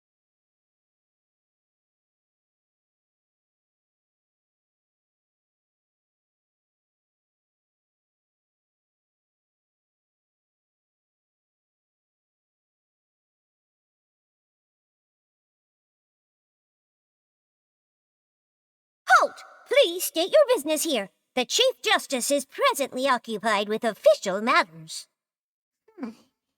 This place does look pretty heavily guarded. Guess that proves that Nervalet's files are really secure. Hey, don't you recognize us? Huh? Who are you? Just to be clear, I don't care who you are or who you might be related to. Our rules make no exceptions. See? They've got great discipline, too. Yep, I can tell. If you're here just to crack jokes, I can point you towards the exit. Unlike some, we're busy, so please leave if you don't have a reason to be here. No. What I meant to say is, shouldn't you remember us from a few days ago? We were at the trial of the great magician Linny. Oh, yes, I remember. I read about it in the Steambird. You must be Linny's attorneys. It's all coming back to me now. We're here today to report and archive some information on a follow-up case. Huh. Is that even a thing? Of course. Don't worry. We're here on official business. You can trust us. All right, then I'll let you through. The Chief Justice is just inside. Thanks so much.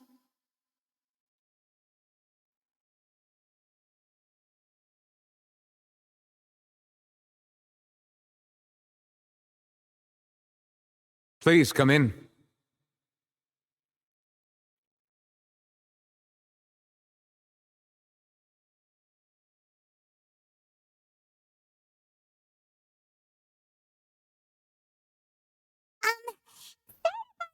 Monsieur Nervalet, we only like to get in because we didn't know any other way. It's all right. Please let me know how I may be of assistance to you. So you're not mad at us? We're looking for a man called Vacher. He may have been an eyewitness in the serial disappearances case. If we can find him, we may be able to unearth some key information on the case. Ah, I see. In that case, please wait here a moment while I browse through the files.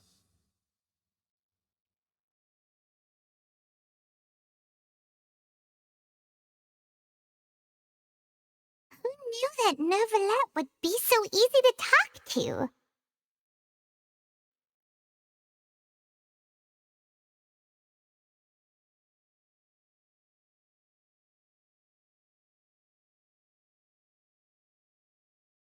Unfortunately, I'm quite certain that no one by the name of Vacher has been involved in any case, criminal or civil, in the past several years. There are no records of him either in the files or in my memory.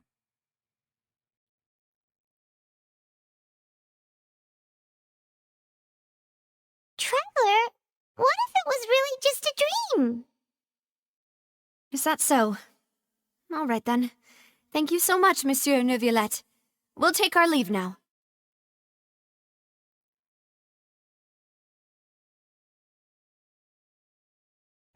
Him.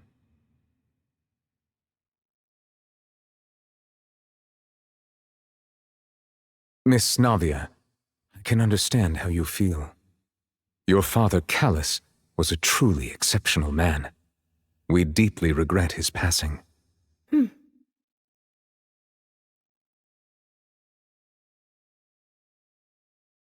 And what are you trying to say, Monsieur Neuvillette?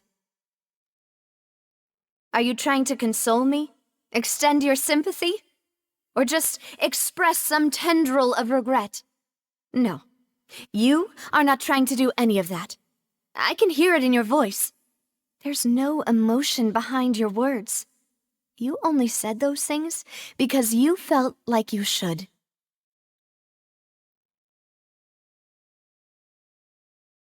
It's just like last time. After my father took his place in the duelist ring, I pushed through the guards to talk to you as a last resort. You even told me then that you thought there was something fishy with the case, yet you still allowed the duel to go ahead. In your eyes, the value of a human life is nothing compared to those cold laws you hold so dear. If you truly regret my father's death, then why didn't you call a stop to the duel? Why didn't you give me the power to stop him from throwing his life away? Why did you just let him die, despised and hated by all? Everything was hanging on a thread at that moment. Just the tiniest effort could have changed everything. There are still so many things I never got to tell him. So many questions he still owes me answers to. If you really have no heart, then just look me in the eyes. I, Navia, will show you the true meaning of regret. I'm sorry, Miss Navia. You and my father are truly alike. You keep all kinds of things in your heart and never say a word to anyone. It's not so much that you can't feel, but that you would never express anything. Oh well. In any case, everyone already knows full well the apathy of the Chief Justice. My apologies for taking my emotions out on you, Monsieur Chief Justice. Let's go, Traveler and Paimon.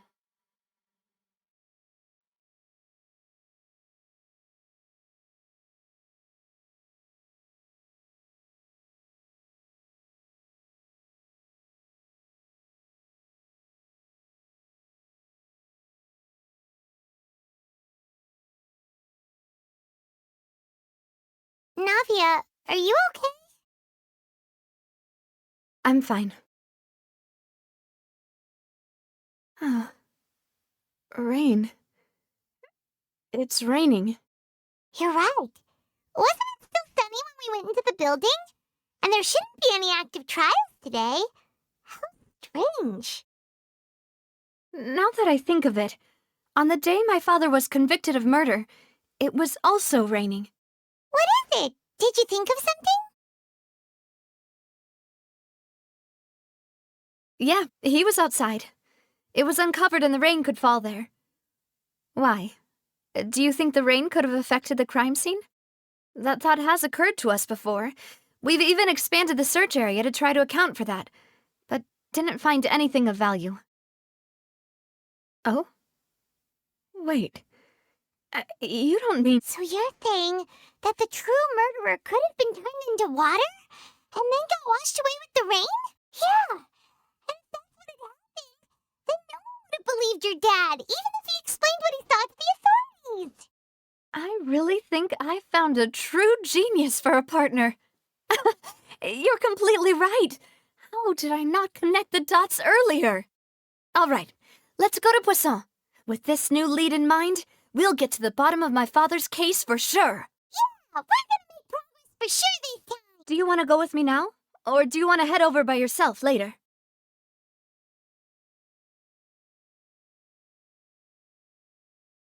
Great, let's go then.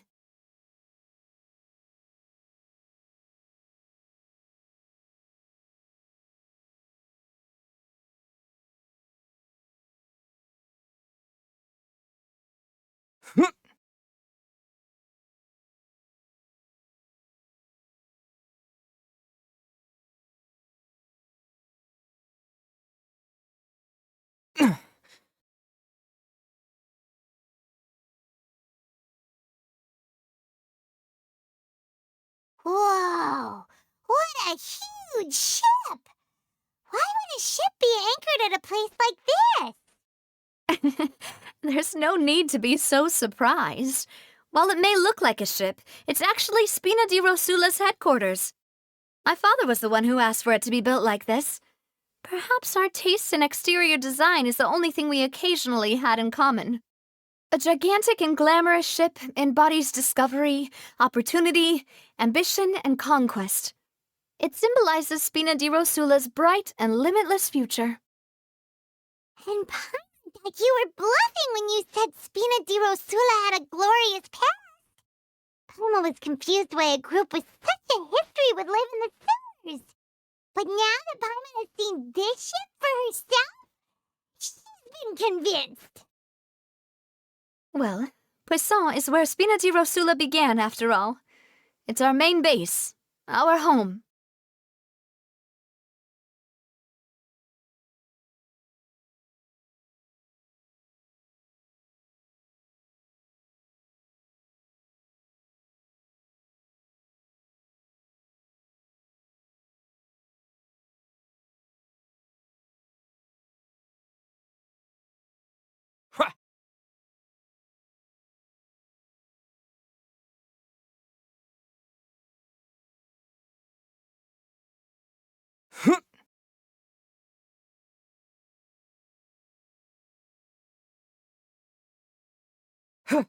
I'm just saying, if you play with fire, you're gonna get burned. Have it, good for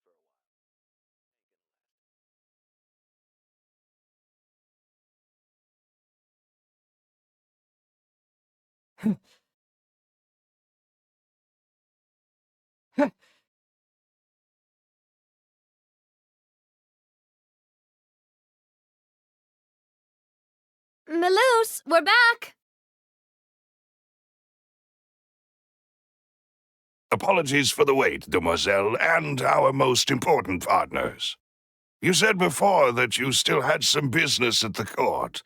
What brings you back to Poisson so quickly? About that. It's because my partner here reminded me of something really important. You see, what if my father's case had something to do with water from the primordial sea? You still remember, right, Melus? On that night, it was raining? Yes, the case was quite similar to that of Mr. Linney's.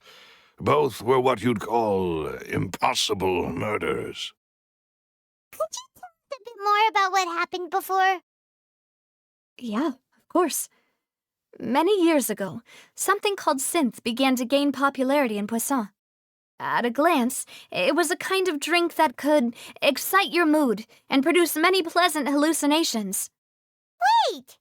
Didn't that guard guy who turned into water also mention that the primordial water could be used to produce some kind of potion? Yes, he did. Considering what we know now, it's almost certain that synth is created using water from the primordial sea. If you drink synth for an extended amount of time, you'll suffer many side effects, such as losing the ability to focus or control your emotions. And if you were to stop drinking it completely, you'll experience flashes of paranoia and anxiety while lacking energy to do anything. It's an extremely dangerous substance. As he oversaw Poisson, my father was compelled to put a stop to synth abuse and called for a complete ban of it. Boss's uncompromising attitude incurred the synth vendor's wrath, but no matter how much they threatened or bribed him, he refused to yield. Not only that, Boss became determined to find the mastermind behind the synth operation and put an end to the problem once and for all. Yes, but the enemy was very cunning. So he could never get anything out of the dealers, all of whom only sold the stuff and weren't privy to the rest of the operation. Recognizing that, my father decided to contact the dealers in secret and cultivate personal relationships with them. Finally, he was able to convince someone to become his informant. The man's name was Jacques. He felt greatly ashamed about his work after seeing many families destroyed by synth abuse. That night, my father hosted a banquet at his countryside estate. He planned to meet up and exchange information with Jacques over some food. But then, we heard 2 gunshots from the courtyard. We raced to the scene and found my father, still holding a gun, and Jacques, who was already dead on the ground. Robin, aren't they on the same side? Sounds just like Lenny's case, doesn't it? In both cases, the culprit seemed obvious, but neither appeared to have any motive at all. Looking back on it, though, I now believe the most important clue was something we all overlooked at the time. There were pieces of clothing left at the scene. Precisely. It's all thanks to you that I made the connection now. Back then, we all just thought they were some costumes that Jacques used to disguise himself at the banquet. But, considering it now, it's almost certain that they belong to a third person at the scene. With one extra person, we'll also need to reconsider why the 2 shots were fired. You're right. We still don't know what happened. But my intuition tells me that we're on the right track to figuring it all out.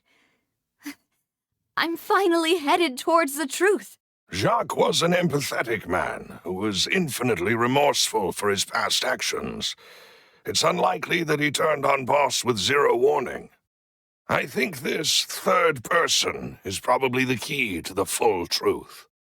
On that note, however, even though this will not please you, demoiselle, as your and your father's butler, I must still offer a word of warning. Our opponent is insidious and cruel. They are extremely difficult to deal with, and Boss has already lost his life trying to bring them to justice. Even though Spina de Rosula has lost most of its former glory, Poisson has welcomed a new time of peace, and we have been allowed to live out our lives. There is no need to follow your father's path. It would be both wise and in line with Boss's wishes to step back and give up on the case. If that's indeed what he wished for, then he should have told me that himself. Was I not the closest person to him? And yet I was the one most kept in the dark. What was the point of him dying without sharing any of the secrets he knew? Did he manage to protect anything in the end? Synth is still here.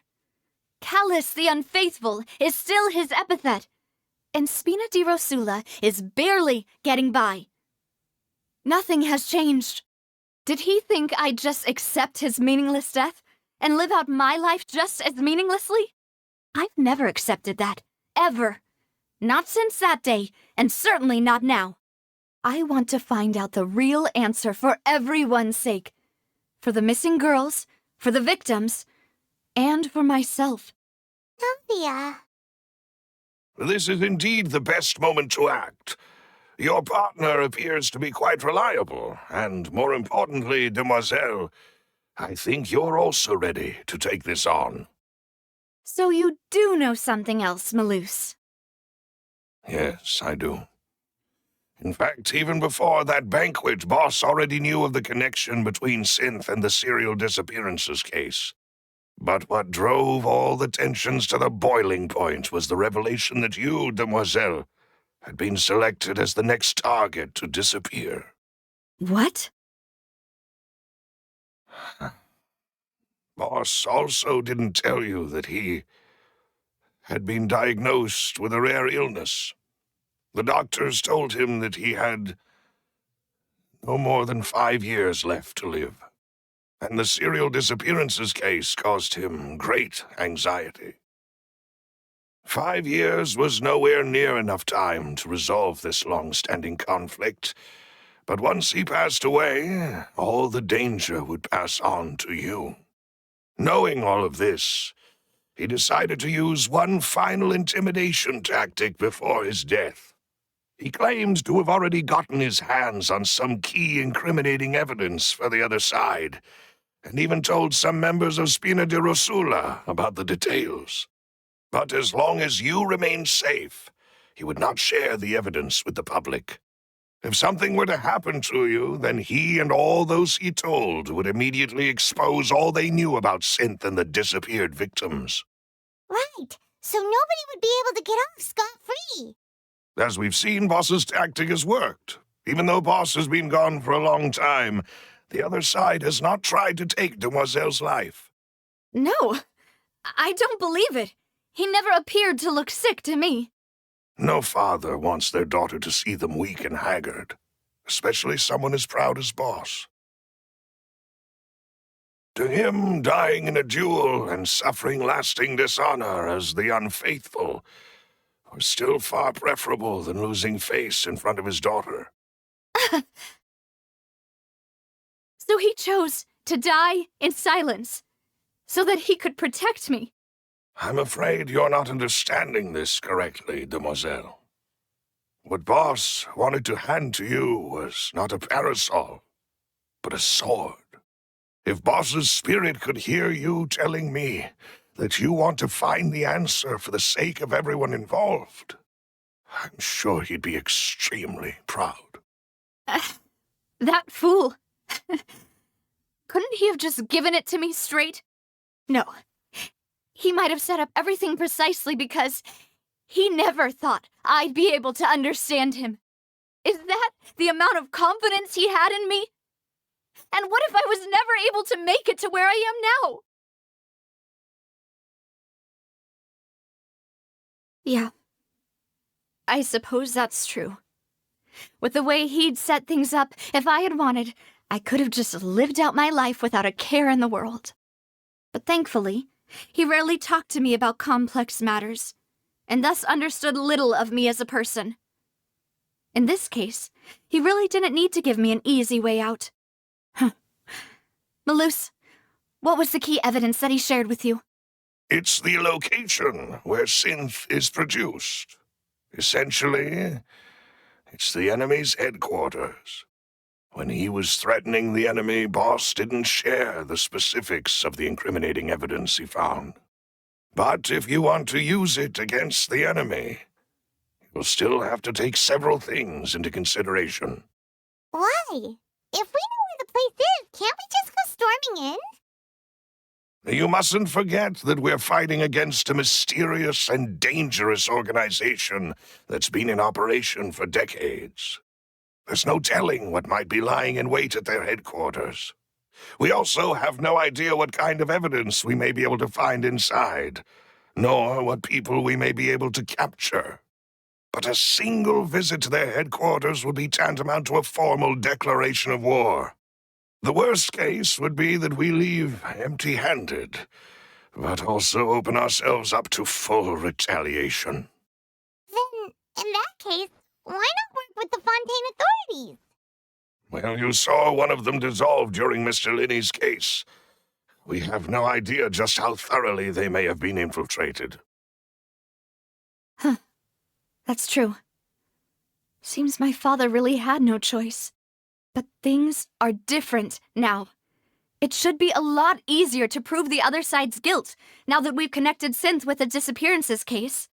You sound like you've put a lot of thought into this, Malus. I am the butler, after all.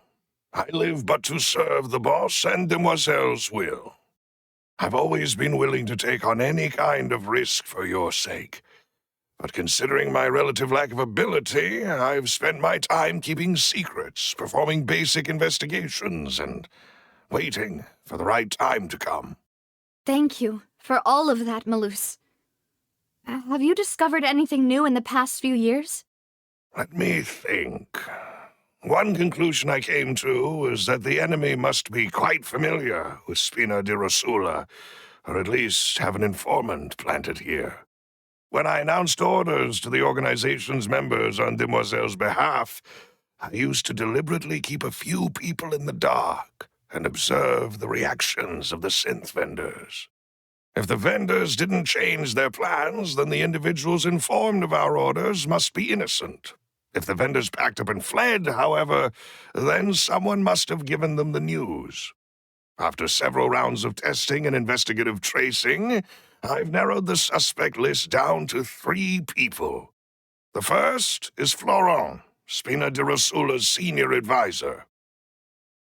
Huh? Florent? Yes, surprising, isn't it? He was one of the people Boss trusted the most, which also means that he was someone who understood Boss really well. Thanks to his position within Boss's innermost circle, he always knew our upcoming plans and could thus avoid capture this whole time. There's someone else like him too. Marcel, the head of Confrérie of Cabrières. Uncle Marcel. It's a guild in Poisson. Boss helped it to grow to its current size and prominence. In the beginning, they were only reselling some daily goods, but now they're one of the richest guilds around, with a lot of business connections in the city. So, they're like a sister organization of Spina di Rosula? Yes, you can say that. When we were fighting against the synth dealers, they provided us with plenty of support. It's a bit difficult to imagine someone using their own money to hunt down themselves. The final suspect is Thierry, the man responsible for coordinating information between Spina di Rosula and the guards. Although the guards mostly leave us to our own devices, there are still many activities we have to report to the local authorities. Since Thierry is always in the know about our current activities, he could theoretically always plan one step ahead. I see. These are all people who I communicate with quite regularly. To think that the enemy we've been fighting against has been right next to me all along, among those I trust the most. It's almost too hard to believe. If you want to investigate them, please take every precaution to not alert the quarry. Judging from our experience, the enemy is extremely cautious. Of course. And thank you, Malus. You've provided us with a lot of great information. You're too kind, my lady.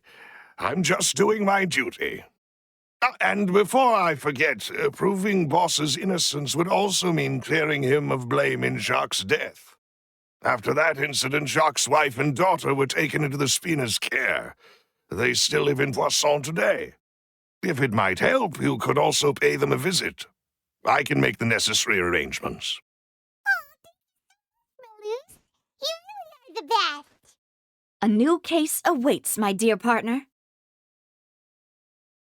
I hope we can work together to uncover the truth and end this case once and for all.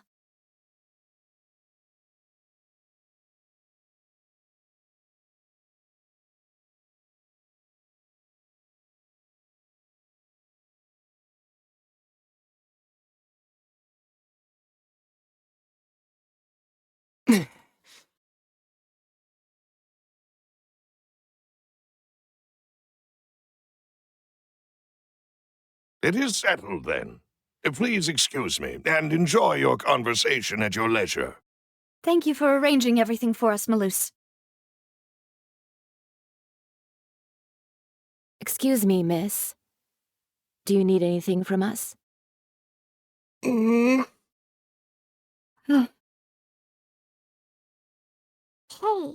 Navi's all quiet. This isn't like her at all.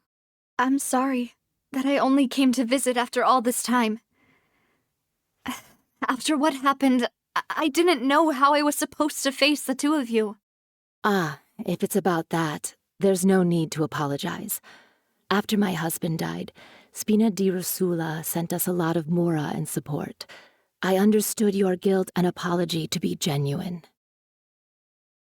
But aren't all of those things nothing compared to the loss of Jacques? I can understand the kind of pain that comes with losing a father so needlessly. You don't understand at all.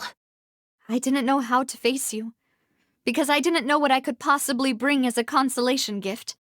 I know only the full truth could bring closure to you, and to all of us. I'm sorry. I appreciate the sentiment, but you don't have to carry all that guilt. On the matter regarding my husband, my daughter and I have more or less found our answer already. Would you mind sharing it with me? I really can't believe that my father could ever bring himself to shoot Jacques. I always knew that my husband's money was earned through others' suffering. He told me countless times that if he could turn back the clock, he would never go into the synth business again. He had many regrets, and felt that he took the idea of providing for his family too literally. For the longest time, he thought Mora was everything. So when Mr. Callis came to him with a proposal, he accepted it almost immediately. He tried to be as careful as he could, but even so, he was still found out by the higher-ups. They found out about his betrayal? Papa didn't say that exactly, but Papa did tell me that I should never be ungrateful. Before he left that day, he told me that he had no choice. It was only later that I realized it was his final farewell to the two of us. I don't know that for sure, but you could say that's the conclusion I eventually came to. Which is why I'm the one who should feel guilty. Callis had always taken great care of us, both when he was still alive and after he passed away. Even if he fired the shot that killed my husband, it was likely in self-defense. It is impossible for me to hate him for what he had done. But Mama, why is Papa still the bad guy if he did the right thing? Papa always wanted to be a good man, so why did he have to do a bad thing in the end? Well, things aren't always as they seem. You still feel like your papa was a good man, right? Yeah, Papa was a really good man. The best in the whole world. Then you should hold on to that. If a good man had to do a bad thing, then he must have had his reasons, regardless of whether he left you a parasol or a sword. He must have done so to give you a better life.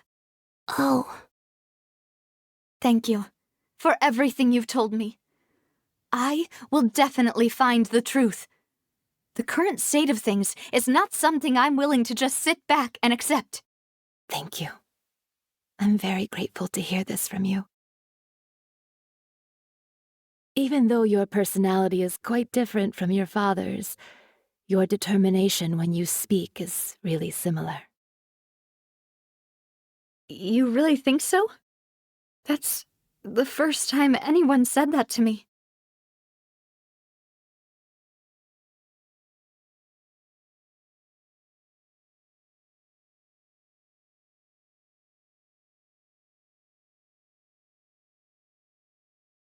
Are you okay, Navia? I'm fine. Don't worry. Let's investigate the 3 suspects next. Florence should be nearby, and we should be able to find Thierry and Uncle Marcel in the city. Greetings, boss. How may I be of assistance today? I'm sure you've heard about what happened at the Opera House. Someone got turned into water right in front of us. Yeah, I've heard. With something that dramatic, I'm sure journalists will milk it for all it's worth. And it'll be all the talk for the next several weeks. It also reminded me, on the day that the incident happened with my father, it was raining outside, and we found some clothes left at the scene. After my partner here put the dots together for me, I feel like we should try to reopen his case. Can you do me a favor and try to recall what happened that night? Let me think. Mr. Callis was feeling pretty upbeat that day, so he was drinking and bantering away with us at the table. After that, he told us that he wanted to go get some fresh air, so we let him go without thinking much of it. Who knew that we would hear 2 gunshots ring out right after? My first reaction was that Mr. Callis's life was in danger, so I grabbed my holster and made a mad dash toward the scene. But when I got there, it was already too late. Mr. Callis was standing over a dead body with a gun in his hands. All we could do was look back and forth at each other, not knowing what to say. So you also remember 2 gunshots then? Indeed. The guards said that the first shot didn't hit anyone, while the second killed Jacques. But I've never really bought that explanation. Reason being, Mr. Callis had left his gun on the table. I even made sure to confirm that before running to the scene. But according to the guards, that doesn't mean he couldn't have had other guns on his person. About the clothes left at the scene that you mentioned. Do you think there was a third person there who was turned into water? At least from our perspective, my father had no reason to kill, so he would also have no reason to bring an extra gun with him. The gun he was holding probably belonged to Jacques, or a third person on the scene. Yeah, that makes a lot of sense. So you're saying Mr. Callis ended up with the gun because he seized it from one of the other guys? But hold on. If that's what had happened, then why didn't he share the truth with any of us?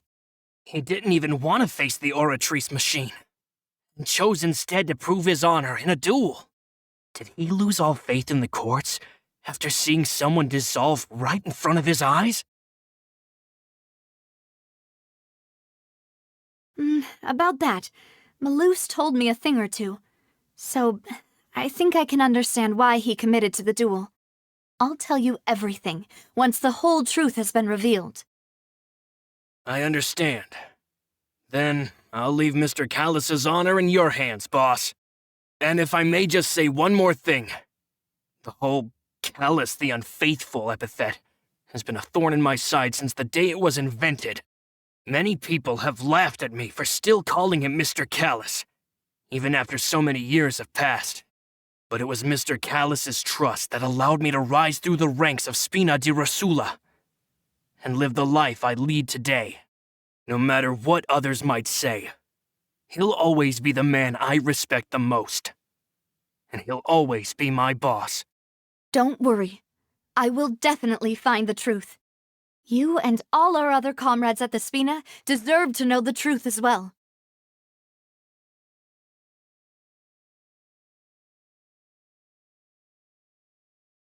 Intel is just like futures. You gotta invest a lot before you can start earning.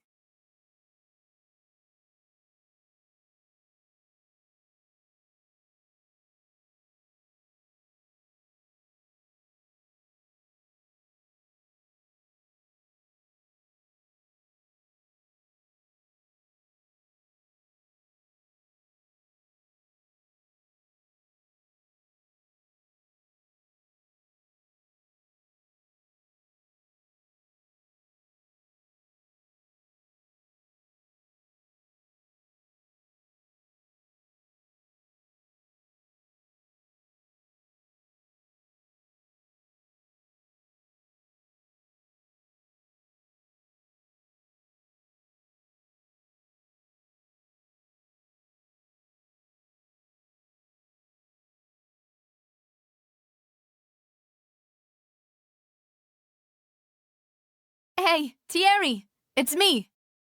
Oh, now, what brings you here, Miss Navia? I've heard that you made quite the name for yourself at the Opera House. Oh, so you've caught news of that already. Oh, okay. Hey, I'm also a member of the Guards, you know. The way you make it sound, people would think I was sent off to Poisson because I had done something wrong. Are you sure there isn't a little bit of truth in that? Under normal circumstances, shouldn't you have been called back to the city already? I mean, where I work is really up to me. Let's just say I enjoy the ambiance of Poisson. Callis did a fantastic job running the town, building Spina di Rosula from the ground up and clearing many obstructions in my way. It would be next to impossible for me to find a similarly easy but high-paying job in the city. Anyway, enough chit-chat. Are these two friends of yours? You, here for some formal business? Yes. These two are my partners. What happened at the Opera House made us realize that Linny's case, and my father's, may be related. We're trying to reinvestigate the details of my father's old case. Ah, I get it. You think there might be more to the case now that we know people can be dissolved into water, right? I was also flabbergasted when I first heard of it. If you want to go through the original files from your father's case, I can help you look for them. That'd be much appreciated. Thank you. Actually, I have another question. Do you have the authority to dispatch Gardamex? Of course. Without them, I couldn't possibly handle Poisson on my own. Why do you ask? We definitely can't use them to forcefully get more evidence for your father's case. Well, you see, just recently, we were attacked by a horde of unnumbered Gardamex in the city. So, if you hypothetically wanted to do something against me, all you would need to do is get rid of the mecha serial numbers and send them after me. Then you think too highly of my abilities. Dispatching mecha is very different from controlling them. If I had to make an analogy, when you order a dish, the chef will make it for you. You can ask the chef to cook, but not to massage your shoulders or carry your baggage. If you try to make unreasonable demands, the chef would just think you're out of your mind and ignore you completely. The same goes for me and my Gardamex. Removing a serial number is also not as easy as you might think. There are a lot of complex steps to it, and it's almost impossible to keep it a secret. So I can promise you, those mecha were definitely private units. They're certainly not cheap, so whoever their owner is must be super rich, powerful, or both. Now that you mention it, though, being in the synth business would definitely be profitable enough to afford this. Oh, then you're officially in the clear, Thierry. Oh, well, thank you for the vote of confidence, Navia. Jokes aside, I'd like to wish you all the best with your investigation. I'll be staying in the city for a little while, so just come find me if you need any support from the guards.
People here really need to get more sun.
I'll keep this close.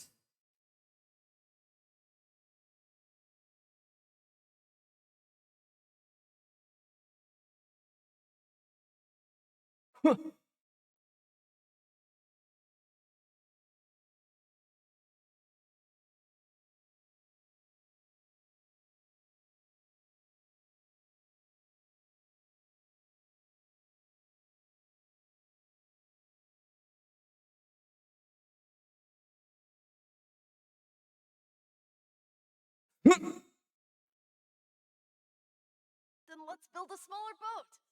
The waterway here is too narrow.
Hello. How may I help you? I'm here to see Marcel. Could you please let him know? You can just say Navia's looking for him. Sure. I will let him know right away.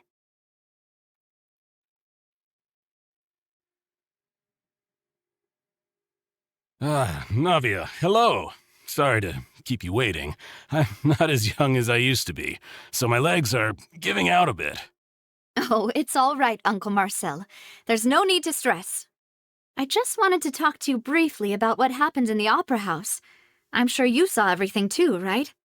Yes, I've never seen anything so strange. Oh, you were at the Opera House too? That's right. I went there with Navia to see the magic show. Who knew it would turn into a whole murder mystery? I also witnessed your marvelous sleuthing work. Quite impressive.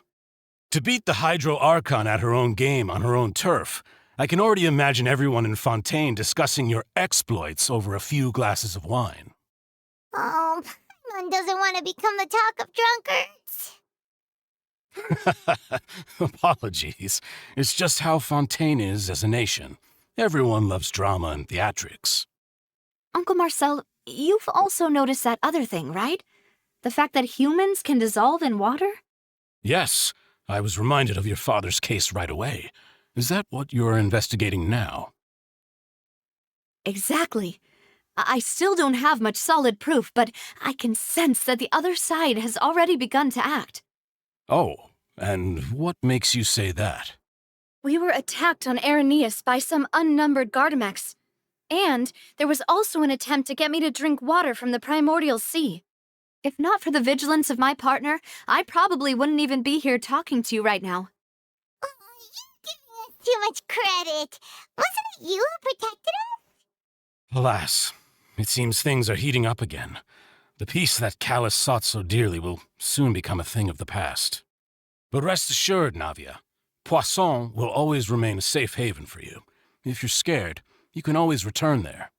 If anyone dares to lay their hands on you there, the Confrérie of Cabrières will use its funds to the last Mora to bring them to justice.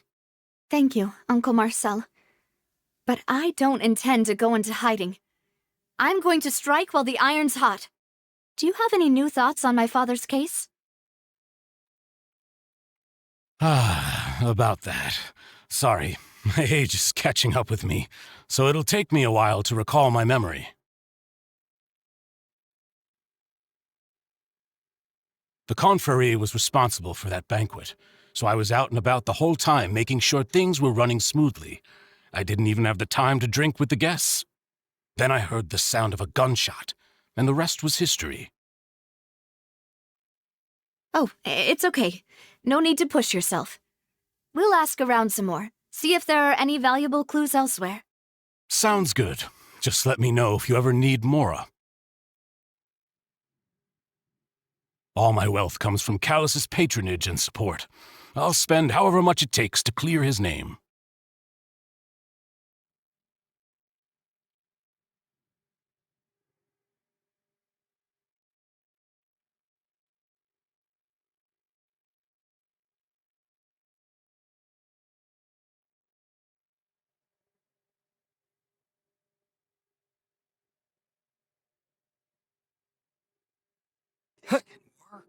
I'll just treat them as new samples. We've talked to all 3 suspects, purely based on their conversations with me. None of them sounded particularly suspicious. I suppose that's to be expected, though. If a single conversation's all that's needed to find them out, then my father wouldn't have needed to investigate the case for so many years. Anyway, even though we didn't make a breakthrough, let's still compile what we were able to find. But where should we start? You're right. Flora mentioned that Callus probably only ended up with the gun because of circumstance. That makes sense. According to Jacques' family members, he already told them that he had been discovered, and that he had no choice before he left home that day. If I had to guess, he probably received an order from the synth boss to kill my father. Had he refused, he and his family's lives would have been forfeit. So, Jacques fired the first shot? Oh? And why is that?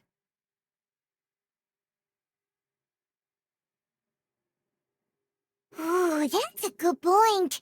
Jacques probably already knew that he was just being used as a tool for murder.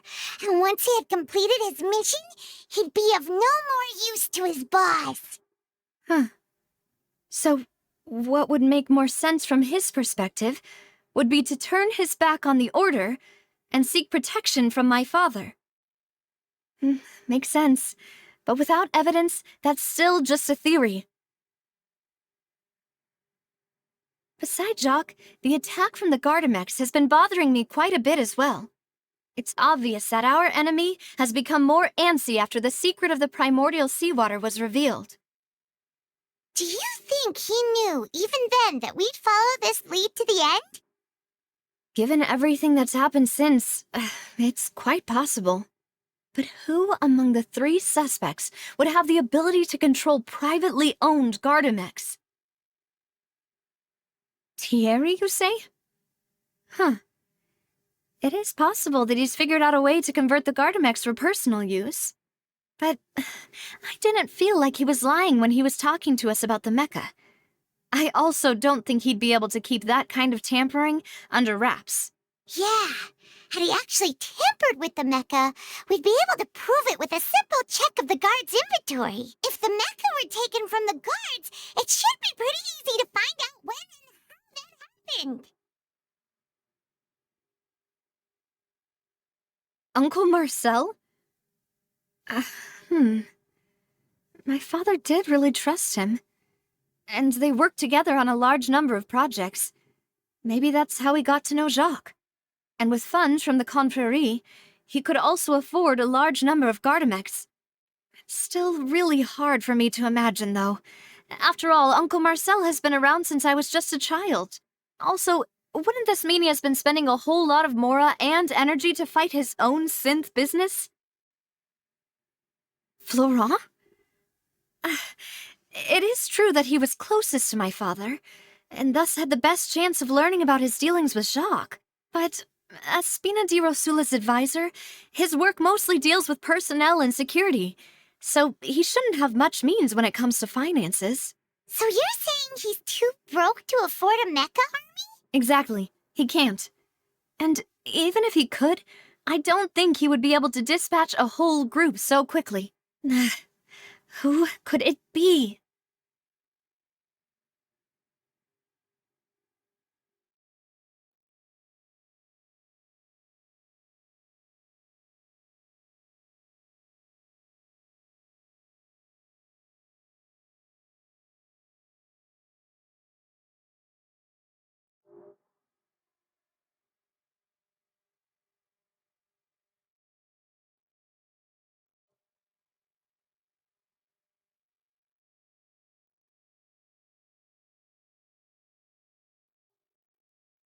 You know, if you think everything through, Uncle Marcel is indeed the most suspicious of them all.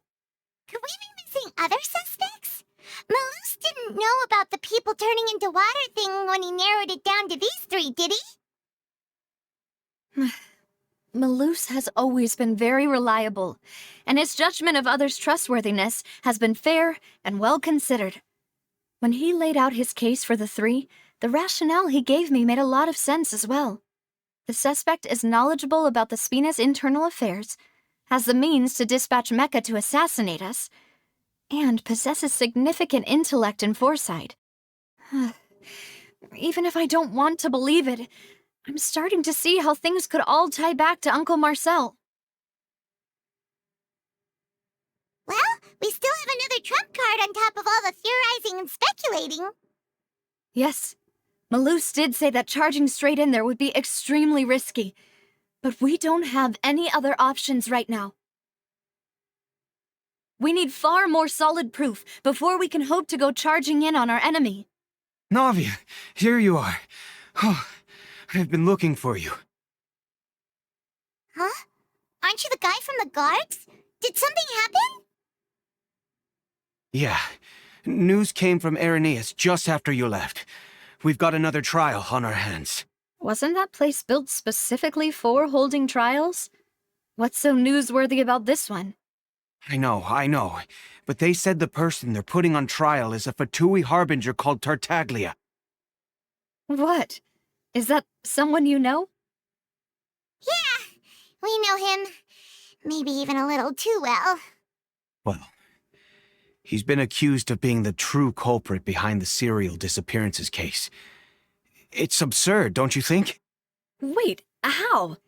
None of our investigations have had anything to do with him. That's what I thought was strange about it, so I came to tell you the news right away. If the charge against him stands, then it'll be next to impossible to get the guards to support any of our planned investigations.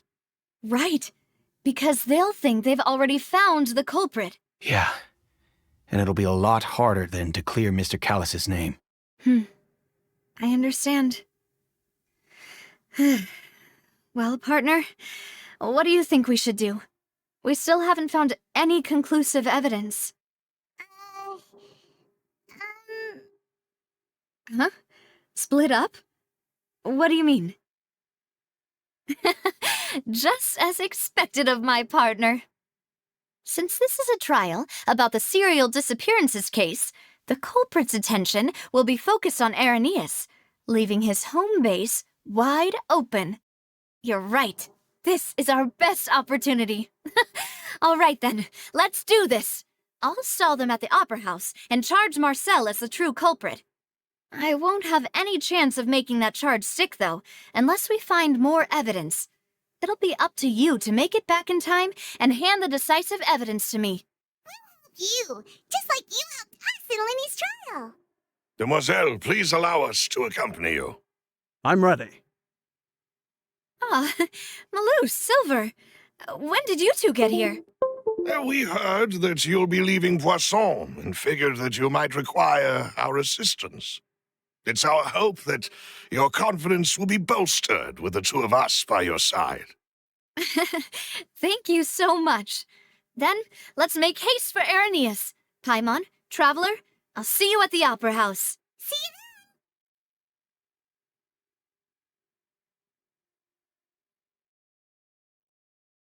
Now that Navia has set out for Araneas, we should also get going.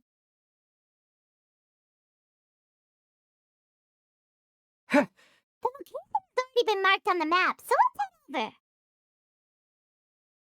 over. According to Malus's info, the synth production base is underwater. Let's go and try to find the entrance.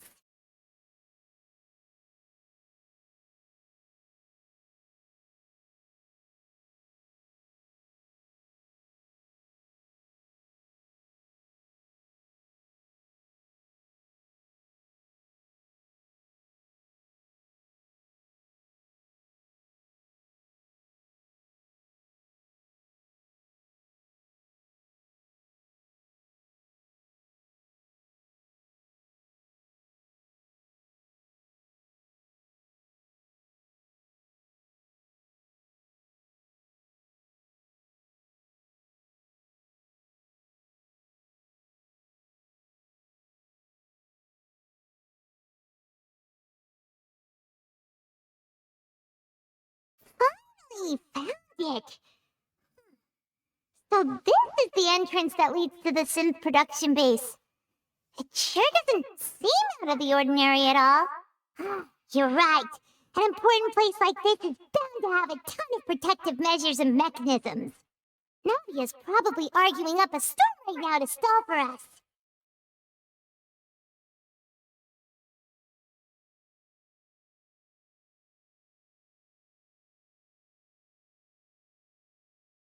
It would appear that I must repeat my question again, Mr. Tartaglia. Do you accept the charge that you are the true culprit behind the serial disappearances case? To be perfectly honest, I don't understand your country's complicated court system, or the reason why I'm being charged with something I've never even heard of. However, I did hear that people who have been charged can choose to participate in a duel to clear their name. Is that right? In which case, as long as I accept the charge, I can have an all-out fight with that champion duelist Clorend, right? I've got to admit, that's one of the most enticing offers I've ever received. When I privately sparred with her last time, she was obviously holding back. Real disappointing. Hey, don't you understand? You're currently the prime suspect for a major case. This isn't the place for you to be looking for fights. Oh? Sounds like the Hydro Archon wants to lecture me on the ways of the Opera House. Then why don't you duel me too? I'm the kind of student that learns best in the heat of battle. No. That's not what I meant. Alas, it would appear that communication with the defendant is going poorly, and we have made very little progress. In that case, let me explain everything from the very beginning again. The goal of this trial is to determine the culprit behind the serial disappearances case.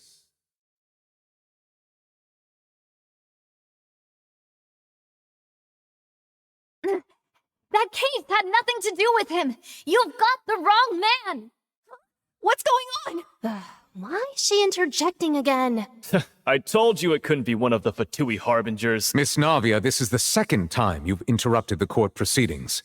I only tolerated your behavior last time because you were able to provide the court with a key eyewitness. But that was an exception rather than standard court protocol. I can very well charge you with contempt of court for your interjections. Oh, please.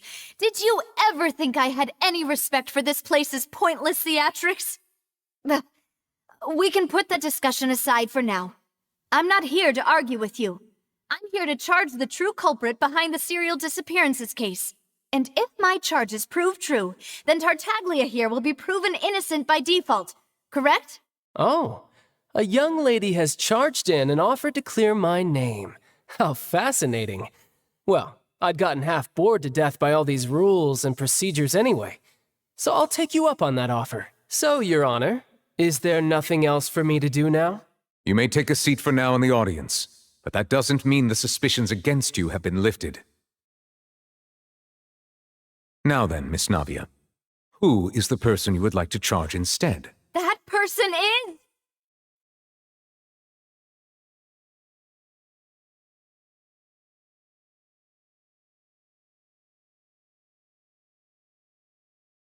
Marcel, the head of Confrérie of Cabriere. Huh? What confrérie? Never heard of them in my life. I've heard of them, but weren't they Spina di Rosula's sister organization? Oh, is this going to be a friends to enemies type situation? Please let me remind you, Miss Navia, that charging someone is an incredibly serious matter. Committing to the charge also means taking on the legal responsibilities associated with it. And if the charge fails, depending on the circumstances, you may also be charged with the crime of making a false accusation. Knowing this, do you still wish to charge this man? Yes, I do. In that case, I declare the charge to be valid. Miss Navia and attorneys, please take your places on the court. Members of the guards, please contact Mr. Marcel right away so that he may stand trial.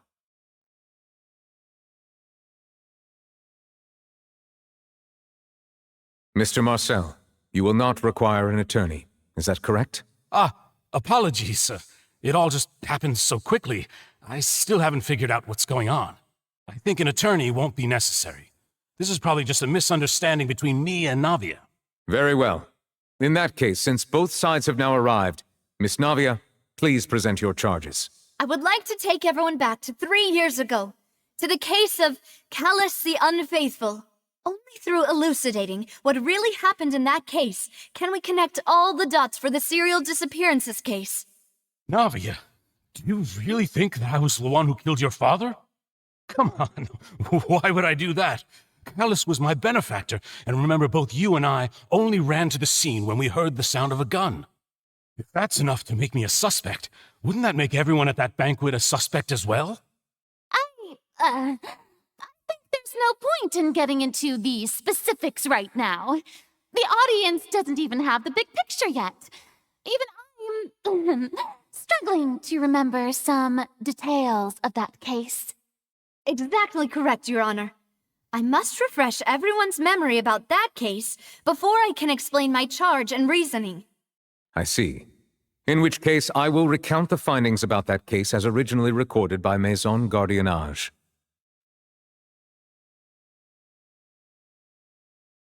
On the day of the murder, Spina di Rosula hosted a large banquet in a countryside estate owned by the Confrérie of Cabriere. During the banquet, all attending guests heard 2 gunshots from the courtyard. When the guests arrived at the scene, they found the primary suspect, Callus, holding a gun, while his acquaintance, Jacques, lay dead from a gunshot wound. The guards' investigation did not recover any other firearms from the scene. As a result, they concluded that the suspect's first shot must have missed, while the second must have taken Jacques' life. The suspect did not dispute this conclusion, and also declined to defend himself in court. Instead, he chose to prove his innocence through a duel. Callus was defeated by champion duelist Clarande in the ensuing duel, and soon succumbed to the injuries. These are the known facts. The one with the motive to kill was Jacques, not my father. And even so, Jacques still had no reason to pull the trigger. In truth, the third person shot Jacques first, and was shot in turn by my father when my father seized the gun from him. After that, the true culprit turned the third person into water, erasing all traces of him from the scene. Thank you for the summary, Your Honor. Of course, the guard's conclusion appeared quite sensible to us at the time. However, we should revisit the case now that we've gained new information about the abilities of water from the primordial sea.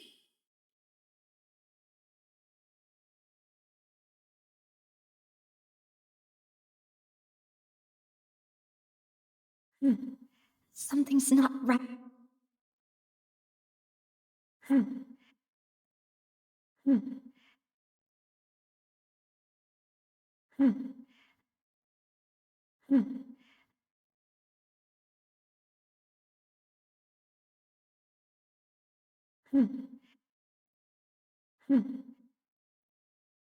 The testimony of the victim's family confirms that Jacques had thoughts of assassinating Callus when he set out for the banquet. However, unfortunately for Jacques, the true culprit had already considered this possibility and had sent out another assassin.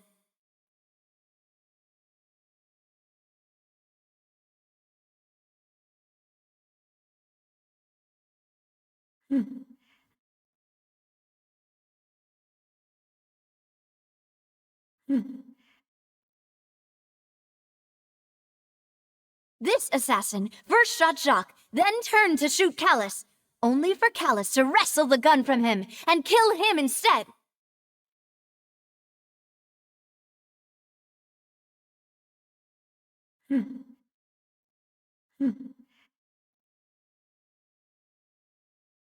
A pile of clothing was found at the scene. The guards once believed they were used by Jacques as a costume to disguise himself. But now it is clear that the clothes were proof that there was a third person at the scene, and that they were turned into water after committing the murder. Since it was raining that day, the culprit was confident that they could use the rain to wash away all traces of their dissolved accomplice. Realizing this, the true culprit caused the hired assassin to dissolve into water, leading everyone to believe Callus was responsible for Jacques' murder. This is the true version of events.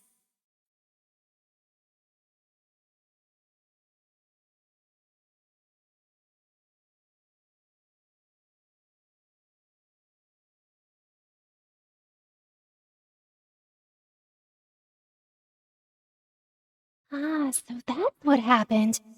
Wait, you're telling me something as dangerous as water from the primordial sea has been used for all these years?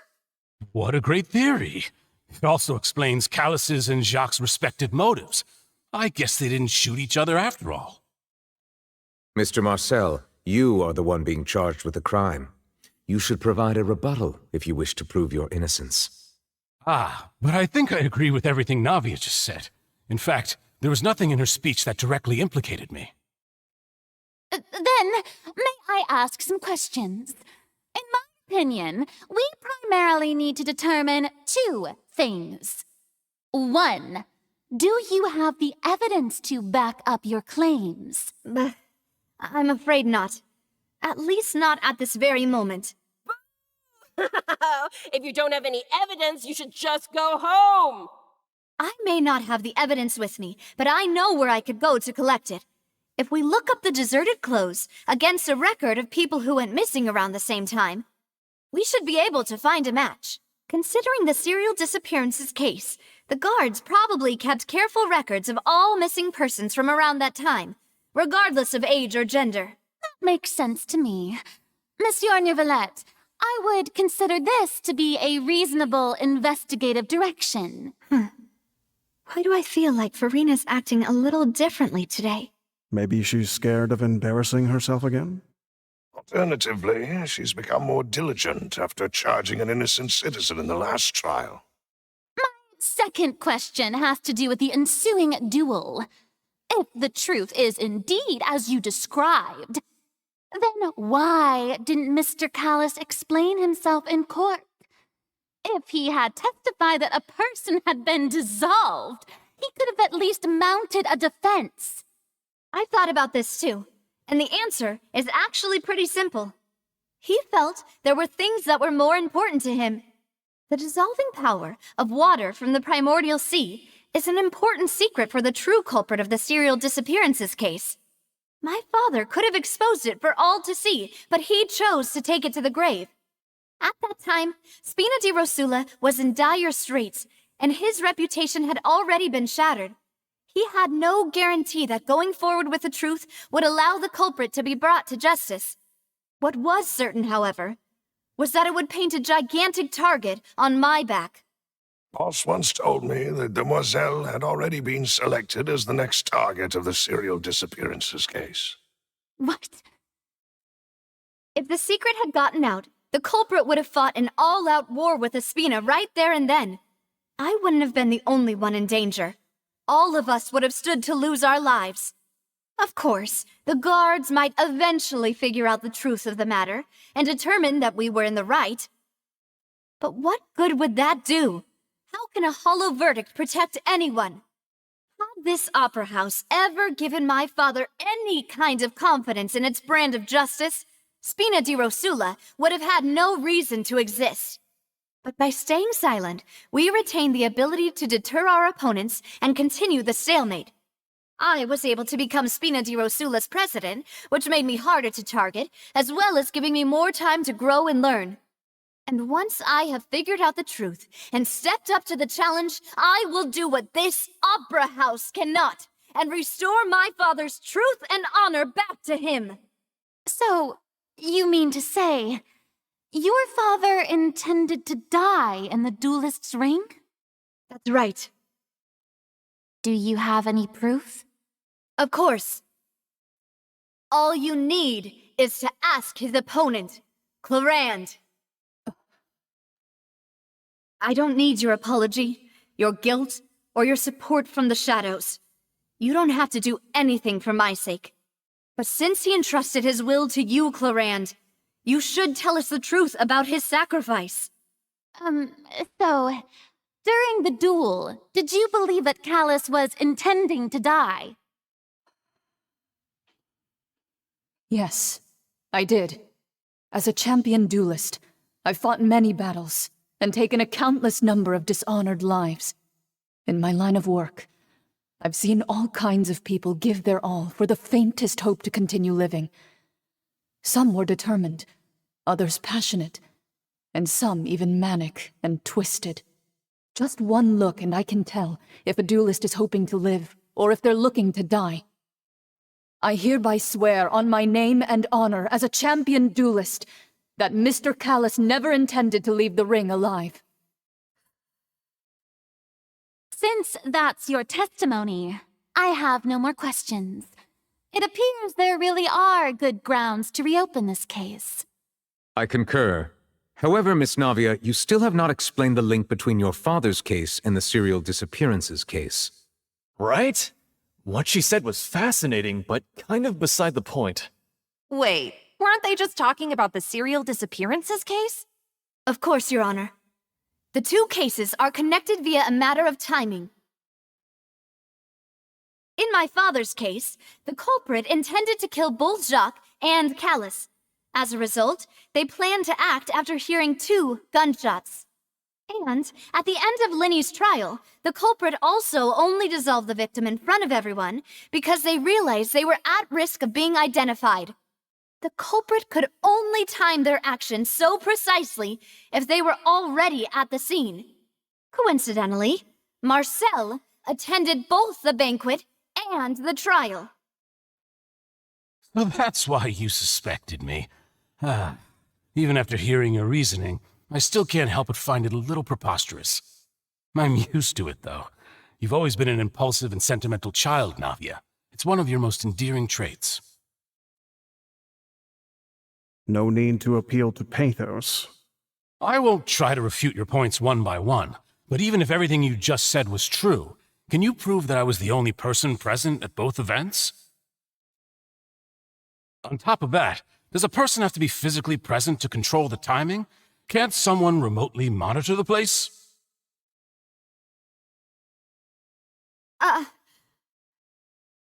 Whoa.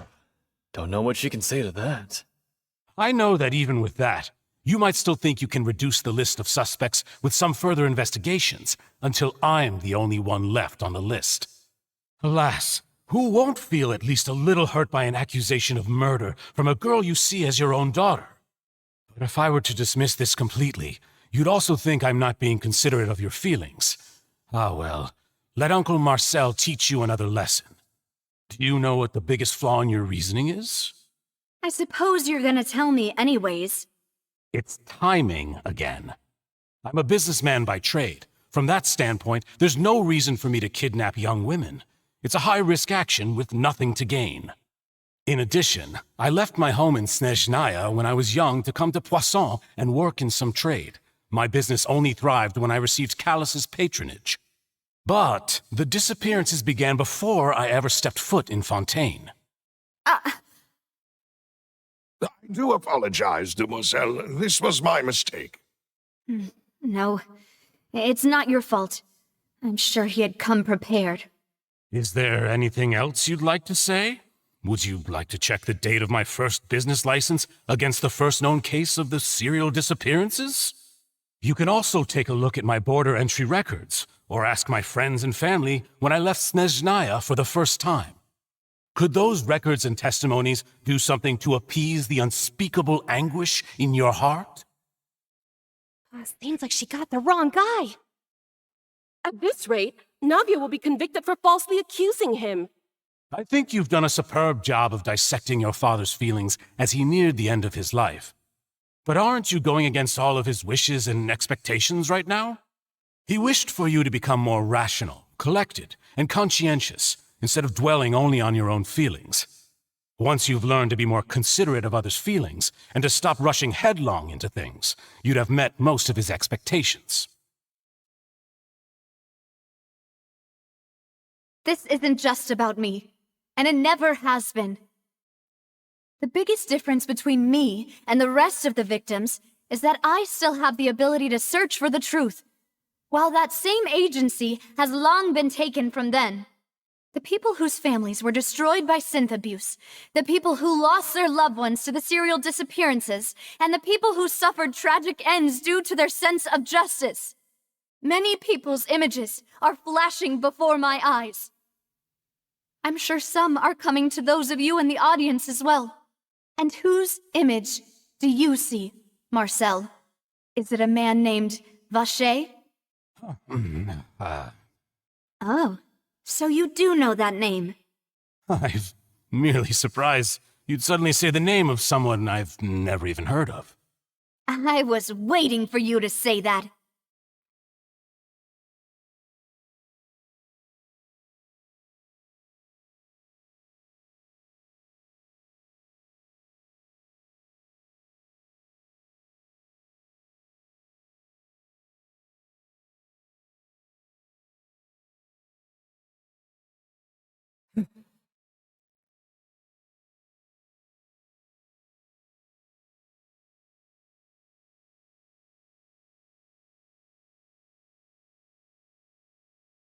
Huh? Huh? Yeah. Scatter. Huh? What? Yeah. Propagate.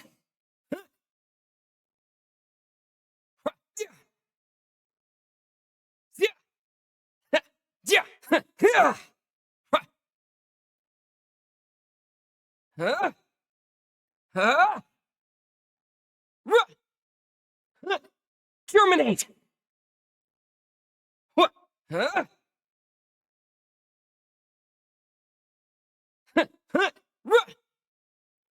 Yeah.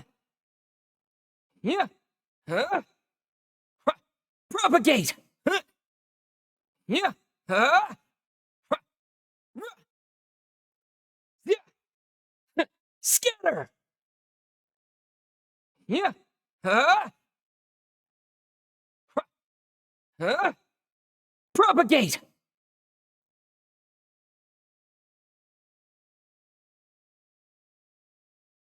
Whoa! The floor is going up! Is it because of this mechanism in the middle? That guy really prepared a lot of stuff for this place.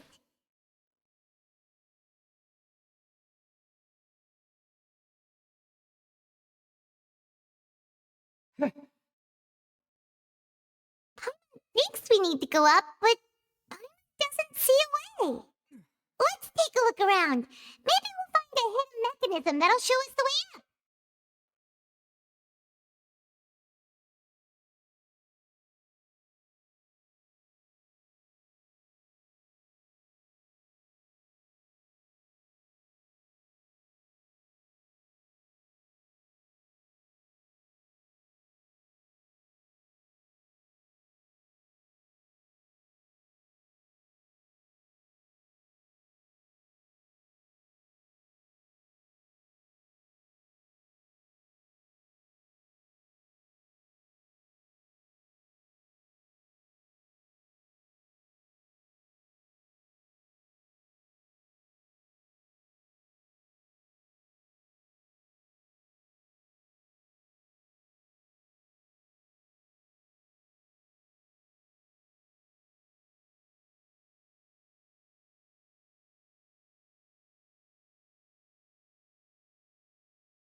The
water level is rising. Now we can swim to the top. But this is still a ways away from where we need to go.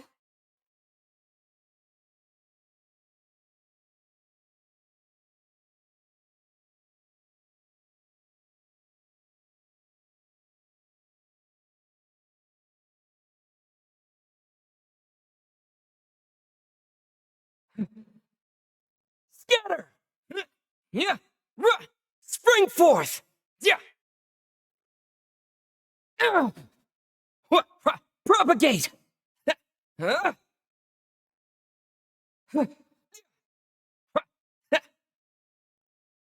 Scatter! Yeah!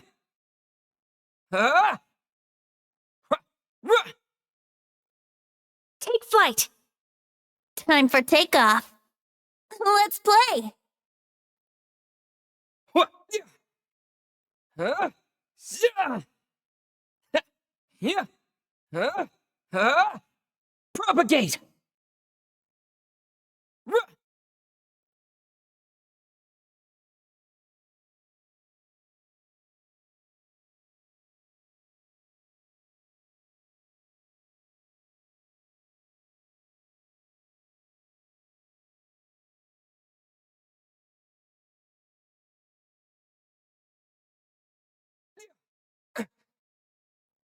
Huh? Yeah! Scatter! Yeah! Terminate! Brace yourselves.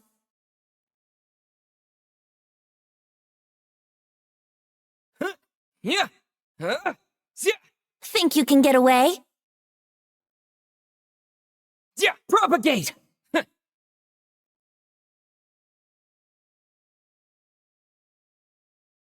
Kamisato art! Sumetsu!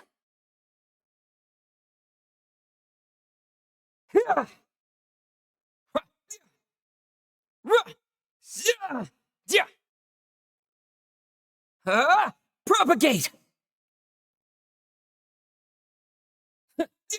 Huh? Scatter!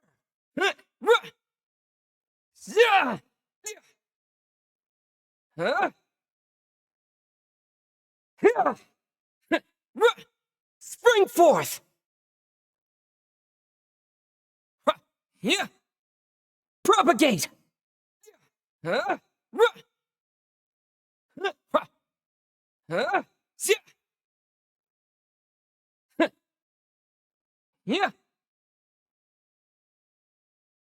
Yeah! Huh? Huh? Yeah! Yeah! Huh? Huh? Huh? Yeah!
Huh?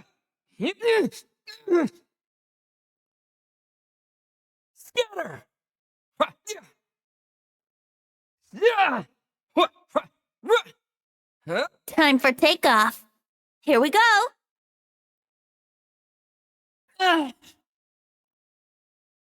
Keep back! Whirling snow. Yeah.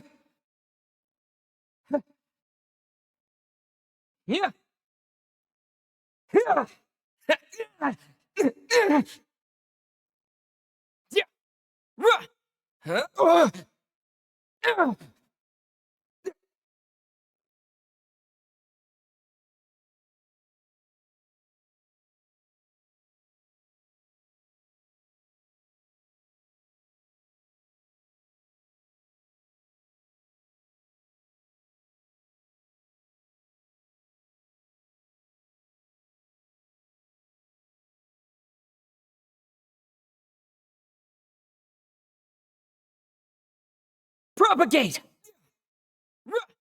Yeah.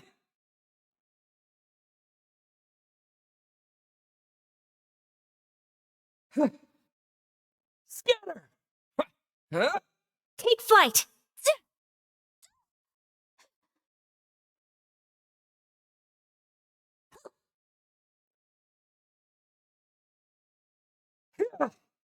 Yeah.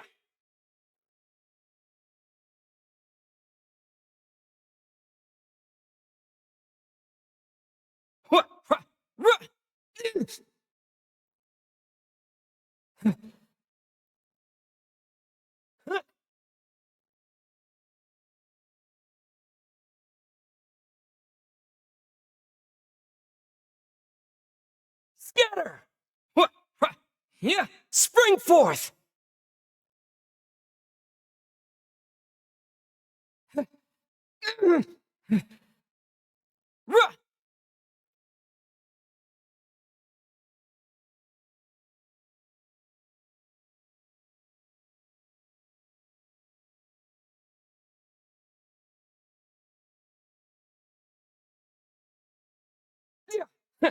Huh?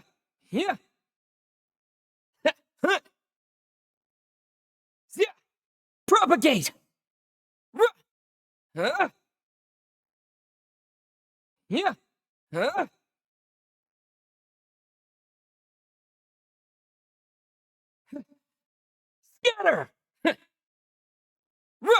Scatter! Yeah. Huh?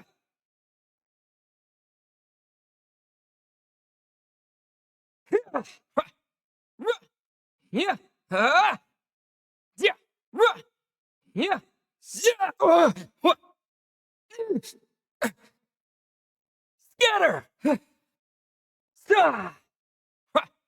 Brace yourselves. Think you can get away? Ah. Yeah. Propagate!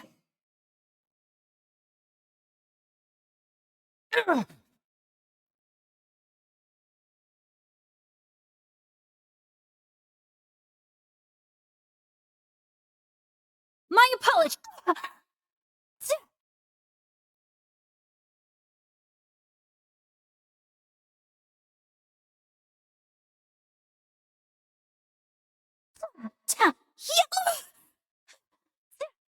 Take flight.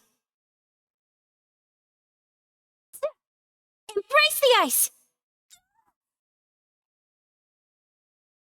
Let's play. Huh.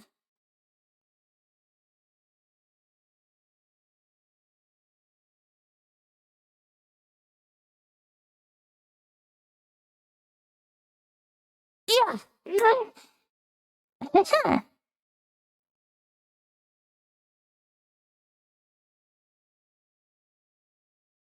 Here we go.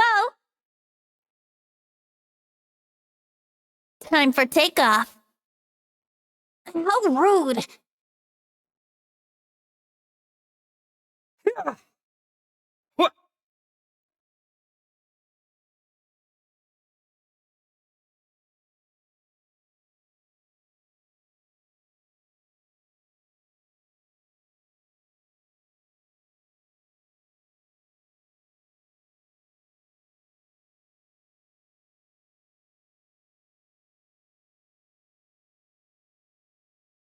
Scatter! Yeah. Huh?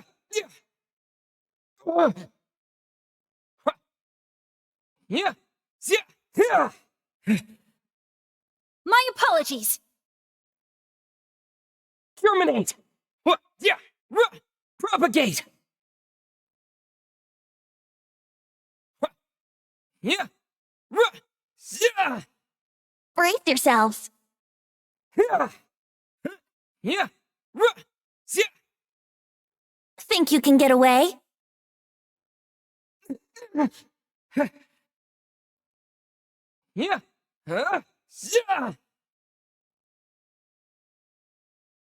What?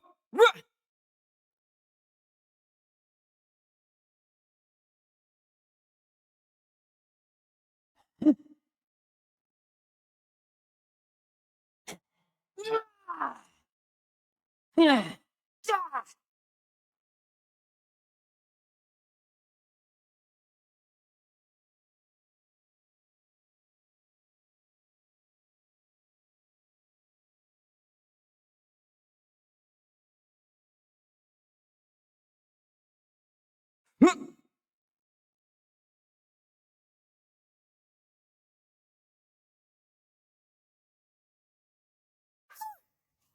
After all that, we finally made it to the innermost sanctum. Though, as expected, the mastermind isn't here. That's right. The mastermind can find some evidence so we can get back to the opera house and help Navia.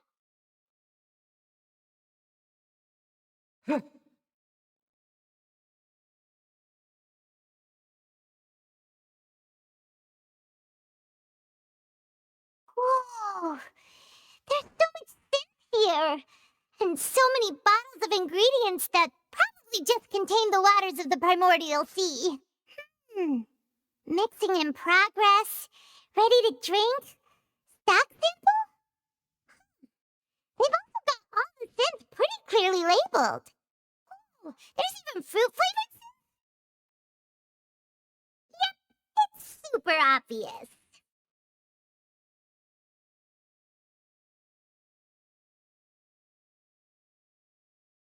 What's this over here? Looks like some kind of place for research. Experiment number 16 aims to verify Jacob Ingold's research conclusions on the primordial sea and use his theory as a foundation to achieve a breakthrough. The experiment was a failure. No individual managed to resurface from the water from the primordial sea. Female specimens 22, 23, and 24 were dissolved.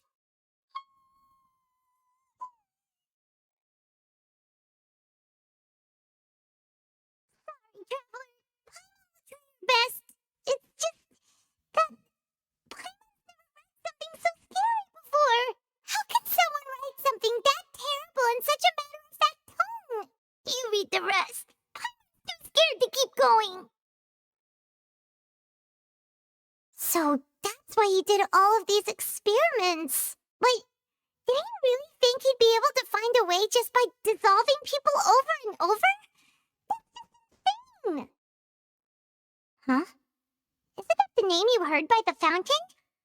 Paimon thought he was an eyewitness in the serial disappearances case. You mean Vacher is the one who did all of these... experiments? So that's it. Vacher was no victim, but personally blood and... No, that's not it either.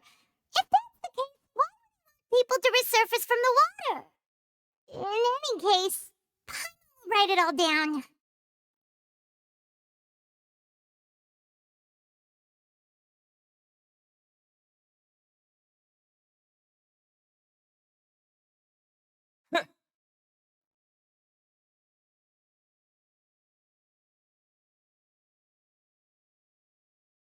See what's written here. Nothing escapes Detective Paimon's eyes. Callus. Navia's father. Oh, this seems to be an investigation report on him. Yep, it's about finding someone to assassinate Jacques and Callus because of a lack of confidence that Jacques himself would go through with it. This should prove the existence of the third person, right? We still have not determined the exact content of the key information Callus has passed on to certain members of his organization. The old dog's a real menace to deal with. Even if he abides by the promise he's made to us, he will still have the upper hand. He can act whenever he wants to make our lives miserable. The only option left is to remove him from the picture entirely. I concur. Let's send someone to kill him. He won't declare war as long as we don't touch Navia. Oh, seems like we've got a bunch of correspondence between the higher-ups. They're all just so evil.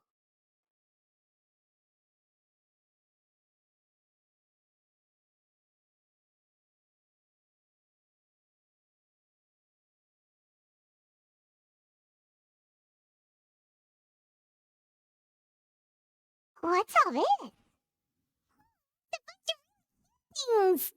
Pink accessories, a hair tie, a necklace, even a makeup box.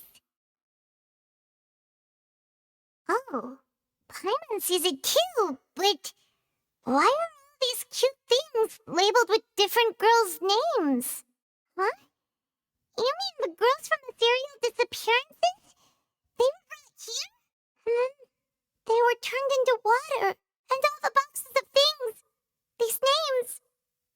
That means... Oh, this is terrible.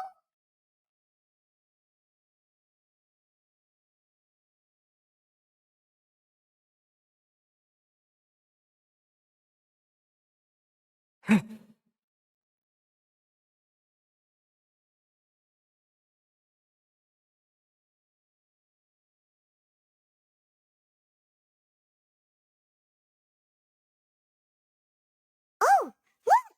There's an important-looking basin over here, and it's full of water. That means this is where they make all the synth, and that special water is the main ingredient.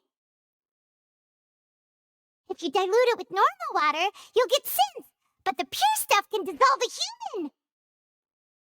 We'll take notes on this incriminating evidence.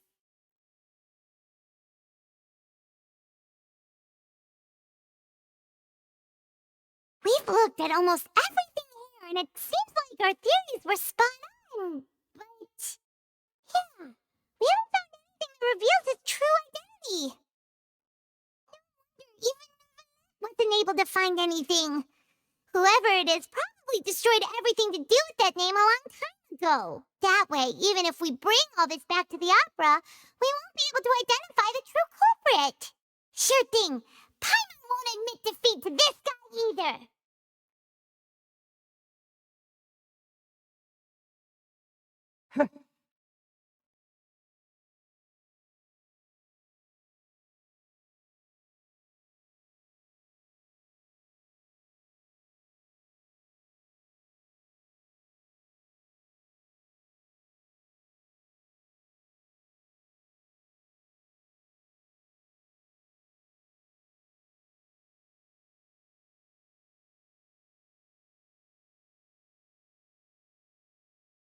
You take that side and Paimon will take this side. Check everything carefully. We'll find something for sure.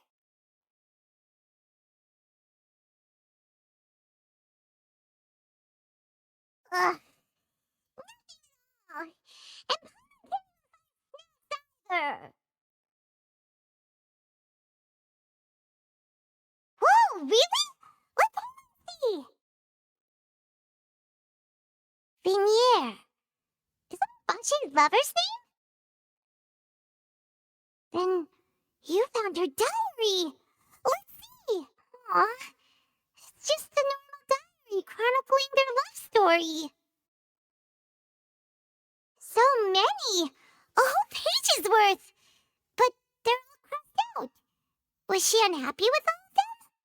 The final name she decided on was Marcel. Wait, but Marcel's pretty old. Has this case been going on for so long that he's Bache and Vinier's grown son?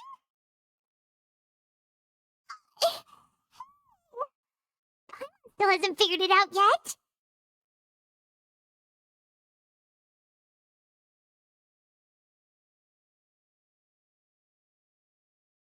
And whose image do you see, Marcel? Is it a man named... Oh, so you do know that name. I'm merely surprised you'd suddenly say the name of someone I've never even heard of. I was waiting for you to say that. As expected of my partner. I just knew you'd return in the nick of time. Just how often do you intend to flout the rules of this court? It's all right, Monsieur Nervalette. Given their confidence, I expect they've found the crucial evidence.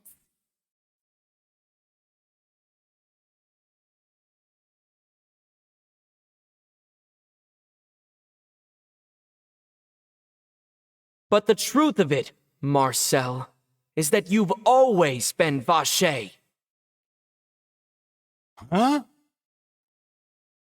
We've investigated your lair and we know everything. After your lover, Venier, was dissolved, you kept abducting young women to experiment on the hopes of bringing her back to you. You even created Marcel as a new identity and destroyed all records of your past as Vacher. So that's it. Even the villains in opera performances rarely go that far. And with that, Marcel's motive has now been established. This information regarding your past also dismantles your prior timing defense. Well, Marcel, do you know where you went wrong? You fixated your gaze on the lover that passed away, instead of paying attention to the living people around you. So, you never noticed how we changed, or how we grew as individuals. You also never understood Boss's real expectations for his daughter. Or our determination to see things through. Your determination. Mr. Marcel, please speak up now if you would like to defend yourself. Otherwise, the trial will move on to the next stage. Do you really think I wanted to do any of this? Pay attention to you? What for? Have you ever paid attention to me? Ever empathized with my pain? Ever known how it feels to watch the love of your life dissolve right in front of your eyes? No one helped me. No one even believed me. All those decades ago, even the officers from the Maison Gardiennage were laughing at me. They said there's no way a human being can turn into water. So I must have gone mad from grief.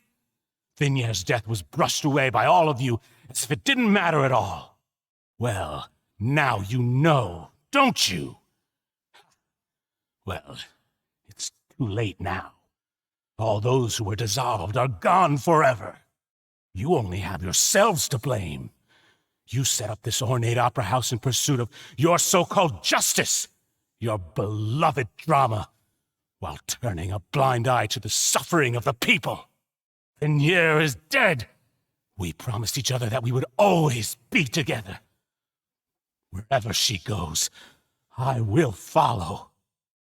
But I'm not from this blasted place, so I can't be dissolved, no matter what I do.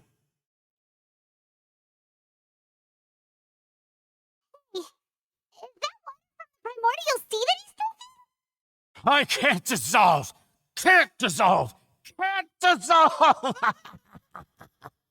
Do you all see? I can't go! I can't follow. So if I can't go where she is, what choice do I have but to try to bring her back? I did all of that, and in the end, that accursed Callus still got the better of me.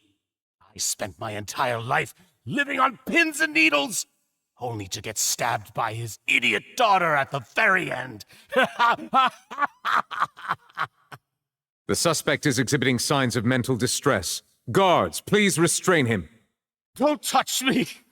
Don't anybody come near me. I still need to save Venier. A promise. We made a promise. Venier. Venier. Please, Venier. Don't think badly of me. All I want to do is fulfill our promise. At this point, the verdict of this trial is clear. With Mr. Marcel's conviction, the charges against Mr. Tartaglia no longer have any basis. Fine by me. I was in a bad mood, but after a show like that, I'm actually feeling pretty good.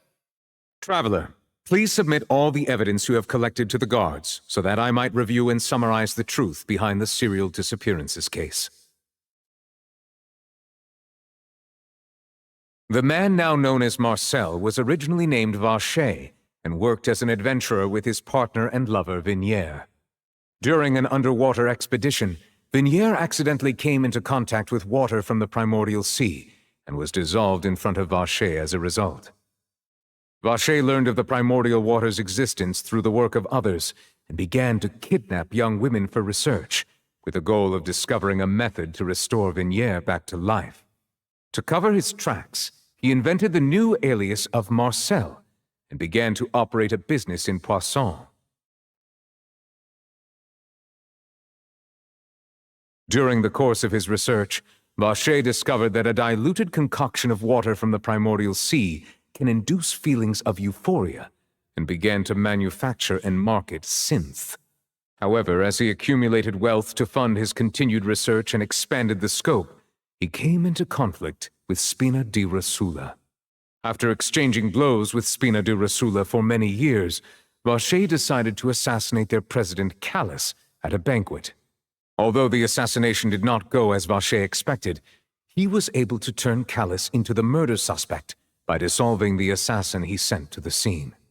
And just recently, Vacher attempted to frame Linny as the culprit of the serial disappearances case, using a similar method. However, his attempt to frame Linny failed, and the power of water from the primordial sea became public knowledge.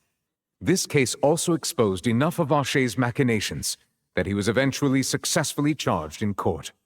Thus concludes the enigmatic history of the serial disappearances case, with the truth revealed to all.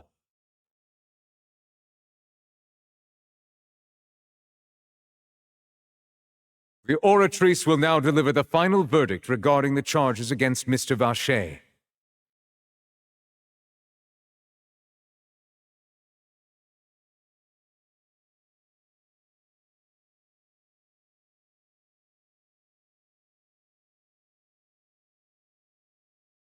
According to the judgment of the oratrice mécanique d'analyse cardinale, Mr. Vacher is guilty.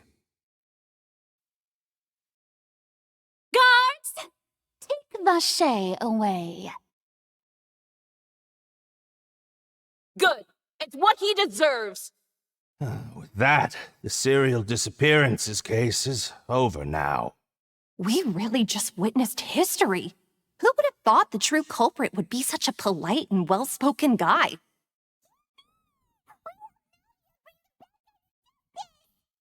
He's hurt so many innocent people and now he's getting what he deserves. Huh? Are you okay? Demoiselle, you were absolutely brilliant. Day our late boss had always hoped for has finally come. You can rest easy now, knowing justice has been served. Yeah. It's finally over. It's all thanks to you guys. And my partner. See, Papa? Spina di Rosula's still doing well with me at the helm. Well now, hasn't this been a most delicious piece of drama? The villain has been caught, justice has been served, past wrongs have been righted, and it's a big ol' happy ending.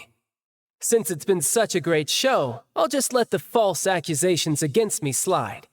Either way, I've still got some business to attend to, so if you'll excuse me... Please wait just one moment, Mr. Tartaglia. Ugh, what now?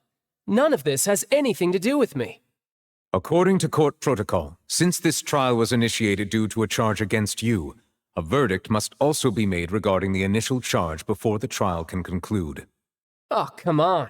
Is this really necessary? Haven't you already caught the real criminal? Isn't it time for side characters like me to exit stage left? Please respect the laws of Fontaine. This has always been the rule. All right, but this sure is a lot of hassle. All I need to do is stand over there, right? Let's just get this over with. Through evidence presented in the public trial that was just held, it has been established that Mr. Tartaglia has no direct connection to the serial disappearances case. The guilty party has been identified, and thus it is logical to suppose Mr. Tartaglia is innocent of the charges. We now turn to the Oratrice Mécanique d'Analyse Cardinale to render the final verdict on the charges.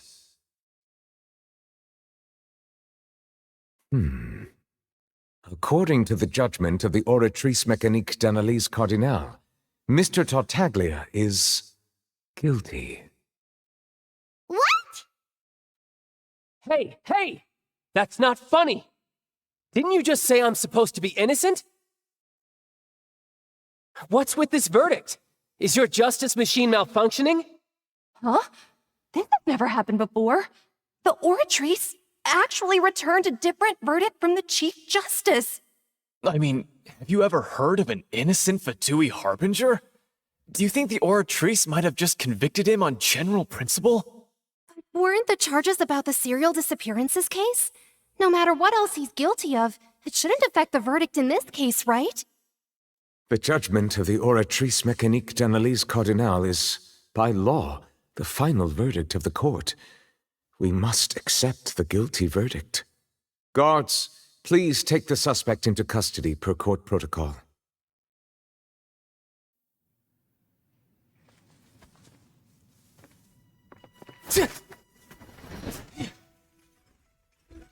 So this is how justice is done in Fontaine. What a joke. You've got your rules. Well, I've got mine too!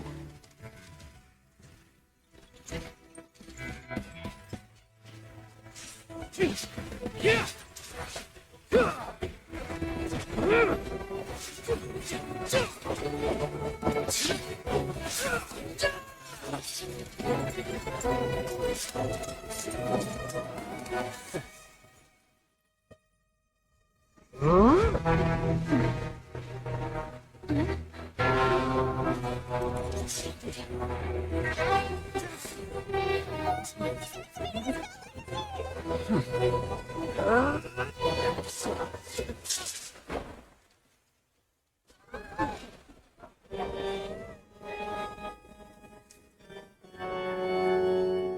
I am sorry.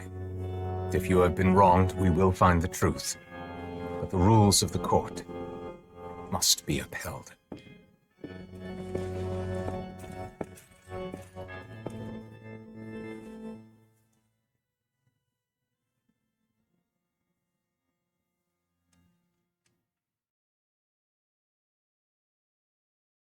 Hey, Monsieur Neuvillette, what's going on? Shouldn't they have been cleared already? Apologies.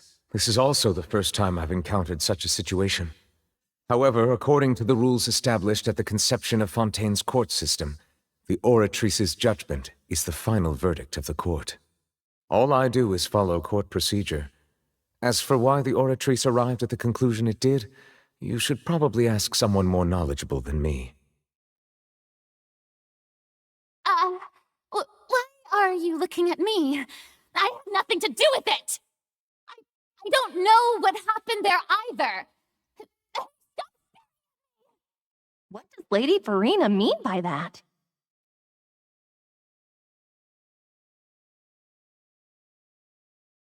She says she has no idea either? But that's impossible.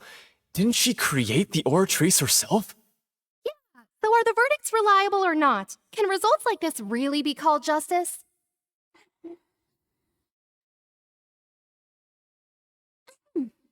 My dearest citizens, did you really think we'd allow an incorrect verdict to be handed out in this court? Did you really believe that the judgment could be mistaken or be the result of some sort of random mishap?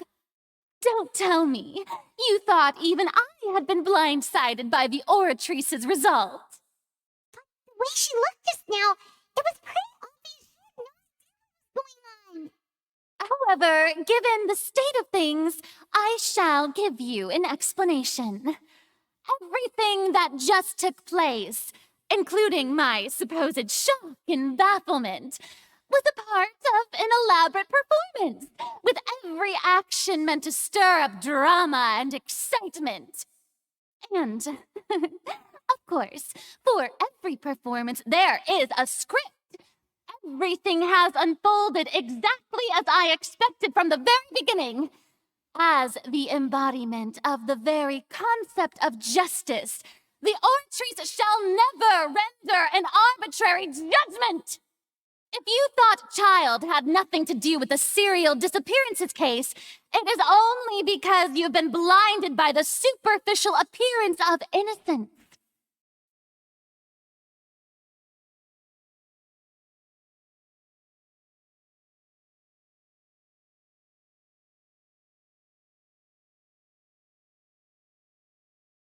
Everything he's done, not to mention the danger he poses, are beyond ordinary comprehension and completely unforgivable. All shall be revealed in time. You will come to understand my noble intentions, as well as the absolute correctness of the Oratrice's verdict.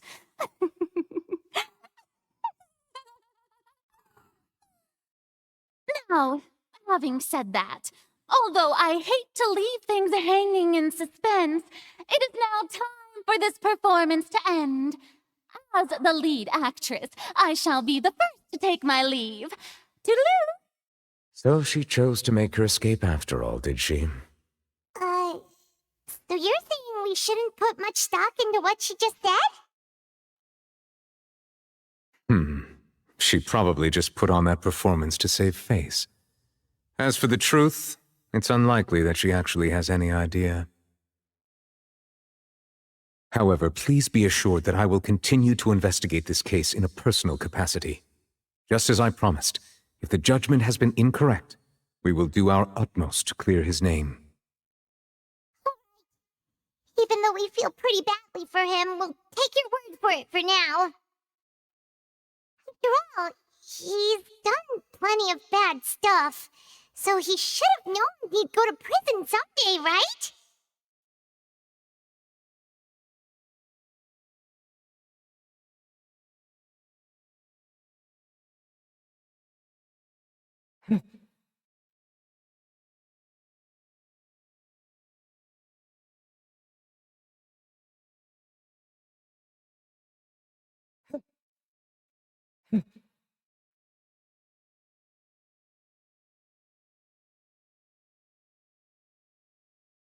What are you doing? Quick, stop him! Traveler! Hey! Traveler! What are you doing over here? Stop resisting arrest! Cease, or we'll add another charge to the list. No, wait! I just want to ask the Traveler something. I'm not looking to run away. Please, just let me ask this one small thing. Go on. Thank you. I was being led away when I finally realized something. Where did you first hear the name Vacher? I erased all records of that name. So, unless... Are you still trying to prove your innocence? Give it up. You've already been convicted. Really? You did? You're sure? You met her? But how could that be? The Fountain of Lucine? Then she's been so close to me all along. And I just never... Please give me a chance to talk to her again. Just let the Traveler take me to the fountain to see her one last time. This is the last request I'll ever make in my life. You can do whatever you want to me afterwards. I don't care. What? Give an inch and you want to take a mile? Do you think serial killers get to make requests like that? Please. Why should we give him what he wants when he's only done a ton of super terrible things? This request, is it worth as much to you as your life? Of course! Wait, no. It's worth even more than my life. Humans, will they betray the instinct to live just to satisfy spiritual needs? Very well.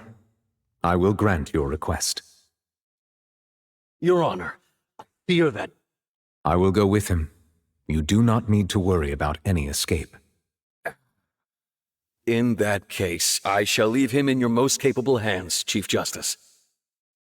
Thank you. Thank you, Your Honor.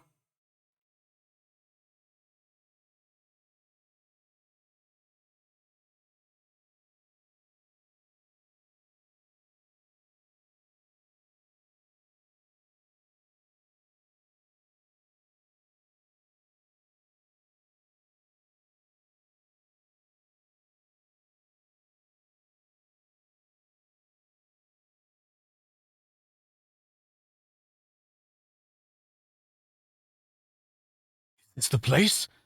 You said she's here, but what do I need to do to see her? Yeah, and even Paimon could hear her after drinking that thing. Didn't you just drink a lot of it on the stage as well? Oh, in that case... Vache! Ah! Yes, that's it! So you heard it too! Vignier, it's me! It's me, Vache! Vache? Vache! I'm here! I'm here! Where are you, Vignier? I'm coming for you. I'm finally here for you. Hey, wait! Be careful! Hey,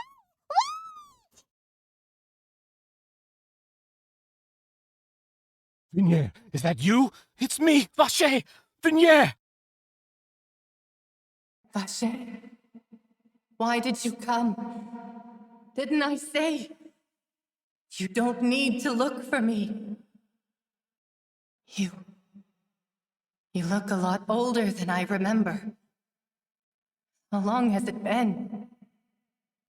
It's been more than 20 years. I've suffered for over 20 years since the day you left. All this time, only the thought of bringing you back has kept me alive. Nothing else mattered to me. I must be dreaming. Who would have thought I'd get the chance to tell you all of my feelings like this? Vignier, you are my everything. I really don't know how I could live without you. But Vache, if you ask me, this world would be better off without you. What are you saying? If not for you, I would have finished my law degree and probably become a top-tier attorney one day. If not for you, I would have continued to pursue my love of the arts, and my works would have been displayed in the Palais Mermonia itself. If not for you, I would at least have been able to take care of my mother. And she would not have grown old and died alone, with nothing but the tears on her cheeks. It's all because of your selfishness, Vache. It's all because of you. Wait, you are not Vignier. Who are you? You're right. I am not Vignier. I am the sacrifices. Every woman who died by your hand, as our bodies dissolved, our consciousnesses flowed back to the primordial sea. Our thoughts circulated endlessly within the primordial sea, and we were no longer individuals, but we became one, just as streams of water come together in the sea. I'm Cressy. I'm Lemony. I'm Azine. The only one I am not is Vignier. Why? But then, where is Vignier? She doesn't want to see you anymore. Every tendril of her consciousness is avoiding you. This is what you get for your selfishness. Your selfishness robbed us of our lives and our futures. You said time and time again that you'd do any and everything for her. But did you ever consider whether she'd want to see you do the things that you did? If she would despise you for what you became? I... You are a liar, a heartless murderer, and a cowardly narcissist. The only thing you are not is Vigniere's beloved. From the moment your first victim died and her consciousness merged with Vigniere's, she has had nothing but pure hatred for you.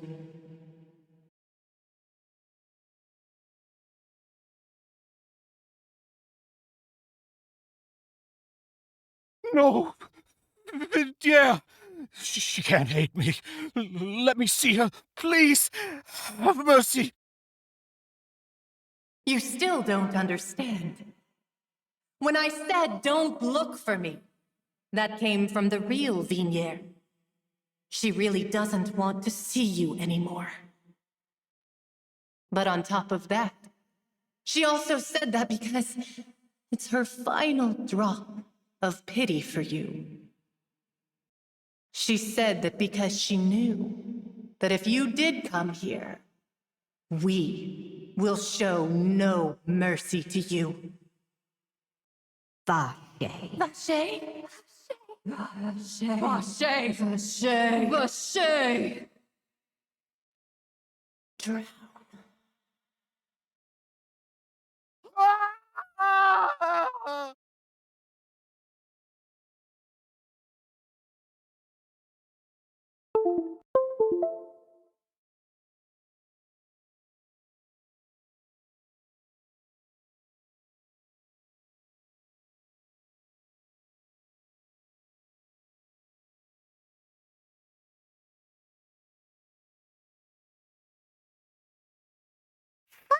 We have some time to do shopping.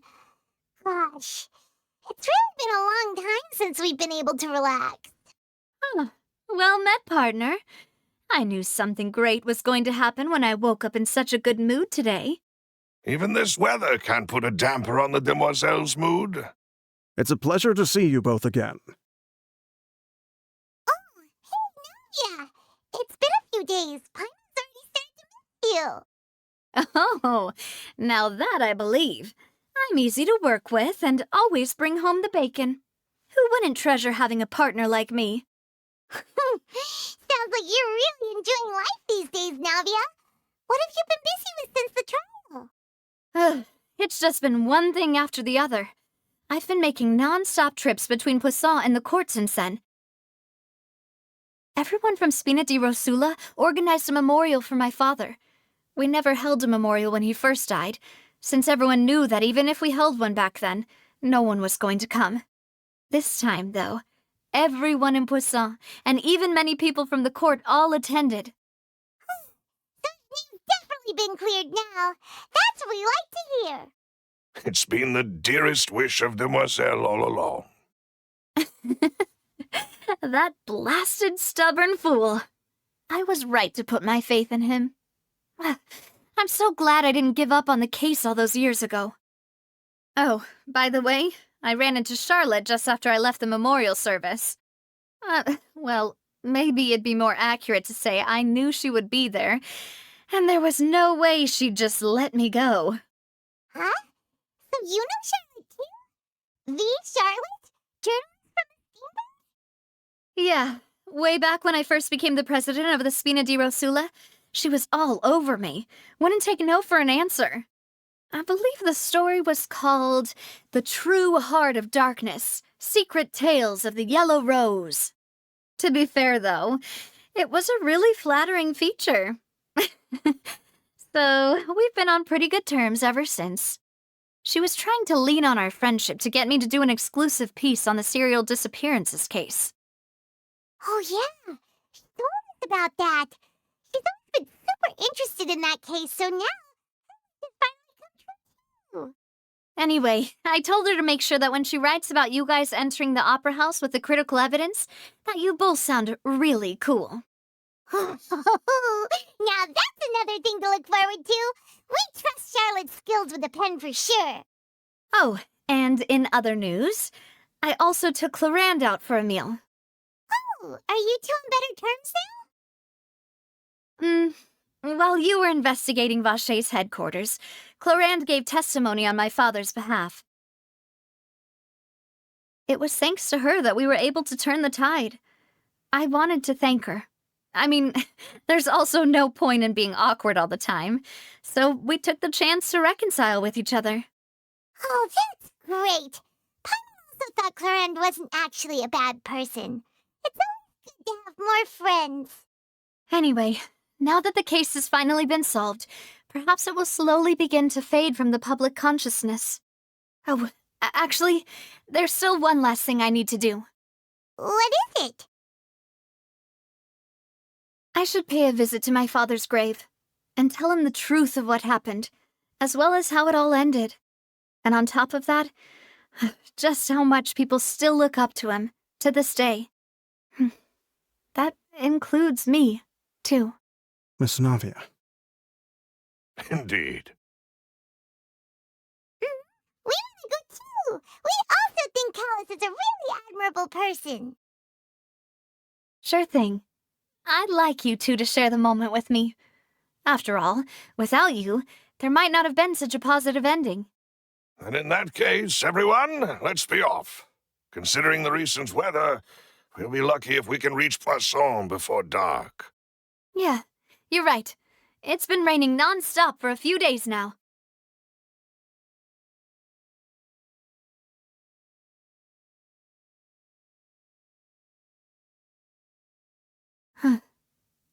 This is where my father's grave is.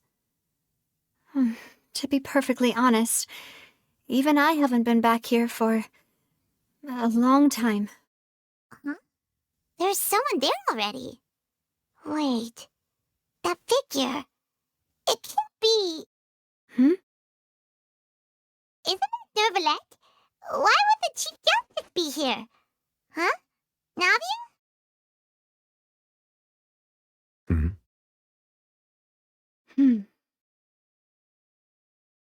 My apologies.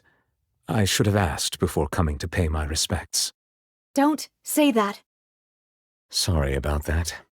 Oh, I was trying to say there's no need for you to apologize. I wanted to show my father how much I've grown, but still, I doubt I've grown to the point that even the Chief Justice would feel compelled to apologize to me over and over. In that case, I will stop apologizing for now. You really could use some pointers on understanding human emotions, Monsieur Neuvillette. In any case, why did you come to Poisson? Well, ever since that day, I've been turning a question over and over in my head. Just what is justice, anyway? There was once a time when I didn't want to believe that there could be anything more important to humans than life itself. Oh, rather than that, it's probably more truthful to say I didn't believe humans were capable of resisting the most basic instinct of living things, that they could rebel against their own nature, or consider certain things to be more important than their own lives. Which is also why I didn't stop your father from beginning that fateful duel. I believed that a truly innocent man would never throw away his life like that. That there was nothing, should have been nothing more important than one's own continued survival. But Mr. Callus proved me utterly and decisively wrong. If not for his sacrifice, the serial disappearances case would have remained unsolved to this day. Mr. Callus made the choice he did for his daughter, for his associates, and for many people completely unrelated to him. And in the end, from a certain perspective, one could say that he did it all for the sake of justice. A justice that's higher than life itself. So, you asked me why I came here. I just wanted to say my apologies to Mr. Callus in person. I should have noticed all of this much sooner. This regret has filled me with a sadness that has haunted me for days. That high and mighty chair in the Opera Epiclese indeed insulates one from many important things. Spina di Rosula, thank you so much for your hard work and perseverance. I'm sorry for being mad at you before. So, you're actually one of those types that's cold on the outside, but pretty thoughtful on the inside, huh? That reminds me of Silver, one of my guys. Sorry about that. Self-expression is not one of my strong suits. Didn't I just say you don't need to apologize?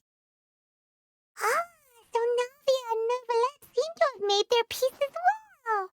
Let's not disturb them for now. We can wait until after they're done.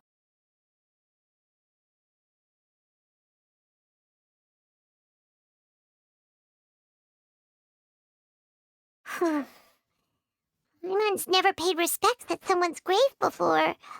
Did Paimon do anything rude there? Oh, that was a thing? But can't fly. Miss Navia won't be too mad. Anyway, Neuvillette is still standing around there. It's not often that we can catch him alone like this, so why don't we go talk to him for a bit? If we can't talk to Lady Farina, we can at least talk to him, right?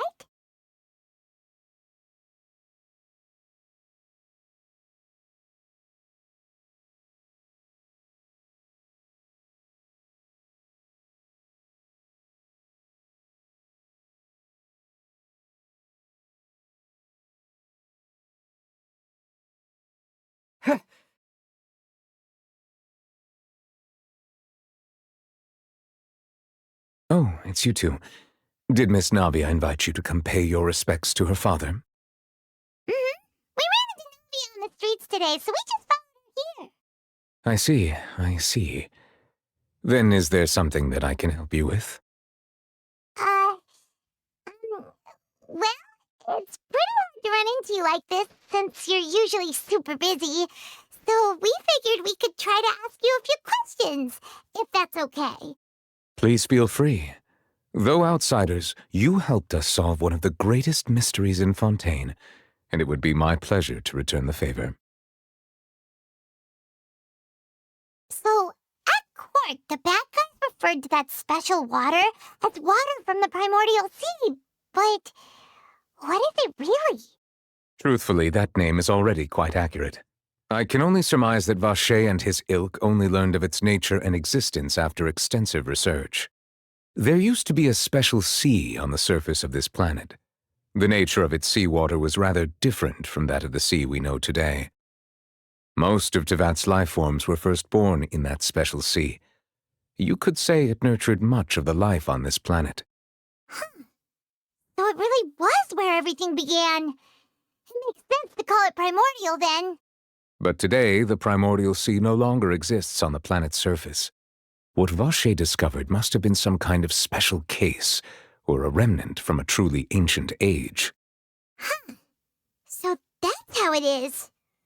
Oh, you really know everything, Monsieur Neuvillette. But if that's the case, then why would people, at least people from Fontaine, dissolve in that kind of water? Indeed. Why would the primordial sea, which was known to engender and nurture life, suddenly reverse itself and devour life instead? To be frank, that also doesn't match my understanding of this world and its laws. There must still be some unknown secrets around the people of this land. Is there anything else you'd like to ask me about? That the sea levels will rise and everyone will be dissolved in water, leaving Farina crying alone on her throne, but the sins of the people will be finally washed away for good. Does that appropriately summarize the version you've heard? That's right! It was Lenny that told us back then. And that about covers all the main points. Yes, up to the present, I think we reached a point where we have no choice but to confront this prophecy directly. Rumors have it that this prophecy is rooted in the last words the former Hydro Archon left to the world before she passed away. A prophecy? Of the former Hydro Archon? Wow. This is the first time that we've ever heard of it. 2 parts of the prophecy have already proven correct. The rising sea levels and the ability of the people of Fontaine to be dissolved. We should be more vigilant and stay on the watch for further signs. Speaking of the prophecy, Farina has also always taken it quite seriously. Indeed, she has been collecting information and intelligence from across Tevat for this purpose. If the rumors were true, then perhaps this prophecy is the conundrum left to Farina by her predecessor. But with Farina being the way she is, can we really trust her to solve it? Is there anything else you'd like to ask me about? My apologies. My investigation has still not reached its conclusion. However, I still believe the judgment of the Oratrice was not rendered arbitrarily. Huh? But you also said you thought he was innocent. For many years, I have been quite aware that the Oratrice does not simply mechanically repeat the verdict that I give on each case. As a divinely created mechanism, the people's unified faith in the concept of justice is integrated into it. Not only can it produce the incredible power of indemnitium, but it likely also possesses other traits, such as self-awareness. Which is all to say, I have been prepared for a situation like this for a long time. So when Lenny told us that he heard a human voice from the room where the Oratrice's core is stored... I was not aware such a thing had occurred. Perhaps that could serve to prove my conjecture. I will add that to the list of items to investigate. In any case, I am inclined to believe that the Oratrice does have a methodology all its own. We just do not have enough information. Based on Farina's reaction, I doubt even she had any idea what was going on. She managed to bluff her way through it, though, with her time-tested twin tricks of bravado and drama. While we do intend to get to the bottom of this, for now, we regret to say that the Fatui Harbinger will just have to bide his time in the fortress of Meripede. If we did incorrectly convict him of crimes he did not commit, we will most certainly compensate him to the fullest extent allowed by the law. If you ask Paimon, the only compensation he'll want is a no-holds-barred fight with you. Is there anything else you'd like to ask me about? Your sibling, another blonde-haired traveler. I'm sorry, but I've never seen anyone who matches that description. If she ever stepped foot in Fontaine, I'm sure she followed our laws to the letter, and had no reason to appear on the stage of the opera Epiclese. Is there anything else you'd like to ask me about? Very well. It was my honor to provide you with what answers I could. I very much enjoyed conversing with you. It will soon be time for me to leave this blissful tranquility behind and return to Palais Memornia. You really are super busy, Monsieur Neuvillette. Paimon thought you only came here to pay your respects today because you had the day off. Crime and villainy do not have the day off, and so justice must work around the clock as well. This is merely the nature of a justice's work. All right. You've got a point. Huh? Just noticed that the rain has stopped.